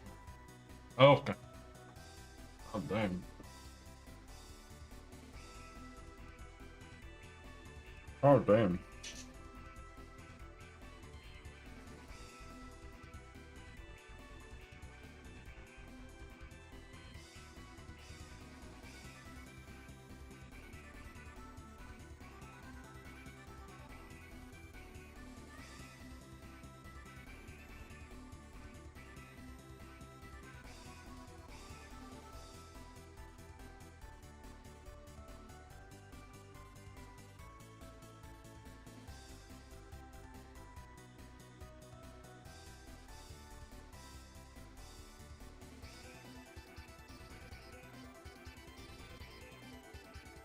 Just waiting for my vision to come back.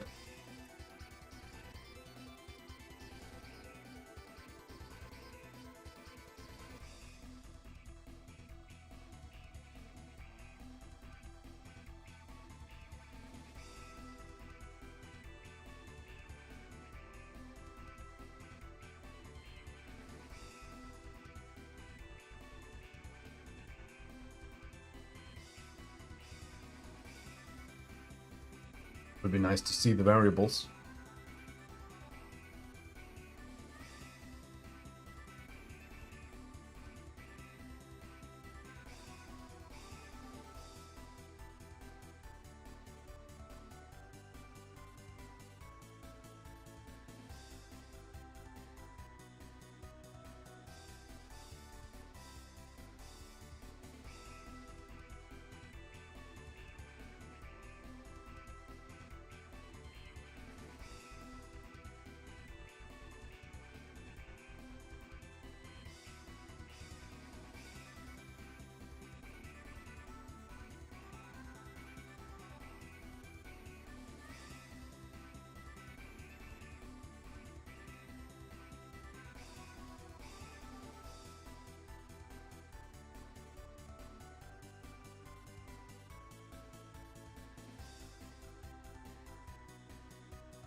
All right, and then what we're gonna do is we're gonna say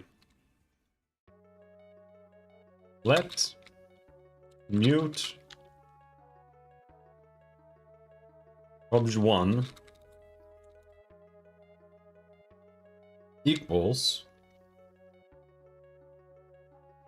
object lot object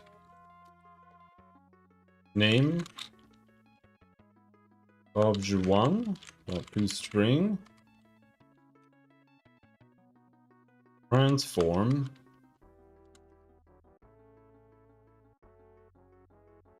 0.2 1.23 3.78.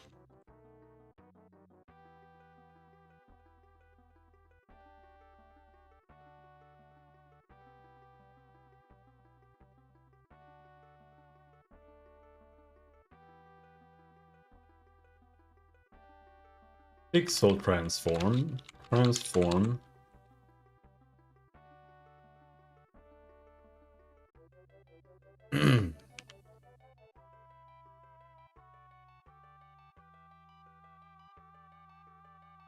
you can just not set that, right?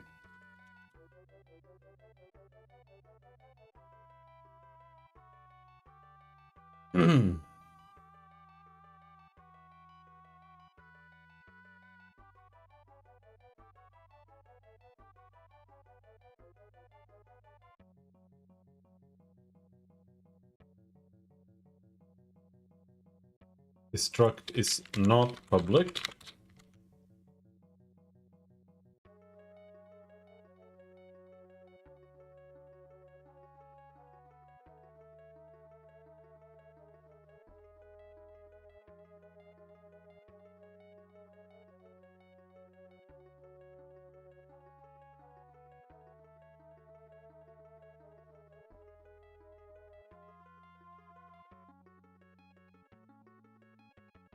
Private field.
Okay, so I can't reference this transform.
Kinda silly.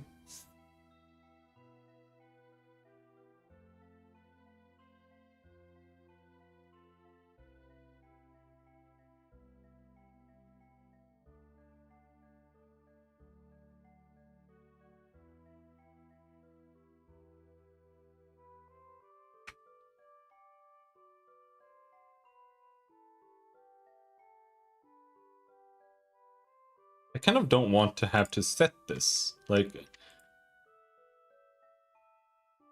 I do want it to have this value, but I don't want to have to set this value as a constructor. It's kind of... It's gonna be like giga mega overwhelming to do that. Because my struct is going to have like literally 100 variables. Does that make any sense? It needs to have some kind of constructor, not like this.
Is it this? Is this where this comes in?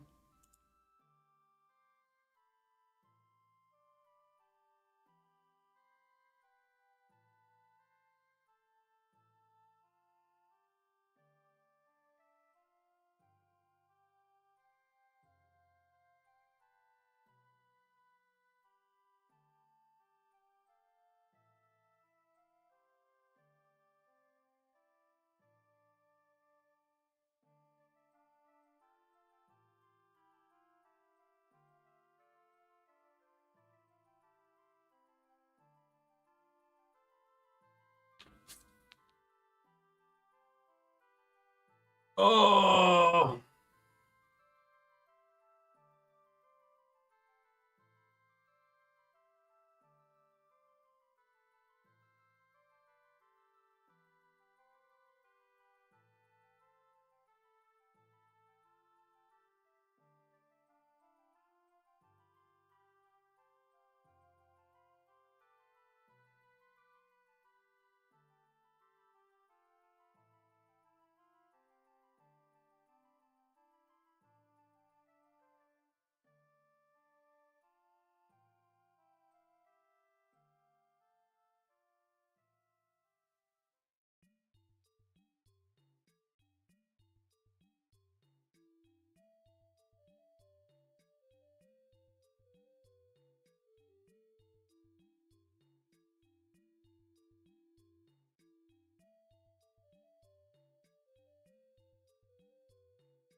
You can kind of do this.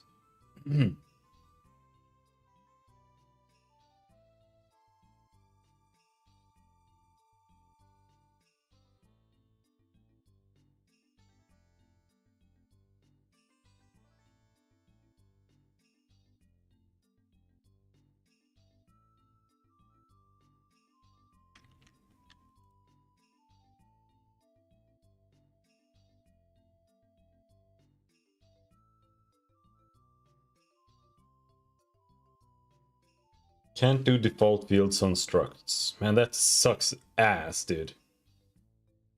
Gigantic asshole. God damn.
How am I gonna handle that?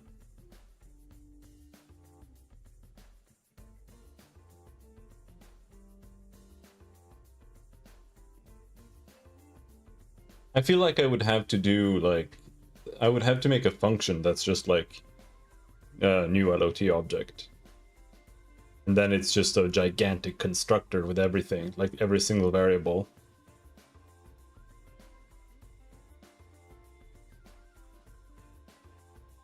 Except it takes a couple that are like custom.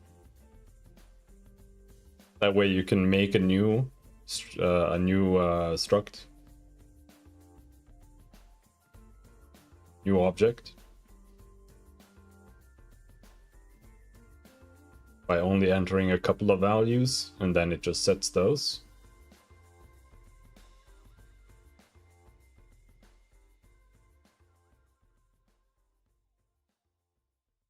That still feels kind of retarded.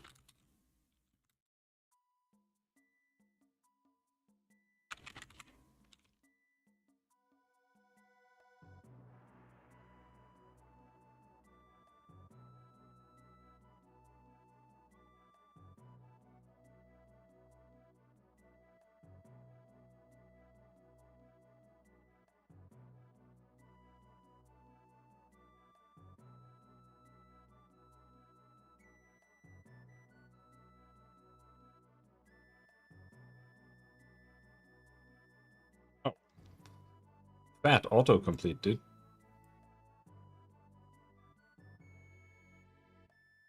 And then here we do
come on, what the fuck now then?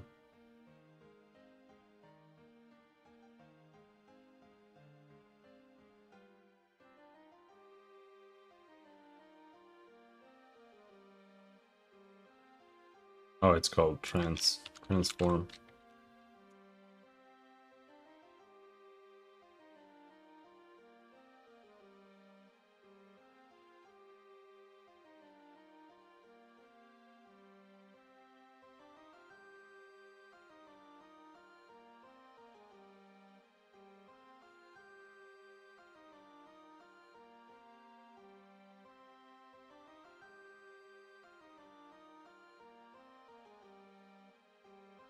There.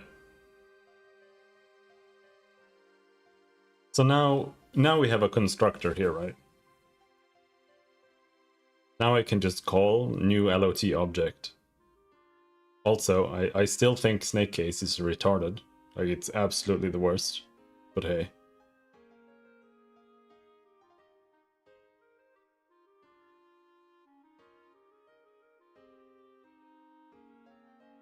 C# is the best language. Like, it's just that simple.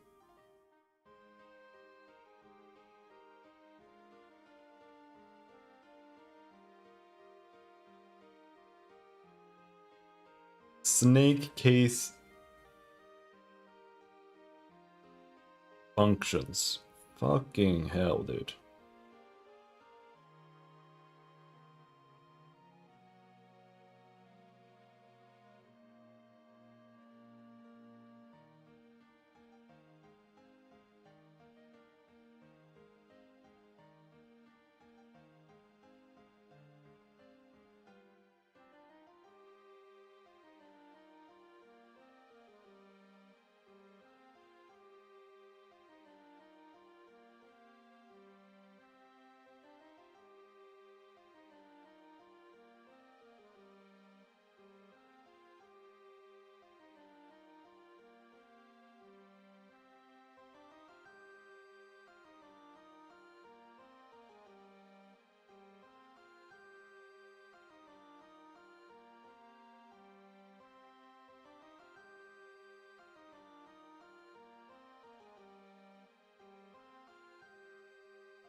Can you type strings like this?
How do you create compound strings? Fuck!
And this is so fucking tedious.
So apparently you basically have to do this.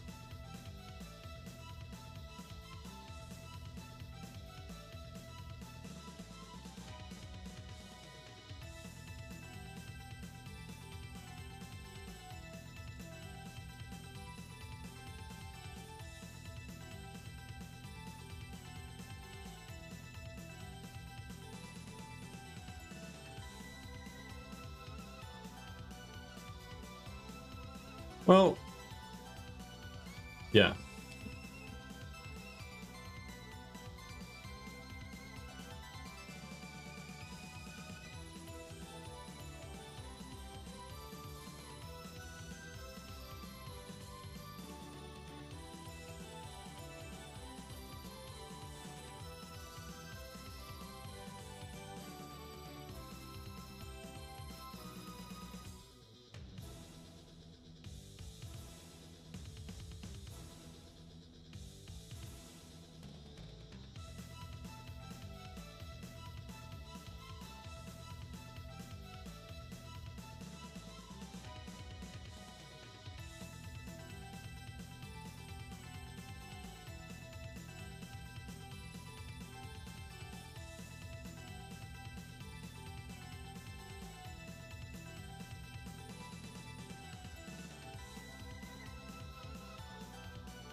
And then you do something like print line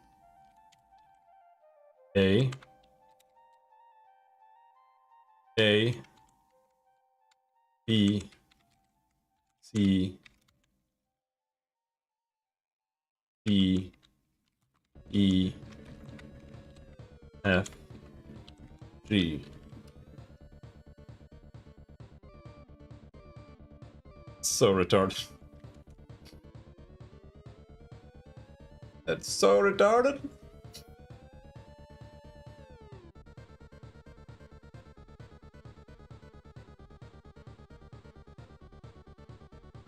All of them should be mutable.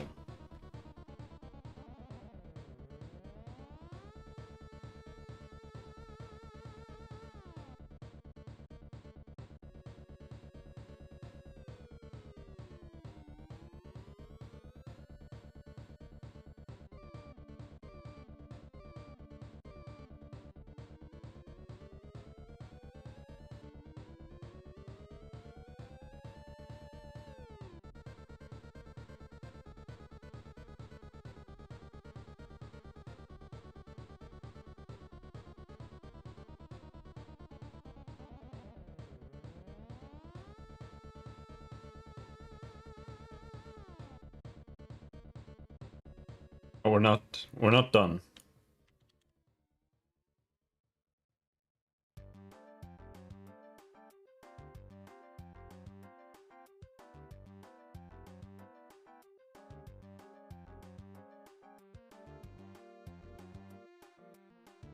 G. H. I.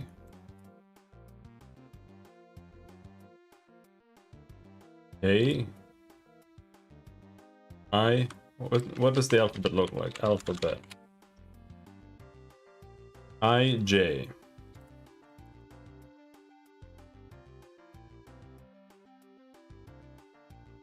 K.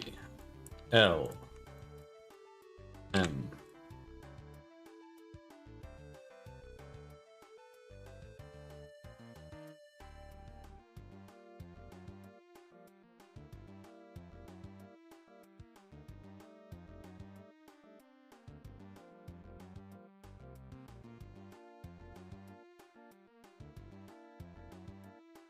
H. I. J. K. L. M. It's really the way.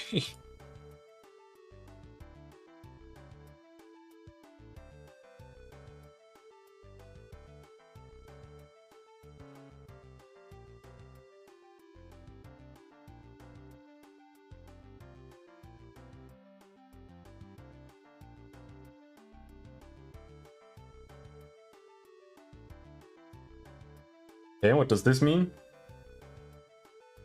Use of partially moved value object 1. Partial move occurs because object 1 name has type std string which does not implement the copy trait. Partially moved here. Why does its name matter?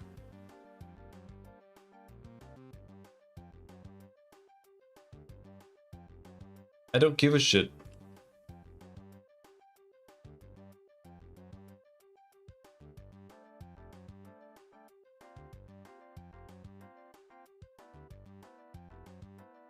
Because it's doing this.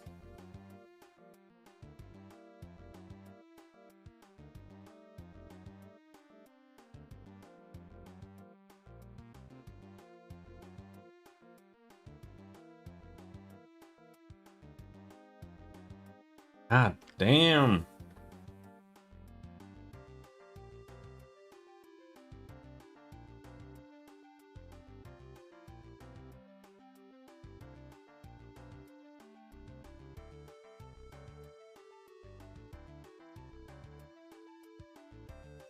That's because it's got self here, and since self is not a reference, it is a copy.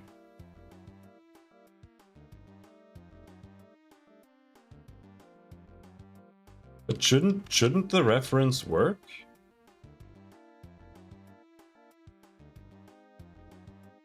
Like, I don't know, man.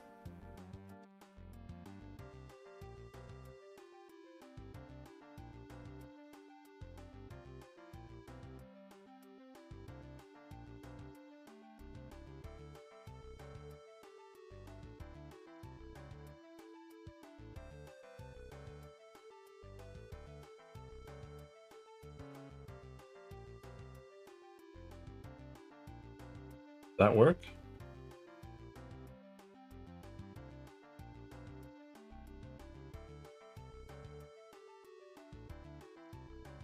No, it's still bitching about the same thing.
Hello, Het. How's it going?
Borrow of partially moved value.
I don't think I have much more in me right now.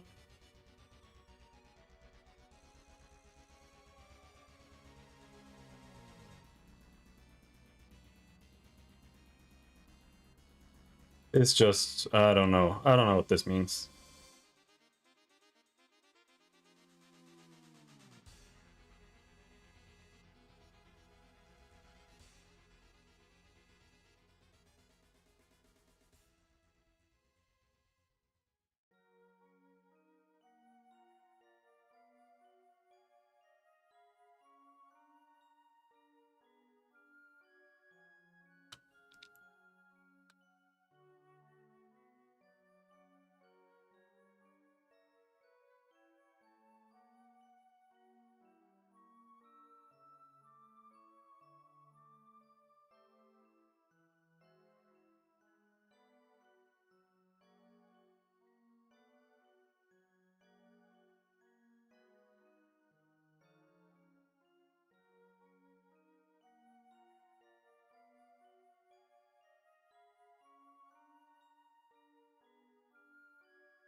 I think we'll stop there. My head is starting to hurt, and this isn't helping. Can't figure this out.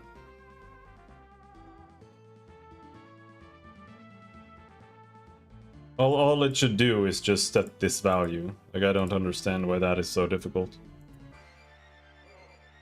Just set the fucking value, dude. It's not that hard.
Wait, what?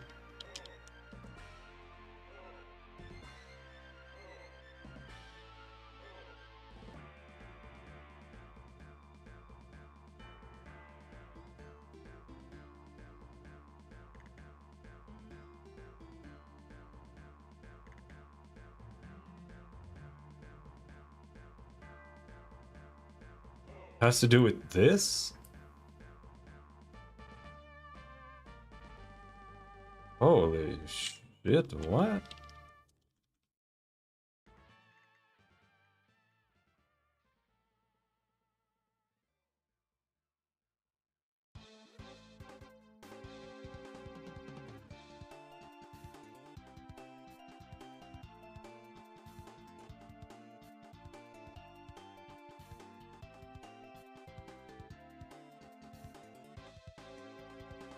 So if I do this, now this becomes a partially moved value.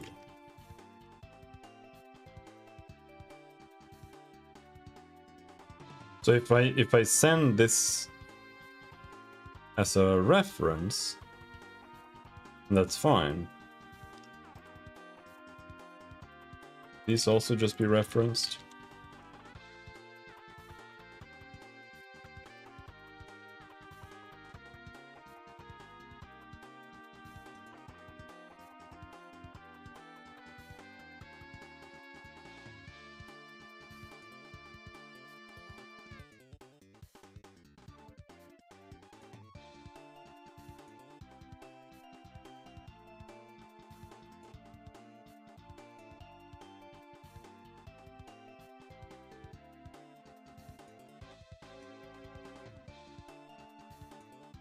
Why can't you do multi-line selection in VS Code?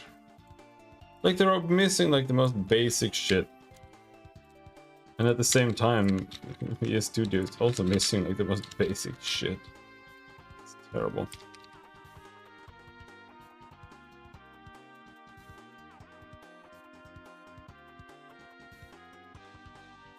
Oh?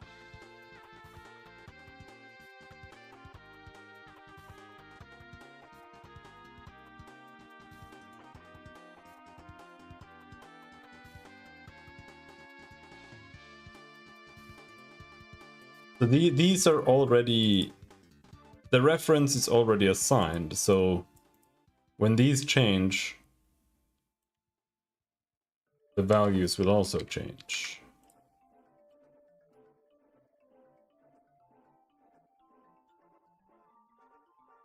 No, Justice. Move out of object 1 occurs here. What?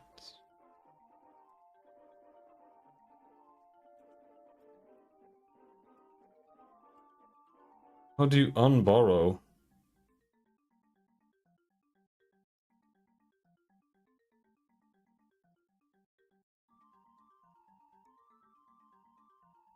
Currently doing Rust stuff myself. I hope your headache is less than mine. Oh. Rust unborrow.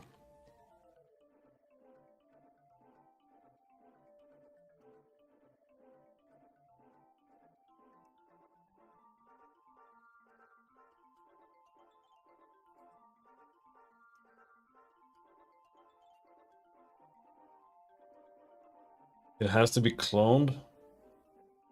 I don't know. Like, what I'm trying to do is so simple that I don't really understand what's happening. Coming from C#, and I would never have to do anything like this there. Like, I'm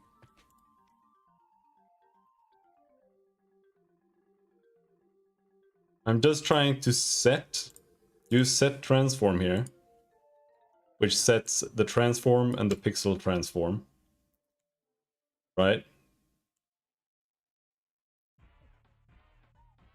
And I'm trying to create strings to just print what the fuck is happening, but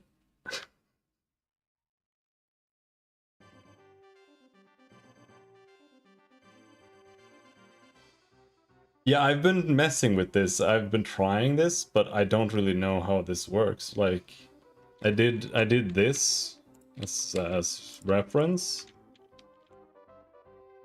but I couldn't get it to work there either.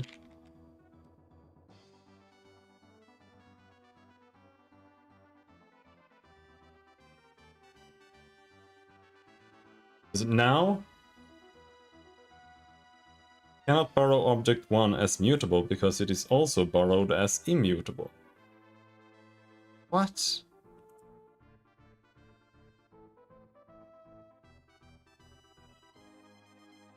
Immutable borrow occurs here. I barely even understand what borrow means. So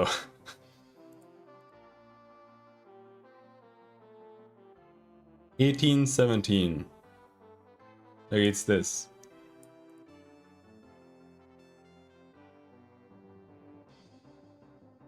So basically,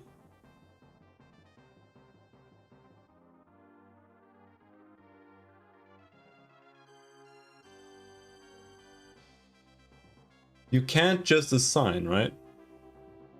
You try to print it after setting the transform. So basically this becomes a reference to this address. And then here we're doing this shit.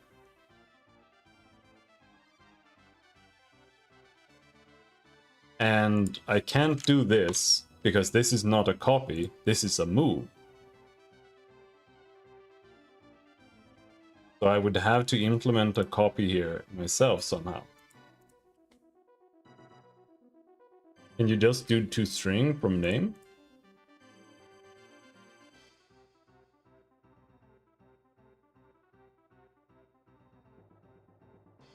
It's borrowed as immutable. I don't really understand that.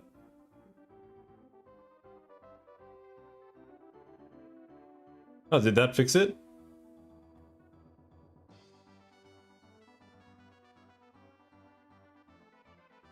Okay. So that's why you do toString on everything, because otherwise that's like a... That's how you copy a string.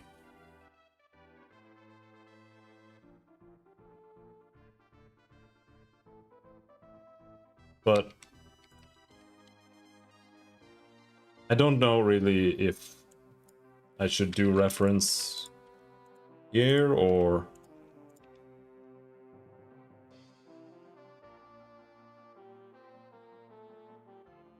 Well, you say that, but it's also like you type a string, right? And it's like not actually a string. Like this here, you have to toString a string, which is to me is weird, because this is like a reference to a string. Or something like that. Like, I don't really understand. Yeah, like this is a reference to a string. So you have to toString the reference to a string. So then it returns a string. And now it's no longer borrowed, right? So isn't that in a sense that it's been copied? Or rather, maybe it's been created based on the thing, which is, in my opinion, kind of a copy.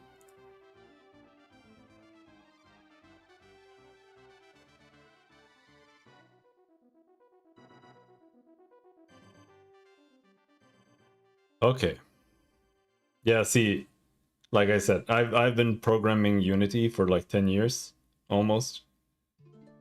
And I've just never used pointers or references.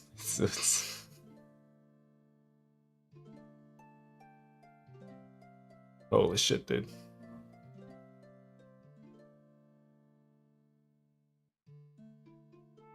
Okay.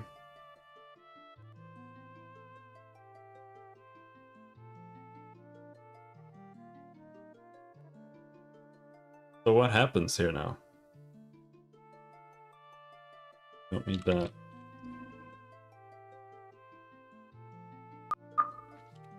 Cargo R.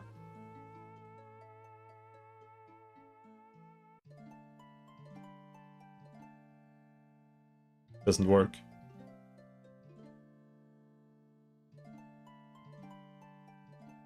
No, it does work.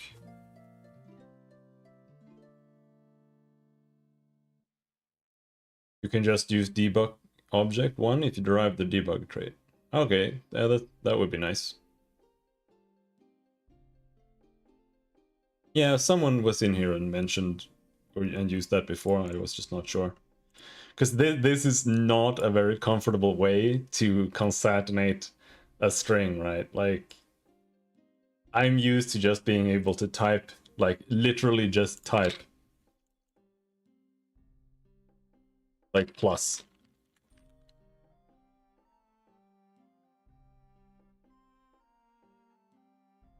Plus.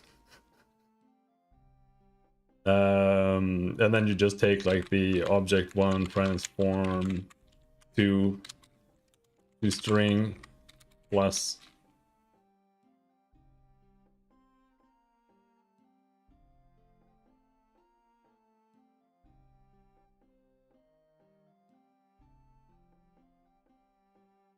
They're doing that?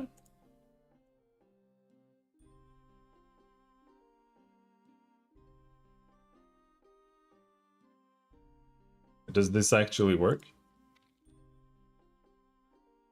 No. As string.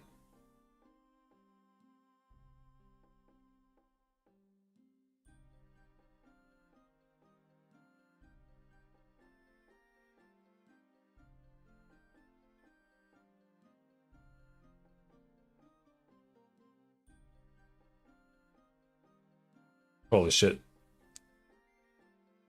Holy shit, dude. What the fuck? Okay, okay.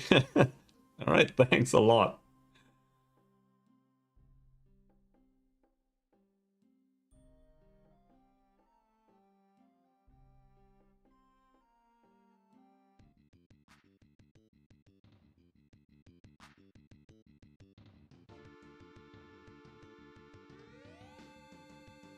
That's interesting.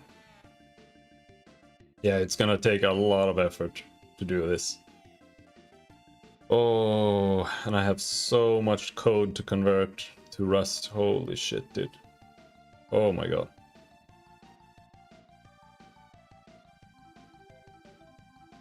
So what string basically is just a vector of chars. Not really, but conceptually. The vec is stored in the heap so it can grow. In C#, a string is literally an array of chars. You can access it like an array there. That's what I'm used to.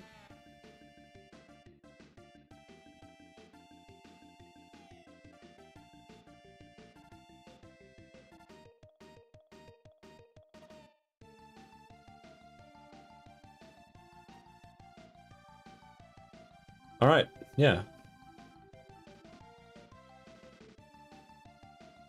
Yeah, yeah. I mean, makes sense. It does make sense.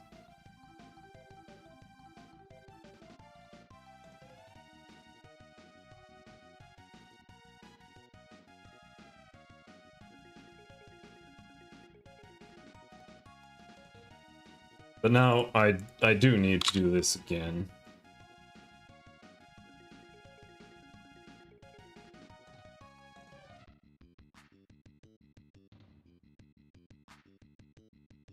We can remove these, I think.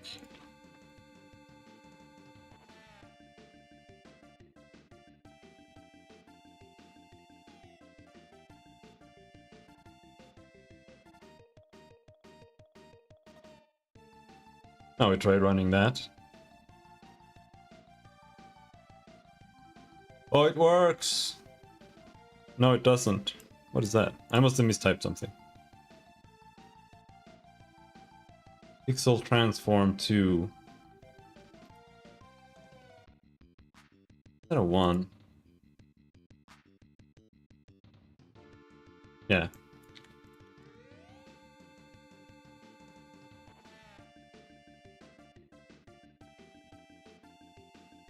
There we go, now it works. So first we have the transform here. And then we have a pixel transform, which is the floored values. And then we change, using set transform, we change the float transform. And that also changes the integer pixel transform. Oh my god, that was a lot of work. Use a lot of getters and setters in C#, and I have to figure out a way around that. So I figured I'd just use functions to do what I do with setters.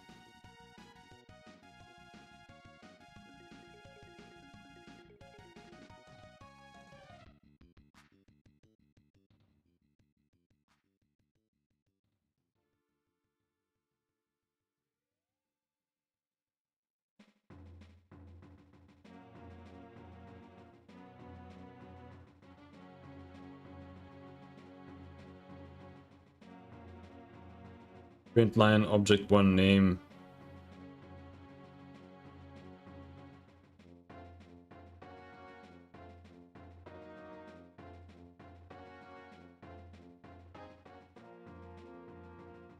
Okay.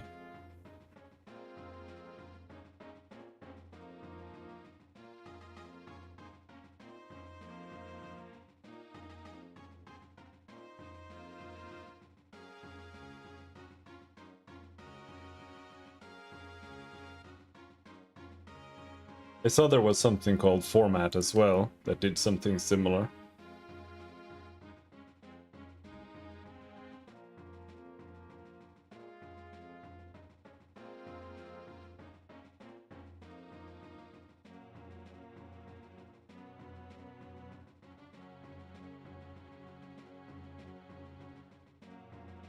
All right. Oh, okay. Oh, okay. Yeah, yeah. I get it. I think, kind of.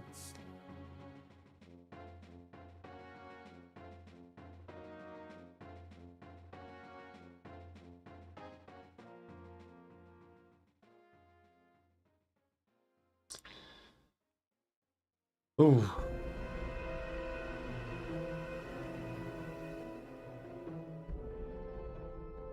My brain is soup.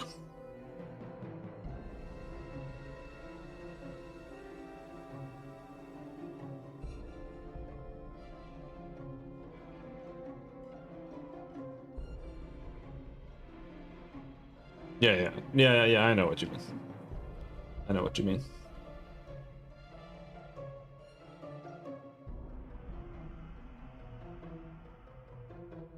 I get that.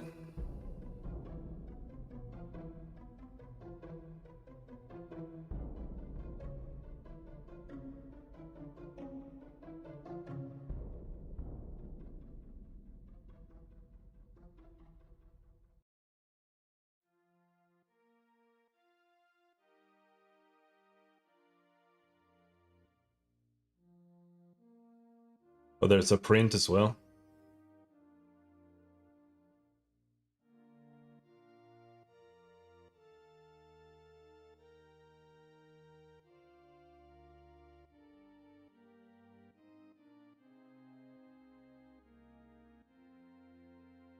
Oh, okay. Oh, yeah, okay, I get it. Yeah.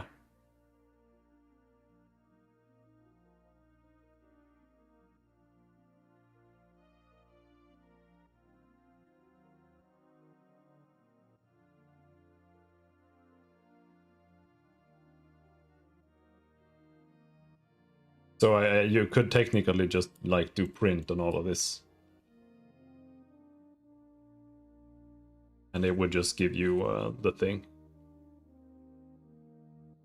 But yeah.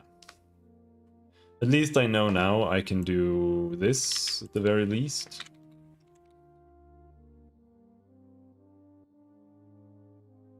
As long as this is a string.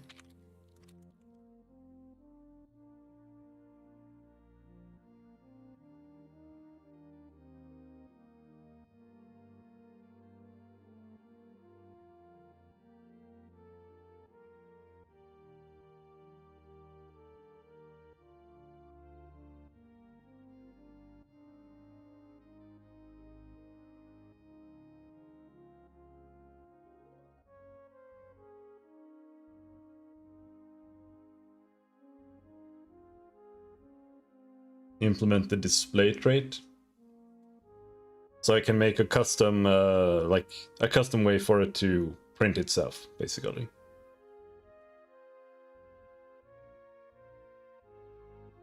Yeah, that makes sense. That's actually pretty useful.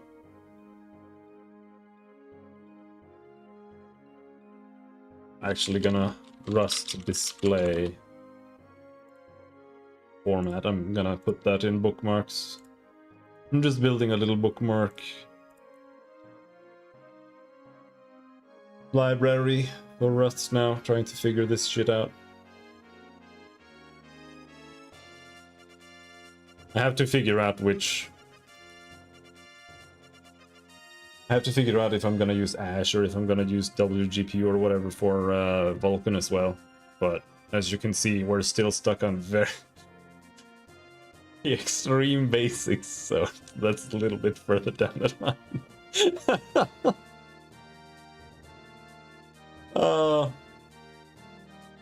I mean, it's not like I'm inexperienced with programming, right? Like, I have a 4,000 line long HLSL ray marching renderer, right? And I need to convert that to Vulkan, but first we have to figure out how to print two strings.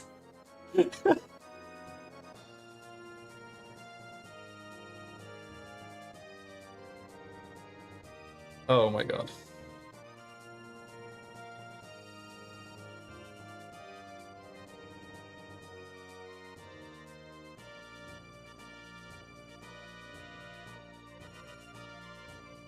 Usually you wouldn't use string concatenation, but the format macro. Yeah. Yeah.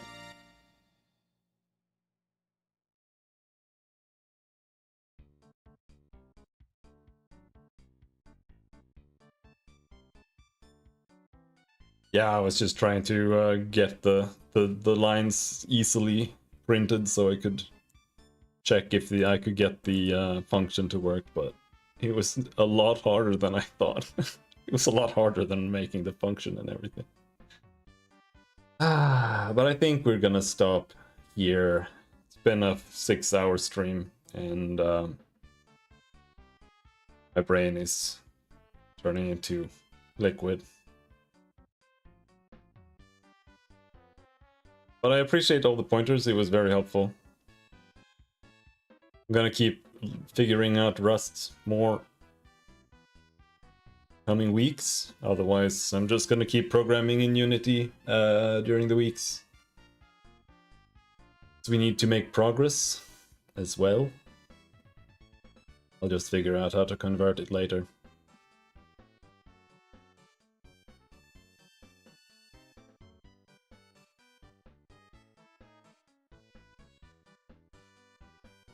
But I stream every day.